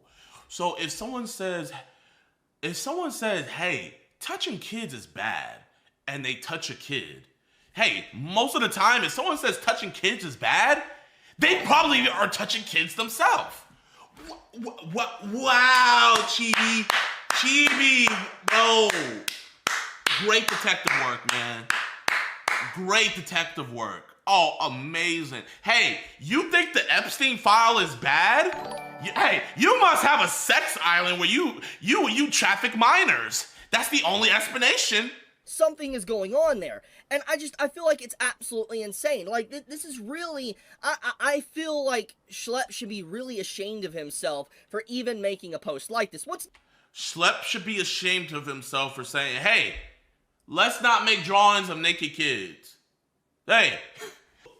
Ooh, man, Judgment Day can't come no sooner, man.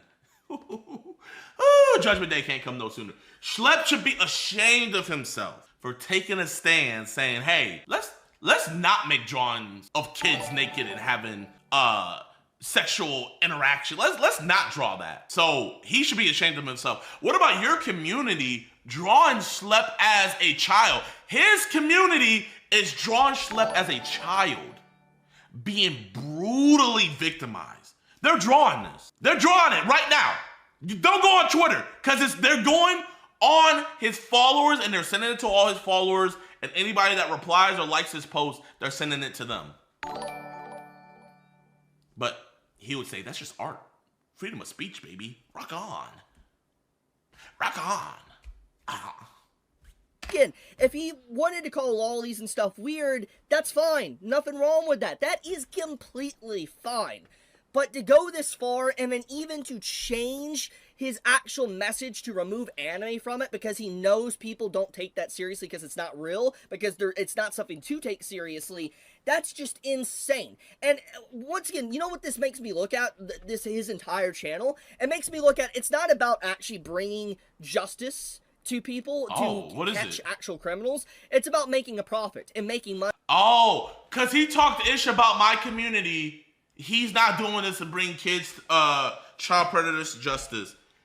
Hey. You saying what I'm doing is weird and I should go to jail for it? You know what? You're not trying to protect kids. You're trying to just make money. You see, I'm not making any money defending my depravity. I'm not making any money. I'm losing all my sponsorships. Everybody's calling me a PDF file. Like, I'm making no money from this. So that's why I have the moral high ground. Because everybody dislikes me. Jeffrey Epstein would have the moral high ground right now. Hey, why are we hating on Jeff? Free my boy Jeff. I'm moving to Tel Aviv. Money off of it. And look, how can you not view it like that? Like, this person clearly doesn't potentially care about children if he's willing to water down terms to this degree. That's what it looks like. It's not a good look. It's not. And I feel like this is just such a shameful thing to do. I cannot believe he actually did this. Now, with that being said, I will say, I will always have the stance to protect fictional content. I have been very adamant about this for a very long time, and no amount of death threats, doxings, people trying to scare me off the internet, slandering my name, false accusations, whatever, nothing along that lines is going to make me stop talking about what I believe in and how people have a right to express themselves. Hey, you know what, man? You know what? Hey, man, I respect the hell out of that. Genuinely, I respect the hell out of that. You are not a pushover. You're not gonna bend the knee to anybody. Hey, I like jacking it to little kids. I don't care what you think. I like it. And if you go at any of my boys that like jacking it to drawings of little kids, I'm gonna make a video about you. I respect the hell out of it. Hey man, Chibi, my bad, gang, man. I don't think you're a bad dude. I don't think you're a bad dude at all. Hey man, yo man, let's just have a conversation, bro, man. I don't want to get anybody else involved. You know what I mean? Like, listen, if this got on anybody else's desk, they would just look at it for how it is. They wouldn't want to have a conversation. They wouldn't want to see your side of the story on it. You know, I'm different though, man. You know, I can tell you're a good guy. You're the backbone of the lolly community. You know, 490,000 subscribers, man. You know. Actually, I have an uncle who is also deeply into lolly. You know, I have an uncle, man. So I resonate. You know, I resonate with this, man. So I totally understand, bro. Let's have a conversation. You know, I know you also don't want to be associated with this stuff. we have a laptop outside. Well, you know, we can get a, you know, whenever you download Lolly, do they ever accidentally, like, you know, get some images of some real kids on your device? Does that ever happen? I know you're not looking for that stuff, you know, you're just saying, oh, Lolly, and then it's like, whoa, where did this come from? You know what I mean? Yo, man, we can get that all sorted out for you, man. Just give me your devices, man. Put it in the airplane mode, and we can get that taken care of for sure. In art and also within literature, and basically if people are going this hard after, let's say, Lolly content, why aren't they going hard after Game of Thrones? There's some very crazy stuff within Game of Thrones' books, by the way, that have actual characters. Bro, you know, one thing, genuinely, like, no troll stuff, I didn't know this, but in Stephen King's book, what was that, there was something like, at the end of the book, the kids all got together and did bro, man, Stephen King needs to be put on a list too. And like, it was no reason at all. So you know what? Hey, you know what? Any fiction depicting weird stuff, I'm of the belief shows like Euphoria and stuff is weird too, man. You're showing a bunch of high schoolers, like bro, like all that stuff is debauchery, bro. All of it. That are technically not 18 plus within it. But for some reason, that is completely fine, because you want to know why? It's popular. It's a big series. People accept it. But obviously now with anime reaching a new norm and people kind of encountering anime for the first time, and the main go-to voice now is to say anything that isn't mainstream shonen, like for instance Chainsaw Man or JJK, everything's icky or weird and needs to be gone, censored, and it's problematic. We could see this. There's a big shift. And there's a lot of hypocrisy. There's a lot of people only playing one side and not understanding, and they're picking and choosing what's a problem or not because they just don't like it. And at the end of the day, they don't really care about actual victims or people getting harmed. We're 9 minutes into this video, and this is me being genuine. At what point did he give any rational opinion why Lolly isn't bad? Like, what point in this entire video? Genuinely. All in it for a profit, or he's being just able crying, to get brownie points and clout and everything about that. That's basically what they're doing. And I'm just gonna say it like it is, guys. I would make a lot more money, and I would have a lot more sponsorships if I straight up just said Lolly is bad. I would make a lot more money. I would have a lot more sponsorships. I would be a lot bigger. I would be an actual beneficial person to society if I had a moral compass. If I had some limits of a moral compass, my life would be totally better. My fiance wouldn't have cheated on me. My voice wouldn't be so high. I would be able to actually walk by a playground without feeling funny downstairs. My life would be better. I would. I'm just gonna be blunt. I would make so much more money, and I would be deemed less problematic to work with or anyone to talk with me if I just straight up went against it. But I won't, because I'm willing to separate, and I see the difference between fiction and reality. I know there's a big difference, and trying to say they're the same hurts real people, and I feel like that is so horrible to do. Who is chat? Can someone tell me? Can someone show me anywhere where someone said that Lolly is the same as someone being hurt? Can someone show me that? Just for a second, chat. Do any of y'all think Lolly is the same as a real child being hurt? Do any of y'all in the chat really believe that? Do any of y'all? No, exactly. So I don't know why he keeps on trying to die on this hill. Now, do you think being into Lolly, creating Lolly, all that stuff is part of the same problem and the same family tree of children getting hurt? I would say we all say yes. You see, what he wants us to do is just cut one branch off of the tree. No, we would cut the whole damn tree down.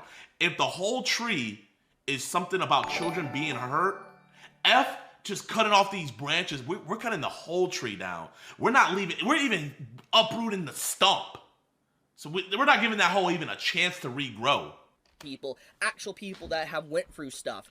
So, long story short, I'm probably gonna get mass hate for this video. Oh, I know I'm gonna get mass hate. But It is what it is. It's something I've already dealt with before. Dog shit video, like genuinely, like not even just the take. The take was obviously dog shit, but this is just, oh man, this is bad. Officer, that's him. That's the man that touched the pixels. Oh my gosh. Ah yes, predator found with bread in their fridge. Therefore, all bread eaters are. Oh man. You know what's crazy? This is like saying, hey, if a guy tweets, I like little kids every day. I like little kids. I like little kids. I like little kids. And you say, hey, that dude's a predator. Wait, no! No! How is he a predator? What? The pixels are determined that he's a predator? Oh, come on. Hey, man, Chibi, literally, we should have just kept this in the vote. We should have just kept this in your hidden files, my man. We should have just kept this in your hidden file. I'm still, bro, you know what, Chibi? Let's have a discussion about this. Prove me wrong. Do streams again. I know you say you're anti-social. Chat, did you guys get any anti-social vibes? An anti-social person wouldn't go on stream talking about how much they love Lolly. So you can't be that anti-social. So, Chibi, come on my stream, and let's have a discussion. Let's have it. I know, yeah. I mean, bro, we know we already know what timing he's on. Yes, lolicon, lolly, defined as anime, manga, or other illustrated material depicting characters that appear to be minors in sexually explicit situations, can be illegal in Tennessee. You know what? I'm on his Twitter. Guys, go like my tweet that I'm sending at him, Chibi.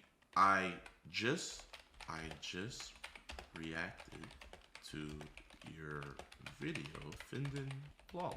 I know you said you are anti-social, but you seem quite fine to me in your response. I'm extending my offer again since you said Schlep was running away from the convo. Would you have a discussion with me on my platform? All right, discussion. Is it one S? Is it PLATE? Chat. How's the grammar? Oh, it's no E. W's, yes. Okay. We good now? We good now? Go like that, chat. Go like that. Here, I'm gonna drop the link. Let's see if he responds. Go like that up, chat. A ratio would be cool as well. But, you know, I'm not putting pressure on you guys. But, like, you know, that would be cool as well. Oh, my gosh, man. What have we come to as a society? Indubitably. Bro lives on Twitter, so there should be a response here soon. He responded, the fact I'm seeing this botted in real time. What? Bro, I'm on live! What do you mean botted in real? What the fuck? Oh my, I'm literally live. The fact I'm seeing this botted in real time, nah, I'm good. The point of debates or discussion has passed after personal attacks. And bro lied on me saying bought it. What do you mean bought it? The post you're trying to reply to has been deleted. Bro deleted his post before I could even respond. Oh my gosh. What a wuss. Bro, did he block me? What a fraud! Oh my gosh, what a fraud! I guess he wasn't lying, chat. You know what? It's not that he's just anti-social. He's just anti-social around black people. You know, bro, man, did a black dude steal your fiance? Like, what do you got? What beef do you got with me? Bro, I would have gave bro a fair shake and everything. And chat, he's running from me. He is running from me. I gave him the opportunity. No one can say, oh, JiDion, you were bullying him. Oh, JiDion, you didn't give him a fair shake. Oh, JiDon this. Oh. Yo, Lolly community, your top man ran. That boy hit the dash. Oh my gosh, bro. Literally, there is no testosterone in this man whatsoever.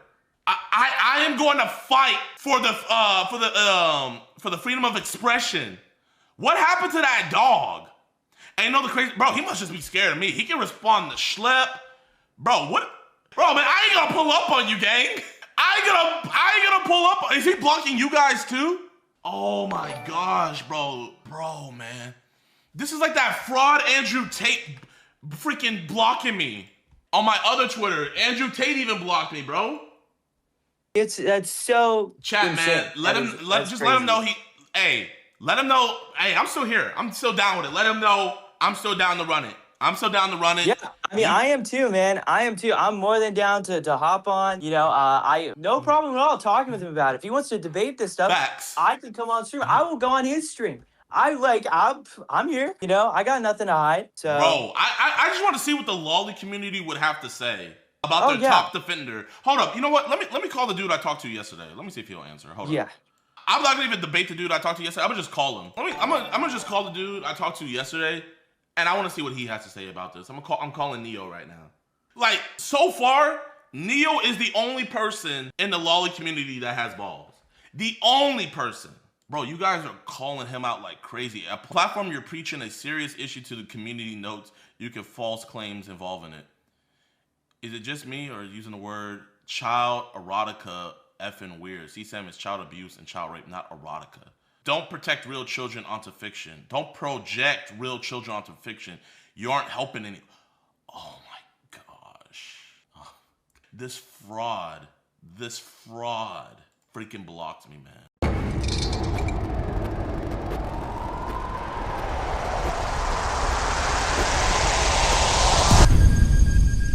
Do you just want to watch us eat each other out? I mean, cover that, guys. How old are the people we came here to meet today? Too young. You told her that you're not gonna need a, cause you're gonna just shove it up her butt. Have you ever messed with any other girls that were young? One of them, she was, her mom and gave her consent. How many nudes did she send you? She was sending them every day. All right, wait. You said nothing was gonna happen.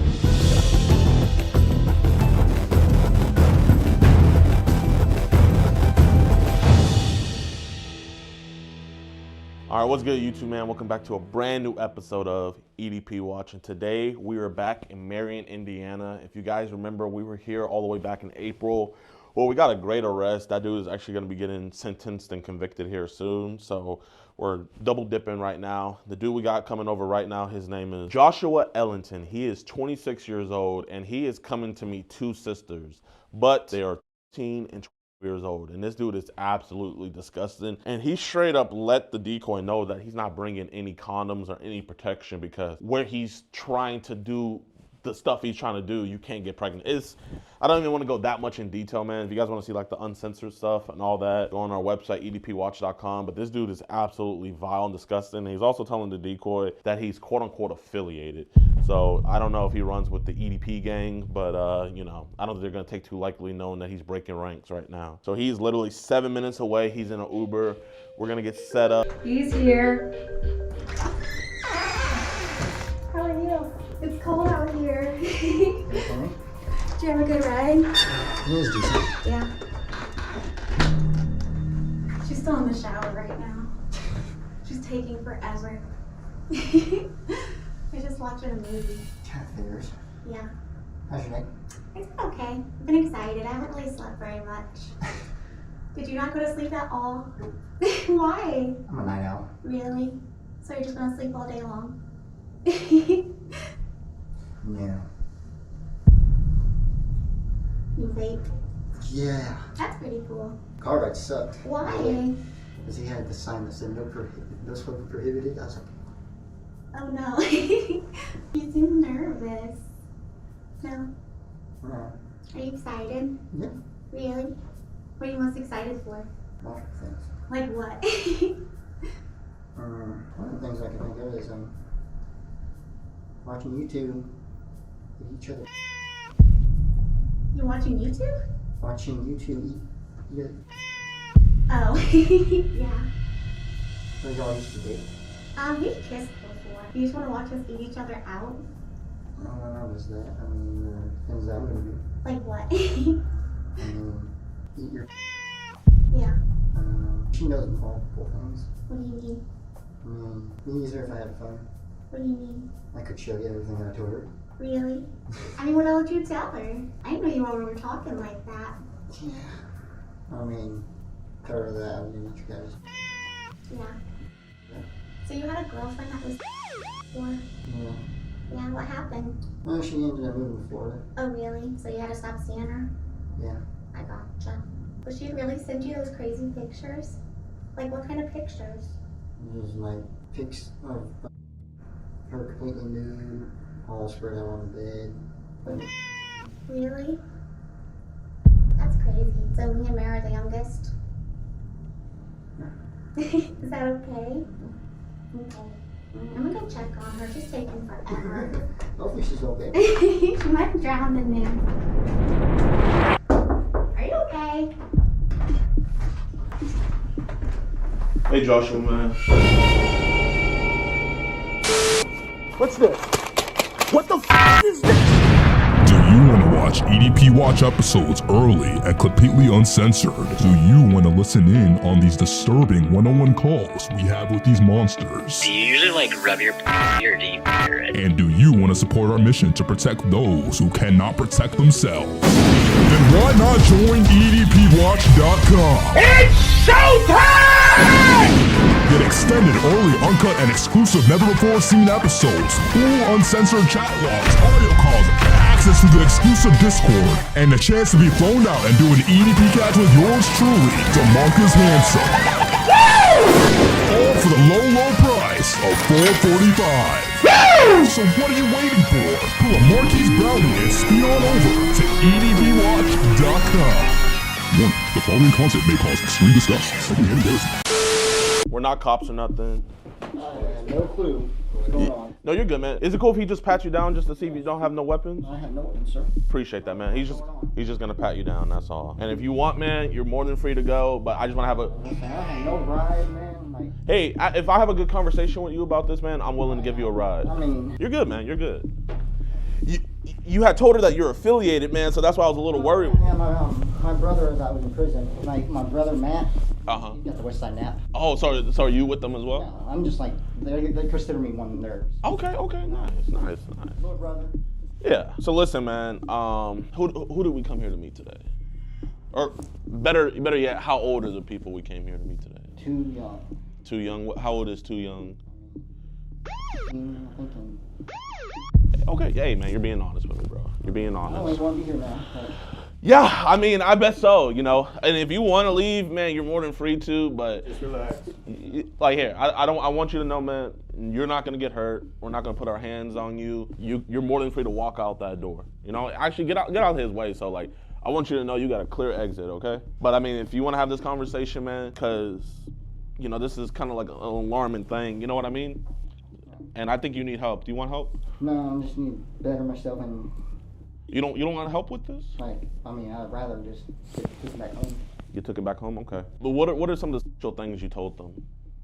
Things I shouldn't say. Okay. Like what? What are some things you shouldn't have said? Things I shouldn't have said. Okay. So, you know, I kind of want to hear it from your mouth, but, you know, I'm going to just kind of read some of your words because I want better understanding of this and everything. So don't think I'm trying to embarrass you or anything like that. How old are you? 27. You're 27? Or you're about to turn 27? About to turn 27. So listen, man, I'm 25, man. So you're not, I know I look old. Hey, why are you shaking, man? You okay? You just nervous? Tell me what's wrong, man, please. You feel like you f***ed up? Just like the guilt's getting to you right now?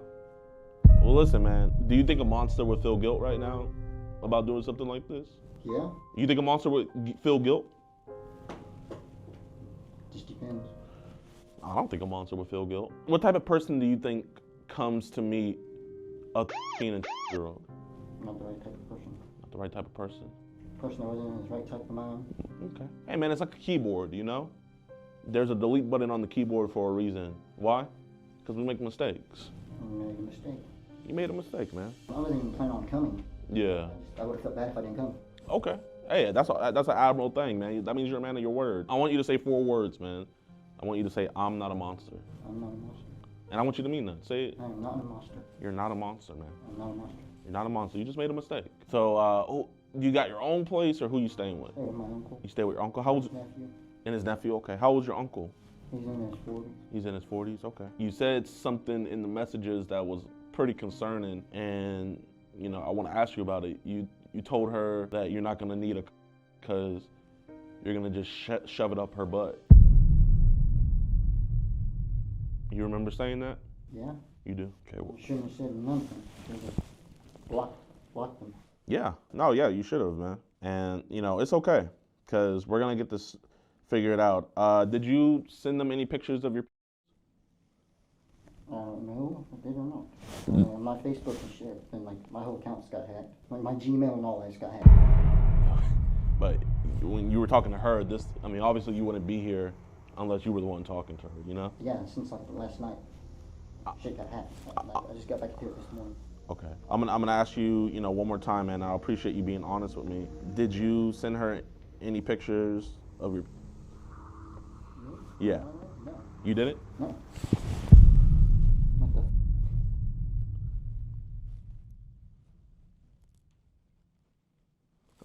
What is that? I said my shit was hacked. So you're saying you didn't send this to her? No. But you told her that you wanted to put her butt. You said that, but you didn't send her the picture. I didn't send the pictures, no. So how does a picture of your just get sent to her? And you can't say it's not your because... I mean, the Gmail. That's saved in my Gmail. It's your full face, man. Listen. I'm being honest. Like my shit. I'm gonna be honest with you. You're not being honest with me. And I'm gonna just say this, man. I'm gonna just say this. If I feel like you're not being honest with me, I don't want to talk. I actually want to be able to help you. I said the other things, but I did not send them pictures. I put that on my dad's dead grave. Well then. Someone got into my shit. I'm not gonna even entertain the lie. I'm not. All I'm asking for is a reason why, and I feel like if I'm not getting the truth, I'm being honest. Listen here. If I feel like you're not being true, then I'm gonna just have to tell your uncle, and I'm gonna have to go tell the authorities. Put it on my dad's grave. I did not send them pictures. For a fact, I know that. Hopefully, you can handle daddy's big. You said that though, and that was right after you sent the pictures of you and your. I don't remember sending the pictures. You might not remember, but I want you to at least acknowledge that you did do it. Okay, if I did, then I don't remember. Okay. So why are we sending pictures? I should have been sending nothing. Should have blocked him. I knew coming here was not the right thing to do. Yeah. Have you ever messed with any other girls that were young? Only one, and she was, and her mom and gave her consent. Okay. How old were you when you messed with her? I was 20. You told her that she was going on. So did you start talking to her when she was 16? Like, we were friends. So who was this girl? And She was Florida. She. Yeah. Okay. How many nudes did she send you? She was sending them every day. Every day. Kind of the reason why I stopped talking. Oh my gosh. So she wasn't even wanting like just like a regular relationship. She's just freaked out. Oh my gosh, that's horrible. Man, I mean, I would. I'm so sorry, guys. You're good, man. I'm so fucking dumbass, man. Why do you think you're a dumbass? Because I fucked up and should do something I should not do. True. Is there any way that you can get me a ride, man? Like, I'm just ready to fucking die. I'll get you right. I got you with that. Let's go over and just ask a couple more questions. Can you be honest with me? Was your intention to come over here and have sex? No. Your intention wasn't to come over and have sex? No. What were you guys talking about? Right here, yeah. He just told me on the couch that he was excited to watch us eat each other's. Yeah, that before, like. Before we came out. Before I even got like. That was on the couch. When I got here. She wanted to know. You. So I reminded. You told her on the couch that's what you were excited for. No, that's not what I'm excited about. Not be around people is what I was excited about. So you were excited about a teen and girl eating each other's. I'm so sorry, man. Type shit. I'm gonna eat that so good, you're not gonna be able to resist the 9-inch. I'm gonna do some measurements. Is that 9 inches, Joshua? I don't know. You don't know? I'm not even trying to get at me because I fucked up and I'm stupid, man. Well, I mean, we can't be giving fake measurements. Ability. Well, I know you have this ability to shit out of a 18-year-old's. I know you have that ability. I'm in the right mind, man. You're not in the right mind? No. Go ahead, just sit up. You wanna go get some air outside? Look, just go ahead, sit up and take a deep breath. All right, okay. No one's gonna hurt you. No one's gonna do anything. All right. You freaking out right now is just this is you doing it to yourself. I don't want to go home. Yeah, I mean, you're more than free to leave, man. I ain't got nowhere to get there. If you need to step outside, man, you know, you're more than free to. Here, open the door for him. I want to go home. Yeah. The door's right there, man. I don't want you to feel like you're trapped in here. You want to go outside? Here. Joshua, look at me. Go like this. Joshua, do it with me. Another big one. Hey, Joshua, man. The more you shake, the more you're just gonna stress yourself out. Here, come on, Josh. Let's walk outside. I think we need some air, okay? I just think you need a little air. That's better, huh? Not better? It's cold, huh? Joshua, listen, man. We gotta talk about this. It's not right that a 26-year-old man came over to do what you wanted to do with some kids. I wasn't thinking, man. Wasn't thinking. Wasn't. That's the problem. You weren't thinking, man. So, I mean, I don't want to get law enforcement involved, do you? No. Exactly. Yeah. You went to jail? I did a whole, they made me do a whole 603 days for just possession. What, possession of what? Methamphetamine a long time ago. Oh, okay. You don't have no methamphetamine? No. You don't have, okay, good. We have to address this so that way it never happens again, you know? I mean, I'm gonna go home and delete all this shit. All social media, gone. Well, I mean, that's not my biggest, I want to figure out what's going on in your head. That's why I want to ask these questions. Sometimes I'm out there with disability and shit. Medicaid, and I mean, bipolar, all types of things. So does your medication make you talk to kids? Like the psycho meds do. The psycho meds. So you've talked to kids before because of your meds? Like as friends, like, you know, but not like this. So how did it happen like this? I don't even know, maybe, yeah. So sorry, guys. Yeah, put you guys through this shit. Well, I want to see that little tight, wet pink or them titties. I promise and swear on my dad's grave, dead grave, that I will delete it right after. I will even send you a pic of daddy's hard baby girl. So why would you put that on your daddy's grave? No clue, man. Is your uncle your dad's brother? No. No? Your mom's brother? Kind of. It's a long family story. I bet, man. Anyway, yeah. Huh? Ride home. If I feel like we have a good conversation, I'm willing to give you a ride home. I'm not gonna be able to talk and shit. What do you mean? I'm merely a social person, bro. I mean, I was listening to your guys' whole conversation in there. You were talking a lot. You were talking great to her. So if you could talk to kids, you could talk to adults, you know? Like, I'm just not a social person. So why were you being so social to kids? Because I'm not in the right state of mind. I want to help you get back in the right state of mind. Right now, this right here is me and getting back in the state of mind. Like, I don't want to be here, like, at all. But my only way, is walking, and I don't know even which way to go. I gotta go all the way back to Indy. Yeah. I feel like these are fair options. Either... I'm trying not to break down. Like cry? Yeah. I know you feel bad about it now. I feel like shit, man. Not bad. But the thing that scares me is that you didn't feel like shit when you came into the house. You felt like shit when you got caught, you know? Felt like shit like when we pulled in, like the Uber driver pulled in. So if you felt like shit, why even get in the Uber? Why not tell her I gotta cancel? I would have felt bad either way. Okay. I'm so sorry. I'm actually really a really great, like, good person, man. This is my first time I've ever. Oh, man. Like this. Usually it's not the life of party without Josh around. Josh is your brother? No, me. Josh. That's my name. Oh, beautiful. How are you doing? You finally get to hear the sound of my voice like you wanted. That would have been so much easier to call on video, but I don't know if my volume's working. So this is. Are you under the influence right now? No. You didn't smoke anything before you came? I mean, just THC cart. Okay. Which you buy from the gas stations. Yeah. I mean, if you smoke the THC cart, man, you should be as chill as a cucumber. Completely different. Like, I'm supposed to be ADHD too and shit, but there's like a lot of people don't see it. Okay. Why not cut the conversation completely off right when she told you how old she was? Because you told her I can get in trouble for talking to you. I don't know. There's like that little angel and then there's the little devil over here. Yeah. So the little devil won pretty much, huh? Can you be honest with me? Because it's not going to happen. So I would really appreciate you being honest with me. But if we weren't in there, would you have sex with both of them? No. No, couldn't do it. No. I would. She already said I was shy, like I was acting shy. I mean, I wouldn't have been able to do it. You told her to her face that you wanted to see them eat each other's.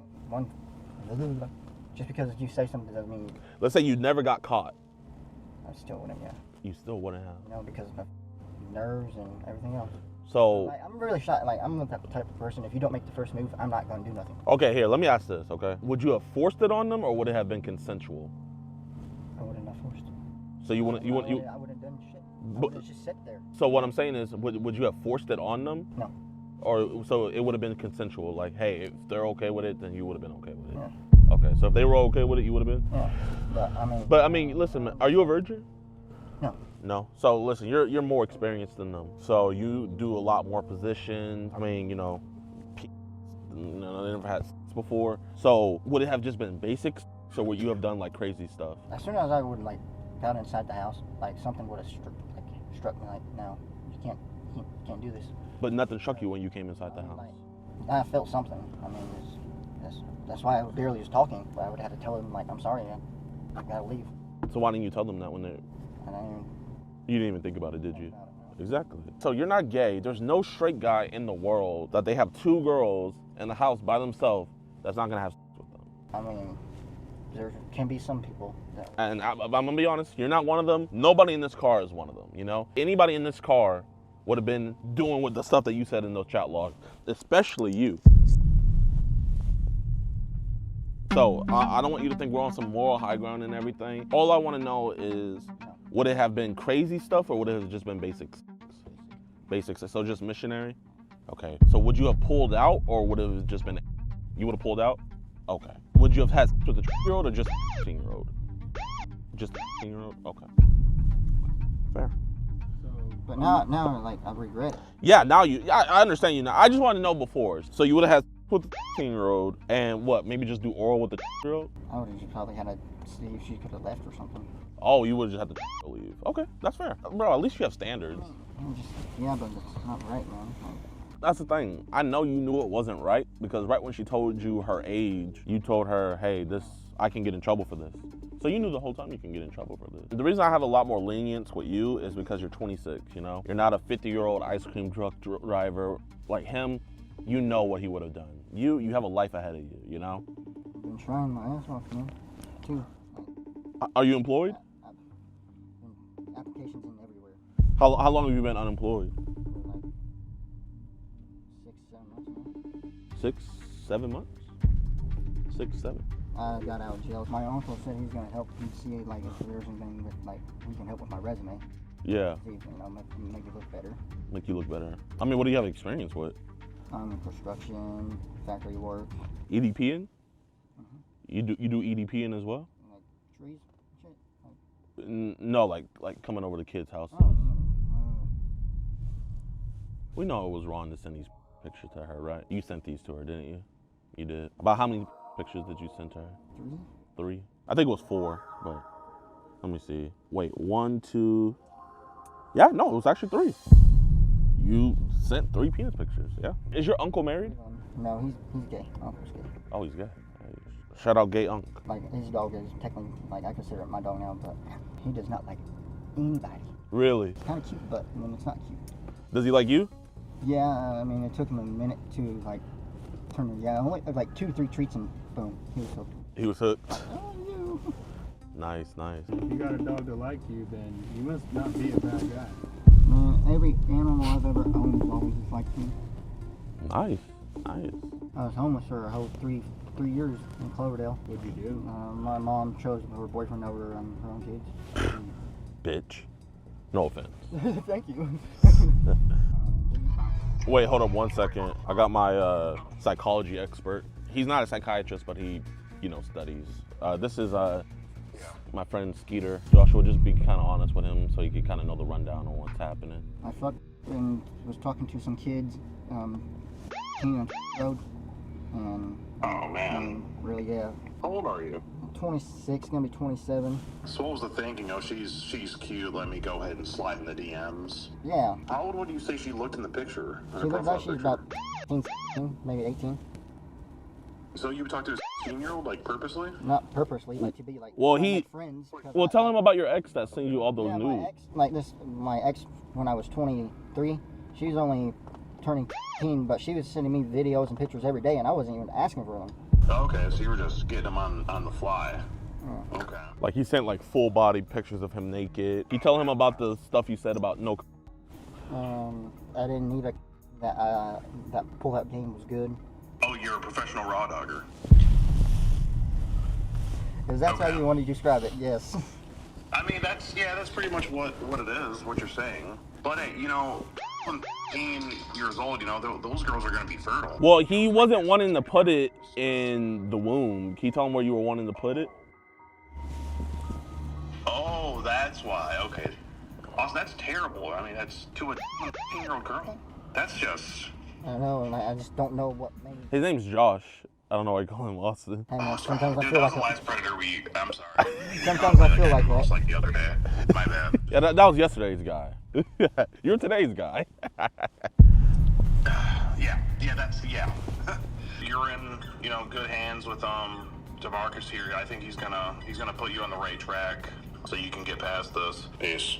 You know, you kind of look like Quentin Tarantino if he did meth. Yeah, let's get out real quick. Let's get out, Joshua. No, I think they're just doing patrol. So we're just gonna let them know what's never gonna happen again. Joshua, are you ever gonna try to meet up with a 13 and 12-year-old again? No. Are you ever gonna send pictures of your to her? Okay. And you did come to have with them today, right? So all those messages you sent, it was you, right? Okay. And can you also just tell your defense lawyer, you know, I f***ed you? Yeah, that's all. Okay. Wait. You said nothing was gonna happen. Step over here with me. Yeah.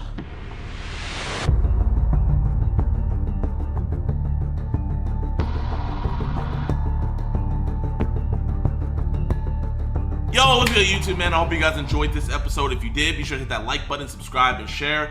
Now, I know this catch looked amazing, man. I mean, a huge shout out to the Marion Police Department. They did a fantastic job. We actually caught another dude there, Mr. Soliday. He is currently going to jury trial, man. They always do a fantastic job. When we at the police station giving our statement, they even want to flick up with us, man. So they did a great job. But justice has once again been failed by the people who are supposed to be prosecuting these cases. And what makes this even crazier is the guy that's prosecuting our case with the other dude, who literally is going to jury trial, he gets this case and just decides, nope, you know, I don't want to do this. But luckily, we got him on a phone call and been into it. So watch this. This is Bryce. Hi there, this is I was calling, trying to find out more about the Joshua Ellington case, about why it was dismissed. Our office chose just not to prosecute it. Is there a reason why for that? Not really. We just decided our boss instructed us to not file cases like that.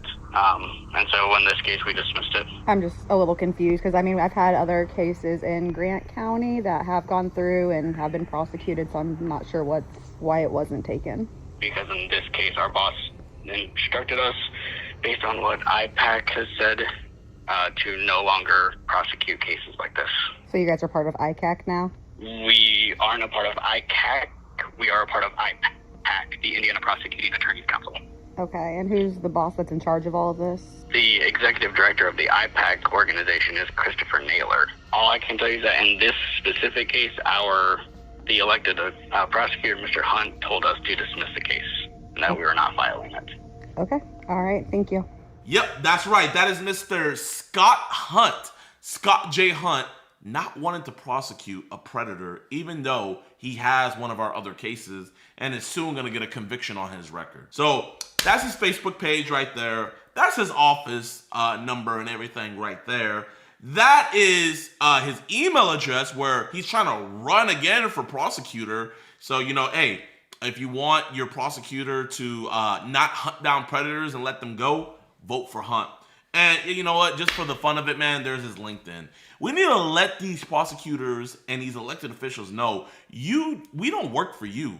You work for us. And you're going to do your job. And if you don't do your job, you're going to get exposed, you're going to get embarrassed, And we're gonna vote someone in that is gonna do their job, you know? So L. Scott Hunt, I appreciate you guys for watching the video, man. This one was a crazy one. Make sure you guys hit that like button, subscribe, and share. Also tune into my streams Monday through Friday, 12 to 5 p.m.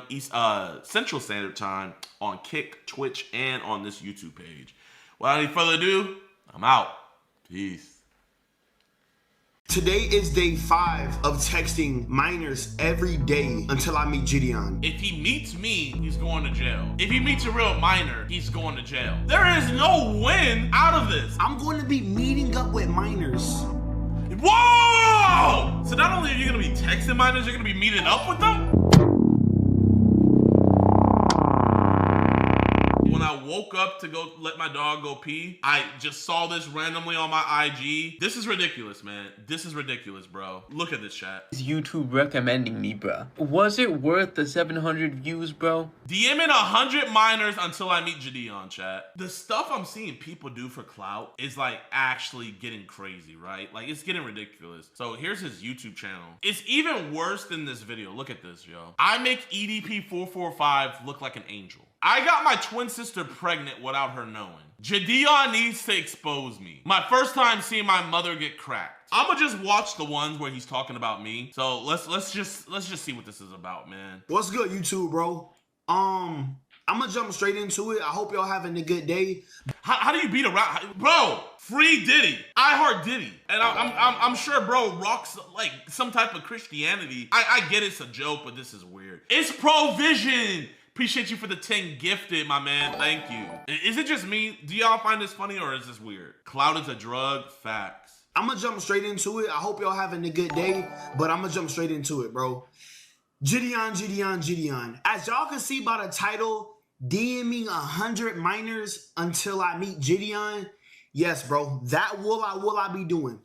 That's will I be doing. I will be doing that. And this is the reason. I'm not just going to be texting minors to text minors because we all know I don't like minors, bro. I don't know if we know that, man. Let's just say one of the minors you text is a decoy, right? Let's just say, hypothetically. What about the other 99 that you're gonna be interacting with, man? And you're gonna be talking to that way so you can meet me. You're gonna be talking to real kids just to meet some black dude. So basically, we all think JiDion Pred Catchers is scripted. We all? Chat, man, is the all in my chat right now? Is the all watching this video on YouTube right now? Are you guys the all? Let me know in the comments, man. Are you guys the all? Bro, I've been seeing people genuinely be believing that my Pred Catchers are scripted, but I look at it like this. A, who would pay to have their life ruined? Because we put their full name, everything out there.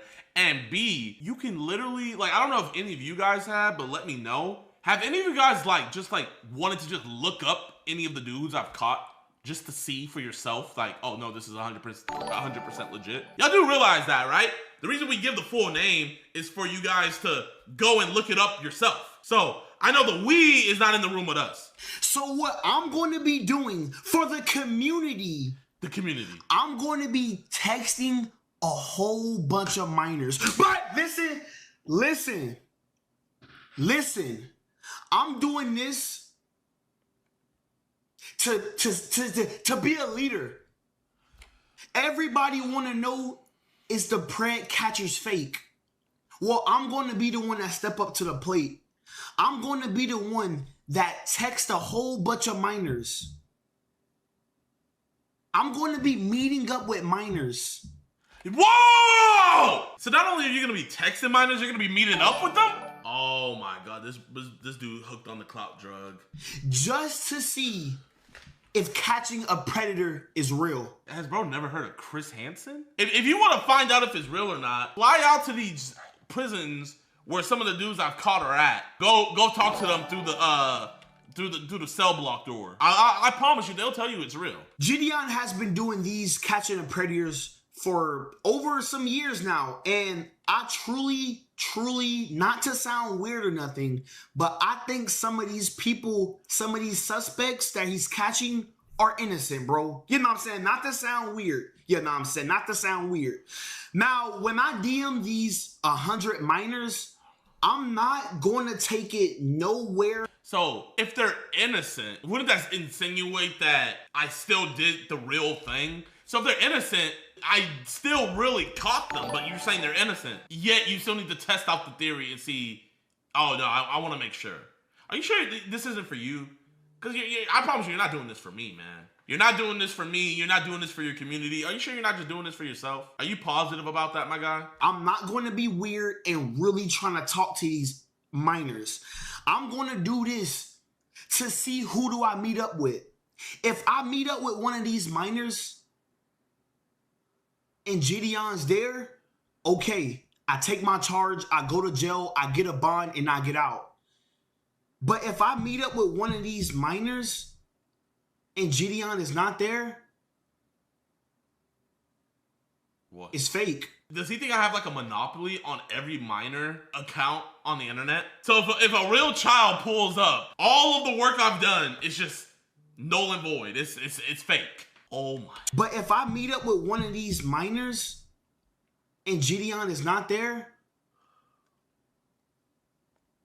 it's fake. Scripted. I'm going to be doing this for everybody that want to see if it's real or fake. I'm taking the bullet. I'm taking the blame. If this go wrong and I really meet a minor and not JiDion, I could be... If he meets me, he's going to jail. If he meets a real minor, he's going to jail. There is no win out of this at all. I'm trying to look at it. I mean, yeah, he'll get clout. Like, not any good clout. I'm sure everybody on Cell Block 1 would know about this. But, bro, I'm just trying to figure out where is the W in this, chat? Am I just not seeing it from the right point of view? Do I need to, like look around on the other side? Am I just two-dimensional? I cannot see a W in this. I could be going forever, bro. But this is what I'm going to do. I'm going to be texting these minors. I'm going to be flirting with minors. Only for an experiment. Only for an experiment. I'm going to be meeting up with minors. I'm going to be texting minors. And I'm just going to be trying to see if catching a predator is real. When I meet up with these people, I'm not going to do anything weird. I will keep it in the experiment. When I meet up with these minors, I promise I will keep it in the experiment. I will be professional. I will not do anything across the lines. I don't like. What do you minors. mean? This How are you professional meeting a minor? I will not do nothing with them. Oh my, bro. I like, chat, man. I get it. This is a joke. Like, you know, but I'm not oblivious. I understand that this is a troll, right? You know, if we're gonna shame the lolly community, we gotta shame dudes like this. You feel me, chat? I can't say, hey, lolly leads to stuff, leads to these predatory stuff, making it okay and stuff like that. If we let jokes like this be okay, and we all start joking like it, then the action itself is gonna be okay. And I'm not gonna allow that. Bro, I thought this was fake from Instagram. Yo, bro, you're not a bad guy. I don't know if I can even say that. Bro is preparing for a perfect excuse. It's really not even a perfect excuse. This is horrible. Like, bro, this is even more than just like a joke and stuff. Bro went out of his way to get a free Diddy Avenue sign and draw I Heart Diddy in his background. So that's the first video. He made another one. JiDion needs to expose me. What's good, YouTube, bro? Today I'm being straightforward. I'm not here to hide nothing. First thing first, man, I'm gonna be honest with y'all, bro. I don't have a lot of friends. So I get on here and I just let y'all know whatever to come off my mind, bro. I need somebody to talk to. And I feel like I don't got nobody, bro. So I'm gonna just vent to y'all real quick, bro. As y'all see by the title, I honestly think I will be getting exposed by JiDion sooner or later, bro. I always look at it as when someone jokes constantly about something, it might be a little bit of truth in it. I am, chat, have I not always said that? I've always been adamant about that, man. Bro came back making another video saying that he's probably gonna be exposed here soon. Now, you might ask why I say that. No, we know why. I've been texting a couple people online, and it's been getting to be an addiction lately, bro.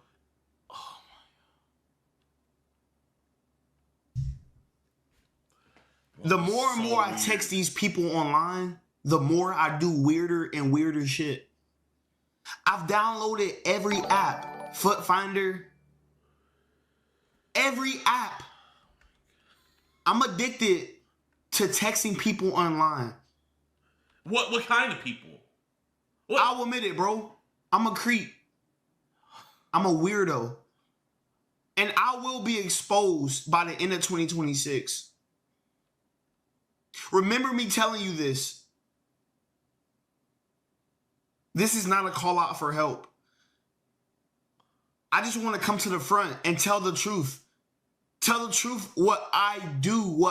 Bro, man, like, I have not laughed once. If you're gonna at least make a dark humor joke and stuff like that, let it be funny, you know? Like, make me feel bad for laughing. Like, let me be like, oh, bro, man, like, I should not be laughing at this, but that crap. Like, bro, nobody's laughing. This is really cringy. This is weird. And bro's doesn't even have a big following yet. Well, he only got 8K on Twitch. Like 700 on this. I don't know if this is his main YouTube or not, but only 700 on here. And bro, like, let's say he blows up, man. I don't think he will, or at least if he is right now, but he's blowing up for all the wrong reasons, bro. Everybody's just gonna look at him as a dude that pretended to be a PDF. And it's like, why would you want that moniker on you? You feel me? You know, people that run into me, they're like, oh, you're the haircut guy. You got the haircut, like, you know? Like, you're known for what you blow up for. So this is what he's gonna be known for. And he wants to be known for this because he's trying to blow up off of this. I get on these apps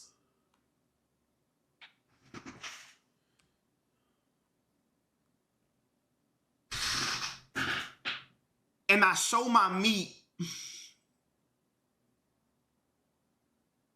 I'm a weirdo. I'm not who you think I am. I get on the monkey app and I pull my meat out. I'm one of those. I'm making this video to come up front, to tell the truth about who I am.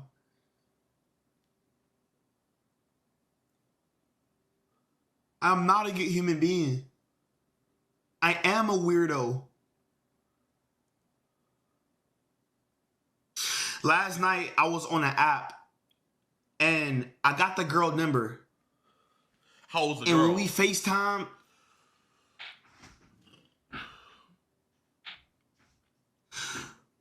when I FaceTimed her,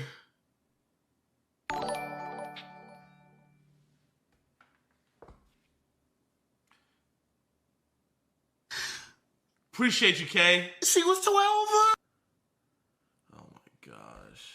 How do you think, like, his parents feel? Bro, man, like, this is all weird. He's addicted to clout. Listen to a bigger creator, a successful creator that's doing this full time. Not all publicity is good publicity, right? Not at all. Like, you know, just to keep it a buck with you guys, man. I used to tell this story a long time on stream, but I'll tell you guys, like, back in 2020, I had this video idea, right? And my mom talked me out of it. This is what I was gonna do. I was gonna go to a AA meeting, Alcohol's Anonymous. I was going to drink fake beers during the meeting, right? I was like, oh man, no one's done this before. This is gonna be hilarious, da-da-da. So I was telling my mom about the video, and my mom was like, don't do that, JiDon. Don't do that. I was like, why? And she was like, baby, you probably have people who watch your videos who their parents are alcoholics, and they use your videos as an escape from that. And to see you just making fun of it, imagine how they would feel. And when she said that, chat, man, on everything, bro, like, I was just like, damn, I'm not gonna do it. I'm not gonna do it. And I never did. Bro, I gotta see this. What's good, YouTube, bro? I'm gonna get straight into it. I hope y'all having a good day, bro. But I'm supposed to be in prison right now.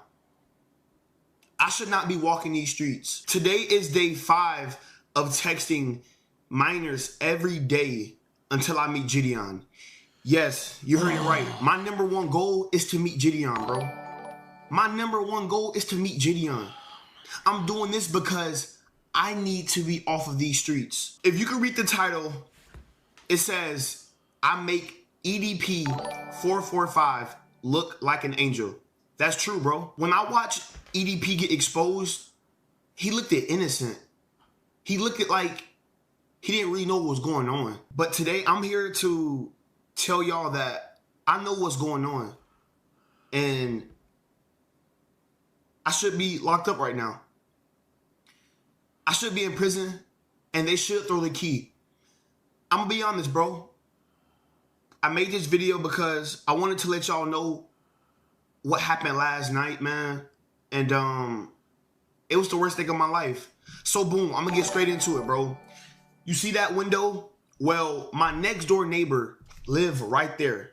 Oh my gosh. So every time I look in the window, I see my next door neighbor's room. How old is your next door neighbor? Last night, their window was, you know, open a little bit. And the daughter in there, she was changing.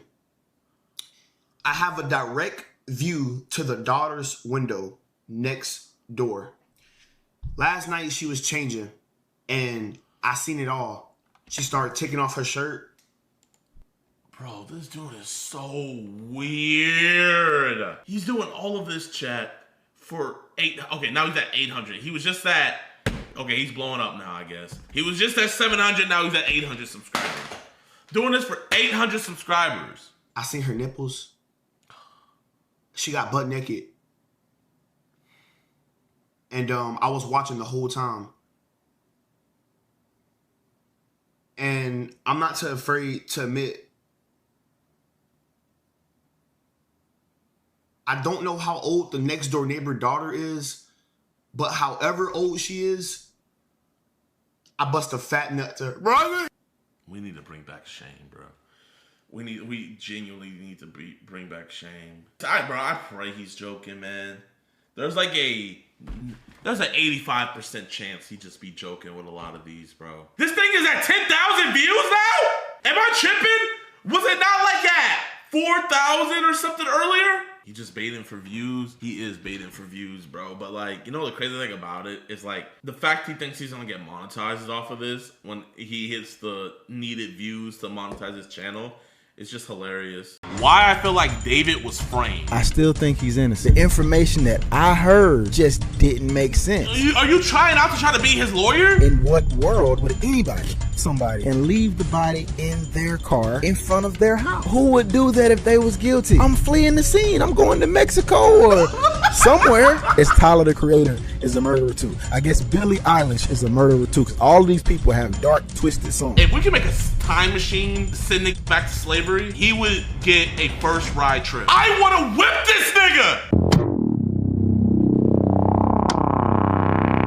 All right, y'all, so I was scrolling on TikTok yesterday and I just saw this pop up. This dude named High on Board 89 posted a TikTok saying, why I feel like David was framed. Hey, bro, like, look at this, bro. 1,000 likes, same. I just feel something's off. And we got a grown man up here posting a 20-minute video talking about why I think David was framed. Just hear me out. Here's my full explanation. Bro, I'm gonna be real with y'all, man. Even if he was framed for murdering her, right? That does not take away from the fact that he was literally in a sexual relationship, when it started when she was 11 years old. And then not only that, but he was also in a relationship with other minors as well. Had her tattooing his name on her and everything like that and all this. And we're making video talking about he's framed. Free date, like, bro, man. I saw it was a brother that made this, bro. And I was like, bro, this is disgusting, man. So we're gonna watch this right now, man. Oh my God, I genuinely cannot believe this. I still think he's innocent. And I don't know if I've ever really laid out my reasons why, but hear me out. For all of y'all that think he's guilty, I understand. And understand, I'm not even saying you're wrong. Listen, I'm not even saying you're wrong, but David was framed. So you're saying the man was framed, but the people saying that he's guilty, they're wrong. But you're saying that they're not wrong. Like, bro, man. Oh my gosh, double-tongued ad man. All I'm literally saying is I haven't seen enough evidence to convince me otherwise. Because what y'all don't know is, one, there's a lot of people that think David is innocent for the wrong reasons. Like, there's a lot of people who think David is innocent simply because they like him, they like his music, and they just can't fathom a world where he did that. So you think David is innocent for the right reason? So people that think he is guilty, they're not wrong. People that think he's innocent, they could think he's innocent for the wrong reason, but you also think that he was framed. Like, what are we even talking about? I'm not one of those guys. I know anything is possible. And again, I didn't know who David was until last year. Because honestly, when I first heard about, the case, when I first heard about the girl being in his car, my first thought was, oh man, that's crazy. He really did that. But then as more information came out, and then I, found out that the body was left in his car at his house, in his neighborhood, in his driveway or whatever, and that he was across, the country on tour, that's when I started thinking, hold on, that don't make sense. Bro, because she was in there way before that. You see, if you're going to say somebody was framed, at least do a bit of research. The prosecutors have just put out there, and this isn't some new video. Like, he just posted this video 2 days ago. So all of this information, if he would have did just a little bit of research, he would have known. The prosecuting team is saying that she was murdered on April 23rd, way before he even went on tour, right? So it was never because of who he was. I've only ever thought he was innocent simply because the information that I heard just didn't make sense. So if you think he's guilty, just let me ask you some questions and feel free to leave your honest opinion. So now I gotta answer your questions. Bro, are you trying out to try to be his lawyer? Are you trying to be on his legal counsel? In the comments, this is not for those people who are not open-minded and can't take it if you have a different opinion than them. If that's you, then you can go ahead and leave now. This is for those logical thinking people who are completely fine hearing somebody else's side of the story and taking in new information and having a dialogue. Okay, what new information you got? That's all we're doing. Let me hear. At the end of the day, none of us know what happened. I'm only giving theories and my personal stance on this whole situation. Let's hear it. So check it out. The crazy thing about it, man, is he's not wrong in thinking, hey, there could be a possibility that he's innocent. I'm gonna just wait and see how the trial pops up, right? That's what an actual logical thinking person would do. But no, he goes on the internet to proclaim somebody's innocence before, when all the evidence is already weighing against the person, he's still out here proclaiming somebody else's innocence, someone that he doesn't even know, and then he's saying the burden of proof is on you. Hey, I know all the cards are stacked up against David, but listen, you have to prove to me, bro, you're not a juror. We are literally in the same boat. This right here is fueling those weirdos out there that are out here defending this man and taking away from the fact that an actual little girl was killed, murdered, and also, a lot of people are forgetting about this, sexually abused by David. But I bet you he will not go anywhere near David sexually abusing Celeste. I bet you one is only going to be about the murder. Watch. One reason I feel like the man could be innocent is because nobody deletes somebody, puts it in their car, leaves it there, and goes on tour. That's the main thing that's throwing me off in this whole case. If they have found the car in the woods somewhere, or if they have found the car in the river, then I'd be like, yeah, he did that, man. He was trying to hide that car. But nobody does that and then leaves the body in their car in front of their house. So I want to let you guys know about this, okay? So this is the whole thing. Thing with David, though, is that apparently that same night, or either it was that same night or the night after, or the day after, they were throwing an album release party for him. So on April 23rd, when it's alleged that he killed her, he would not have had enough time to do with the body that he more than likely wanted to do. So he probably got scared and was just like, you know what? I'm gonna just leave the car out there. And it actually worked to his benefit because the tow people thought that the car was just abandoned and they brought it to a tow yard and left it there for months. And it wasn't until people would walk by it and just smell like a horrendous smell coming from it that they were like, all right, we need to call the cops. And that's how he was caught up. So timeline wise, with everything, like, hold up, so here, this is when prosecutors say that she was murdered, and then he had a press to do for his tour tickets. Then the next day, he had to fly from his house all the way to New York. Didn't give him enough time to get rid of the body. They're saying that he killed her on the 23rd, and then he had to get a red-eye flight. So, if you guys don't know what a red-eye flight is, that's where you pretty much, you leave at night, and when you get to the place, it's in the morning. So, if he took a red-eye flight, he probably took a 12 a.m. flight from LA to New York, right? So he left LA at 12 a.m., but he didn't get to New York until it was like probably 8 or 9 a.m. Because New York is 3 hours ahead of LA, and then it's a 6-hour flight from LA to New York. So that's why it's called a red-eye flight, right? You're going there, falling asleep, and you wake up and it's the morning. So he had to fly all the way to New York to go do his press stuff there. That did not give him enough time. Depending on when and what time he killed her, April 23rd, she probably got there at night. So he just cut her up. He killed her, cut her up, put her in his car, and then he took his flight to New York. So that's why that would make sense why the car was left there. That's it for me. That is the whole basis of my disbelief. Because that makes zero sense. In what world would anybody kill somebody and leave the body in their car in front of their house? Now, if they would have said they found the body anywhere else, I'd be like, okay, man, he probably guilty.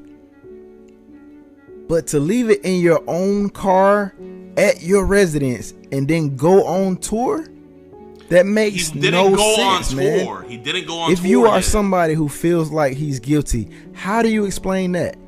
How do you explain him leaving the body in his car at his house? That don't sound weird to y'all. Because he had a flight to go catch. Like, that's what's, I kid you not, that is the thing that is throwing me off. And to add to that, so if that's throwing you off, that's fine. So now you're saying he's framed. Who framed him? That he was on tour when he got the news, when he heard that something, a body was found in his car, because originally they didn't know who it was. When he heard that a body was found in his car, bro did another show the next day, right? Am I tripping? Because it seemed like I specifically remember that when they found a body in his car, before they said who it was or knew who it was, he went on to do another show. So because he didn't stop his life after he got caught up, that shows... Bro, how many people have murdered somebody and then just went to work the next day? How many people have murdered somebody and then went home to their wife and kids, kissed their wife, put their kids to bed, and act like nothing happened? Oh, bro, he performed another song. How can he possibly do it, bro? How? So what that said to me was, okay, I don't know who this. And you know what? You know what's crazy? When I think about it, it makes even more sense because it all depends on what was the Tesla at. Like, I have a Tesla, right? And when your Tesla dies, you can't track it anymore. You feel me? Like, you're not able to track it. You're not able to see where it is anymore. So what I'm thinking, it could be two things. Either he knew it got towed and he saw where it was at, but he just thought it'd be too risky to go and get it. Or his Tesla died when he had flew out, because that stuff's happened to me, and the Tesla got towed and he had no idea where it was. I can see that being a possibility. I can see the Tesla getting towed and he genuinely having and it died, and he genuinely had no idea where it was, and so he just went on about his life and just was keeping up with everything, making sure nothing was coming out, nothing was being reported. I wouldn't be surprised if that happened, man. Now that I think about it, his Tesla probably died, it got towed, and he had no idea. This person they found, but I know for a fact I haven't done anything. So I'm just finna do my next show. I assume they will get all this sort. No, chat. Regardless, I think the tow companies would have gotten in contact. I've had my car towed before. Tow companies do not get in contact with you. They don't. Like literally, when I got my car towed, I had to call around to a bunch of different car companies, like tow yards, and just say like, do you have this? This is the license plate, blah blah blah blah blah. That's how you have to find it. You have to go and find your car. They're not gonna go find you, because eventually they really actually don't want you to find it, because after a certain while they'll be able to sell your car. You know what I mean? It's all a business. It out, but I know I haven't done nothing. That's what they said to me, because a guilty person that know they killed somebody recently, they not gonna go and do another show. They gonna be sweating bullets. They gonna be like, oh, hold on, dang, I'm about to get caught. I know what I did. I need to leave. I need to, I need to get my alibi together. I need to do something. But they don't go and perform another concert, bro. He did no research. He has no idea what he's talking Hear about. me out. No, we're not hearing you out. I know there's a possibility that he could have done it. Yes, I know it does not look good for him. But it's just those things right there that just had me feeling like there's no way. Bro, chat man, genuinely, David hired this dude, man. He will get you off. He genuinely, if you have him on your legal team, you will be walking free with us, and you will be doing another turn, bro. David, get him on the team, dog. There's no way he did it, but there's no way anybody would kill somebody and then have the behavior that he's had. Like, bro has just been super calm through this whole thing. Like, think about it, man. It's been 7 to 8 months. They've been investigating this guy the whole time. There was talk of a grand jury. There was all kinds of investigation and people online saying he gonna be, he going to jail. And dude stayed in LA the whole time. Who would do that if they was guilty? Let's be real. Like, bro, I can only speak for myself. But if I was a killer, and I knew they were on to me, and I knew that there was a great chance, they were gonna find the evidence that shows what I did, I'm gone, bro. I'm not sticking around. It's been 7 months and nobody's came for me yet. They ain't even told me they ain't even told me that I can't leave. Like, I'm free to do whatever I want. I'm not even a suspect for several of these months. And I'm just gonna sit here knowing I'm guilty, waiting on y'all to come get me? Nah, bro. If I know I'm guilty and that I know y'all gonna find something that shows I'm guilty, I'm fleeing the scene. I'm going to Mexico or somewhere. So it's just like, the fact that he didn't go anywhere, that's another, that's another strange thing. No. You got framed. Your camera didn't die. Your camera didn't actually die. Bro, you really want us to believe that your camera died? What idiot would make a video and not charge his camera before the video goes on? Bro, if I was that dumb, I would just delete my TikTok if I couldn't charge my camera before I recorded a video. No. I'm up out of there, man. For a guilty person to do, in my opinion. It's just so many things that make me feel like he must have an airtight. It is kind of odd to be chilling with a 13-year-old. It was! It is? Oh, hell! No.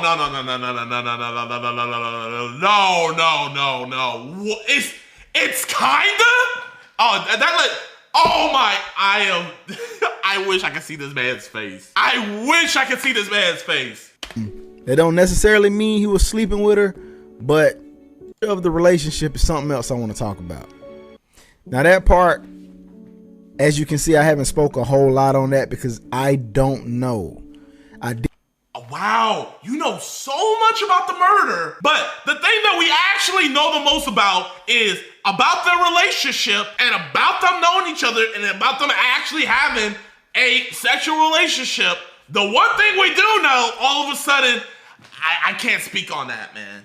I can't. It's kind of weird, but I can't. Now, this dude's the weirdest. Did see that live stream video. Some people said they don't know which Celeste that is. Who knows? Because she do have a hoodie on. But if I'm being real, it do kind of look like, you know, the Celeste in question.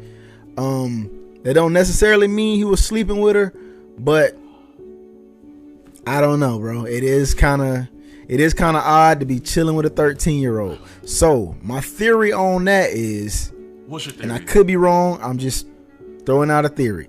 I seen recently where some girl named Asia or Alasia or something like that said that she was a friend of David's and she seen an ID for Celeste.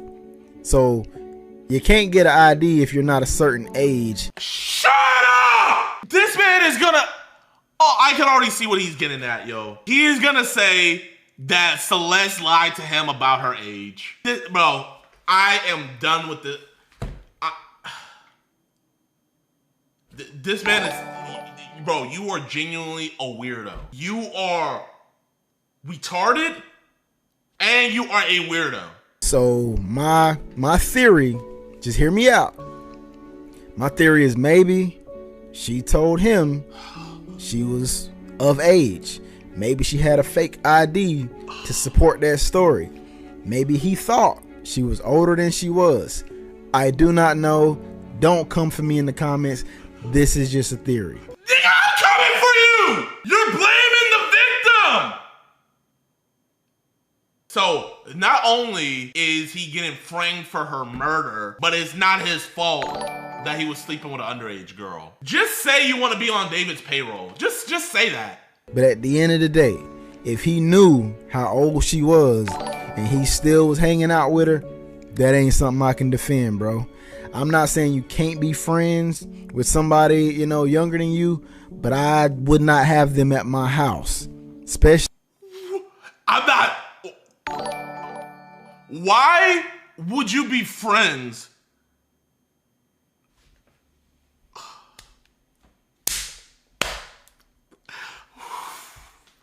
Bro, man, and you know, chat, man, I know y'all are saying that this is rage bait, bro. I'm telling you guys, this is not, like, this nigga is being 100% genuine. Like, cause I hear this, bro, he is being 100% genuine. I'm telling you, bro, chat, I am telling you, bro, this dude is, bro, I am telling you, he is being genuine, bro. Cause I can genuinely hear the stupidity. You see, when people are rage baiting, you hear their stupidity being calculated. You know what I mean? There's no calculation in this. Each sentence that this man says, he genuinely believes. Like, listen to everything he says and tell me that you guys think that he's calculating this and rage baiting, or do you, bro, he is being genuine. A female. It's just kind of, but again, I haven't seen any proof that suggests they was messing around. I've seen the same clips and pictures y'all seen. Okay. I haven't seen it. So, a grown man, the prosecutors, and keep in mind, chat, he posted this video 2 days ago. The prosecutors already have evidence that he had her come over to his house without telling her parents anything. So, according to bro, this is cool. That's cool that, hey, oh, you know, I wouldn't do that, but like, you know, if you have a 14-year-old girl come over to your house, like, that doesn't necessarily mean that they're sleeping together. Yeah, like, she has you know, his name tattooed on her ring finger, and they have matching tattoos together, and they were seen together a bunch. And yeah, you know, there was CP just found on his phone, but I mean, that doesn't mean that they were having a sexual relationship, you know? Like, I just don't see the evidence. Bro, man, if we could make a time machine to send niggas back to slavery, he would get a first ride trip. Doesn't look good. I can be real about that. But at the end of the day, I haven't seen any proof. For all we know, he knew her and he thought she was of age. I don't know. But anyway, going back to what I was saying, bro.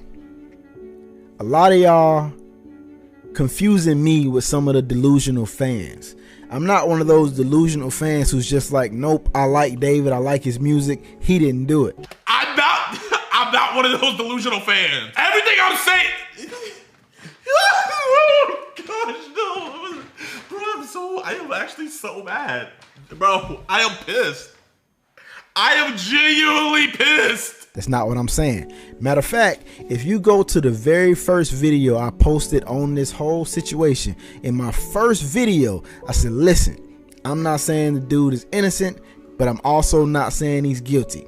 Said Yo, that Hannah, since day thank one. you for the 5 I'm not gifted. saying there is no possibility that David did this. All I'm saying is from what I've seen, it looks like a setup to me. Because this is just too perfect. All of those pieces to that puzzle fit together perfectly. What are you saying? The shit's adding up too much. Everything's pointing at David. Her being in connection with him, and her being in his car, her knowing him, all of this is too perfect. It can't be him. That is literally what he's saying. If this nigga saw a giant paw print, if he heard roaring, if he saw a mauled freaking zebra outside his door, this nigga would come to the conclusion that there's a duck outside. All the evidence is telling me that there is a lion out there ready to hop on my dumb ass. So it has to be a duck out there. You got a guy who already makes songs about gory stuff, and it's just, you know, he makes some really dark references, and he's got some really dark, you know, images and visuals in his videos.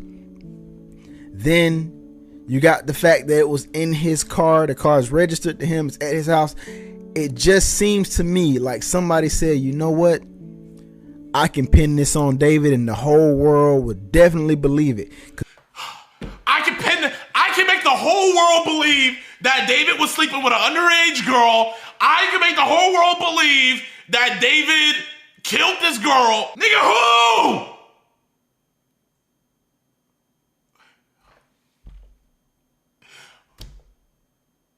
who? Who? You made all this? Oh my God. I am. Look at his music videos, and this is his car. Look at the characters he plays in his video. Look at the blood-stained shirts. Yeah, I can pin it on this guy. I'll leave this body in his car, and nobody will ever think that it wasn't him, because everything about him says I'm a dark, twisted guy. So it'd be. Nigga, is it you? Is it you? You seem to know way more about this than we do. Shit, I'm gonna just say it's you. Easy for them to believe it was him. This is a layup. I'm gonna just sit it in his car. When they find this body in this car. And you know the crazy thing about it? There's niggas out here thinking like him. Imagine if someone like him ended up on the jury seat. No, I'm not even joking, bro. Imagine if somebody like this dumbass ended up on the jury seat. This nigga would walk. You fucking dumbass. Dude is going to jail. Nobody would ever even think to look for somebody else. That's what I think. It's just too perfect, bro. Too perfect, man. If they would have found her body, I'm telling you, if they would have found her body anywhere else other than in his car at his house, then I'd be just like the rest of you. Bro, he is so dumb. They did not find her body at his house.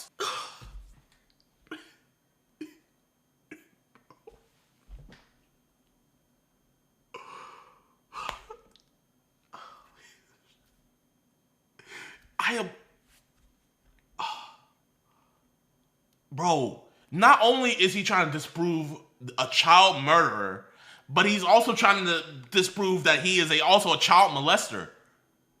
I thought at the bare minimum, he would just keep it at, I don't think David did the murder. He did maybe have a sexual relationship with her, but I don't think he murdered her. But no, he went a step further and said, no, they were just friends. Bro, this is the type of man where Had he done a pred catch, he sees all of the evidence. He sees the pred talking to the decoy, saying all these sexual things, yada, yada, yada. Meet up at the spot. If bro was in my shoes and came to meet there, and the guy said, no, I just wanted to be friends with her. Like, I didn't even send those messages. I was hacked. He would believe the pred. You know those crazy stories that the preds come with in my videos? When he watches my videos, he believes them. Yo, bro, I'd be like, yeah, that car was in the woods, 3 hours away from his house. He was trying to hide it. He probably did that. But at your house, parked in your driveway while you across the country, nah, bro, nobody is that stupid. No, yeah. No, there is people that stupid. It's you. You know, genuinely, yes. You are that stupid. I just refuse to believe that man was that stupid. He doesn't strike me as a stupid guy. When I listen to his interviews, he seems like a very intelligent young man. There is no way he'd be that stupid unless he is just genuinely a sick and twisted person. So that is the most unplausible situation out of all of this. Out of everything, that is the thing where, like, that is the outlier. Unless the only way he could have done this crime is he has to be a sick, twisted person. That is the only way he could have been responsible. If that is who he is, then I guess that would make sense. But from what I've seen, I don't think he's that type of person. All the people... You don't know him! From what you see interviews and you see his...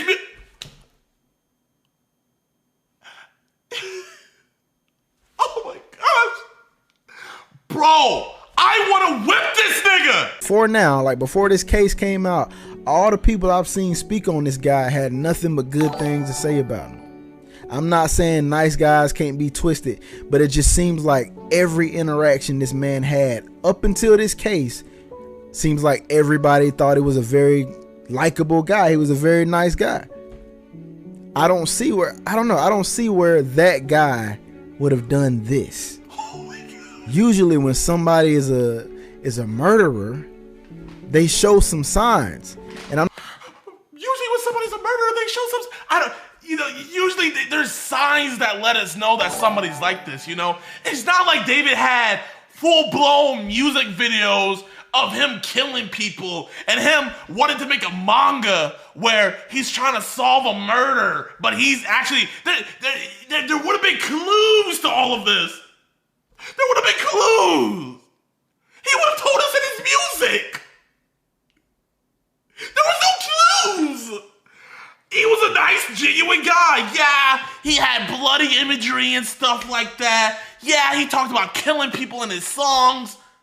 But hey, everybody that was around him said that he was a good dude to be around. I'm not talking about the music, because if you're going to say the music is a sign, then I guess Slim Shady is a murderer too. I guess. We're bringing up... Now we're talking about Marshall. If this was rage bait, this is the greatest rage bait of all time. Genuinely. If this is rage bait, this is the greatest rage bait of all time, hands down. But bro, I will bet my entire bank account this cannot be rage bait, bro. It can't. It can't. It can't. It can't. He is serious.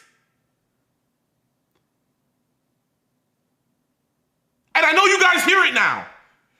Bro, nobody's gonna make a 20-minute video. It's Tyler, the Creator, is a murderer too. I guess Billie Eilish is a murderer too, because all of these people have dark, twisted songs. I just don't see where that guy shows the behavior of somebody who would have done something like this. Now, I don't know him personally at all. I know a lot of y'all think I do, but understand something.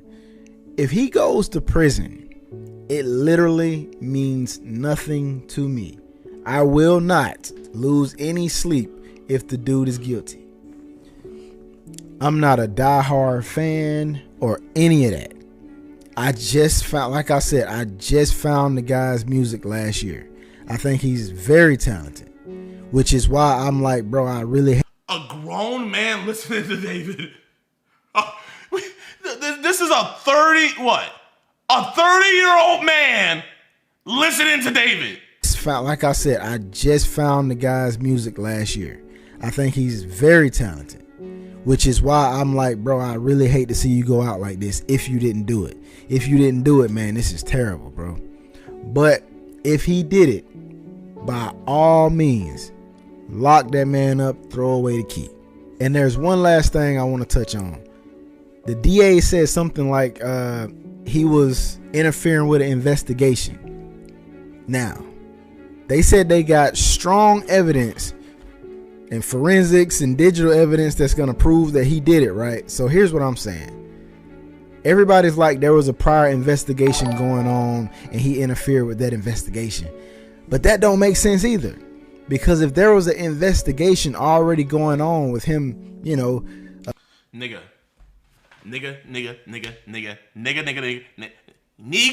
Listen, okay? They charged him with killing a witness because apparently Celeste told him in the messages that she was going to go and report him to the cops. And what did he do? He killed a witness! Oh my, oh my, oh my, oh my, oh my, oh my. Oh my gosh. Oh my gosh, oh my gosh. Messing around with the minor, and they were already in contact with her trying to get him, then this case would have been open and shut, because soon as she went missing, they would have knew exactly who to come looking for. It wouldn't have took them 8 months to arrest him because y'all were already investigating the situation. So literally, soon as she went missing and then the body was found, y'all would have locked him up right then because y'all was already investigating him. So y'all already knew it couldn't be anybody else but him. So something about that don't add up either, because if y'all was already investigating the situation, why did y'all need 7 to 8 months? They weren't investigating the situation, or the situation could have been, I don't know, I think she had a missing person report about her. The arrest the dude. If y'all already was investigating him and her. I could be missing something in there. I don't know. You're missing a lot. It's just so many things that don't add up, bro. Because you're dumb. So I'm going to end this by saying, listen, I am not one of those delusional fans. I'm not just riding for this guy because I think he's, you know, a good artist or something like yes, that. Yes, you are. You it's none of that. Yes, it My is. skepticism is strictly based off the weird stories, the things that don't add up, all this coincidental information. You know why it doesn't add up? It's because you don't know how to add. You don't know how to do addition. You don't know 1 + 1 is 2. You're like Terrence Howard out here. You're out here saying 1 × 1 is 2. That's what you're saying. Patient. Like, I don't understand how anybody with a functioning brain or anybody who thinks logically could see all of this stuff and not be skeptical. I don't know how everybody's just like, yep, he did it. Because you're dumb. And you're seeing the same things I seen. Because you're I'm dumb. not saying he didn't possibly do it. It's very possible that he could have done it. I'm just saying from what I've seen, too many things don't make sense. You are the dumbest of dumbasses. Now, if he get in that courtroom and they come up with some evidence that I cannot deny, then I'm just gonna be like, all right, he was. You know what? Even though I already did all this damage by victim blaming and all of this, if they come out with some evidence I cannot deny, I'm just gonna be like, all right.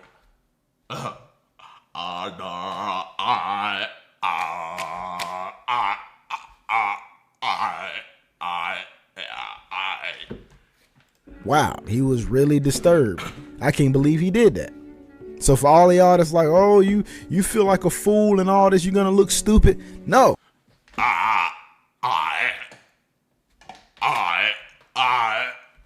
No, I'm not. I would never look stupid for being a decent human being and trying to see the good in everybody and for giving this man the benefit of the doubt because I didn't see enough evidence before now. None of y'all have. Nobody has seen enough evidence to prove that this guy had done this. If that was the case, he would have been locked up months ago. But because there hasn't been enough solid evidence, that's why it's been 8 months. because there was no evidence. So for everybody saying the internet solved this case months ago, no, you didn't. Everything you know about this case is just something you read or heard somewhere else. You have not seen any proof. You are just like me. So I don't understand. I am not like you! Don't not disrespect me!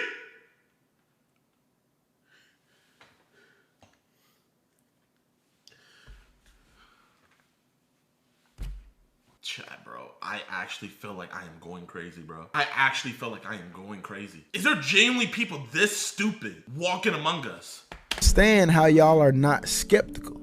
I'm on neither side. If he did it, lock him up. I'm just saying, for the last time, nothing I've seen has proven to me beyond a reasonable doubt that he is the guy. I am open to new information. So if I see something that suggests otherwise, I am not going to debate that. I'm going to look at it, take it in, and say, you know what? Okay, cool. I didn't have this information before, so I thought he was innocent. But now that I've seen what they have, okay, I think he did it. But until that day comes, as of right now, I just feel like too many things don't make sense, and that is why I don't think he did it. So, like I said, man, be respectful, leave your comments down below, but tell me if all of this makes sense to you, and you can just say, yeah, you think he did it. Explain that to me. Explain that to me.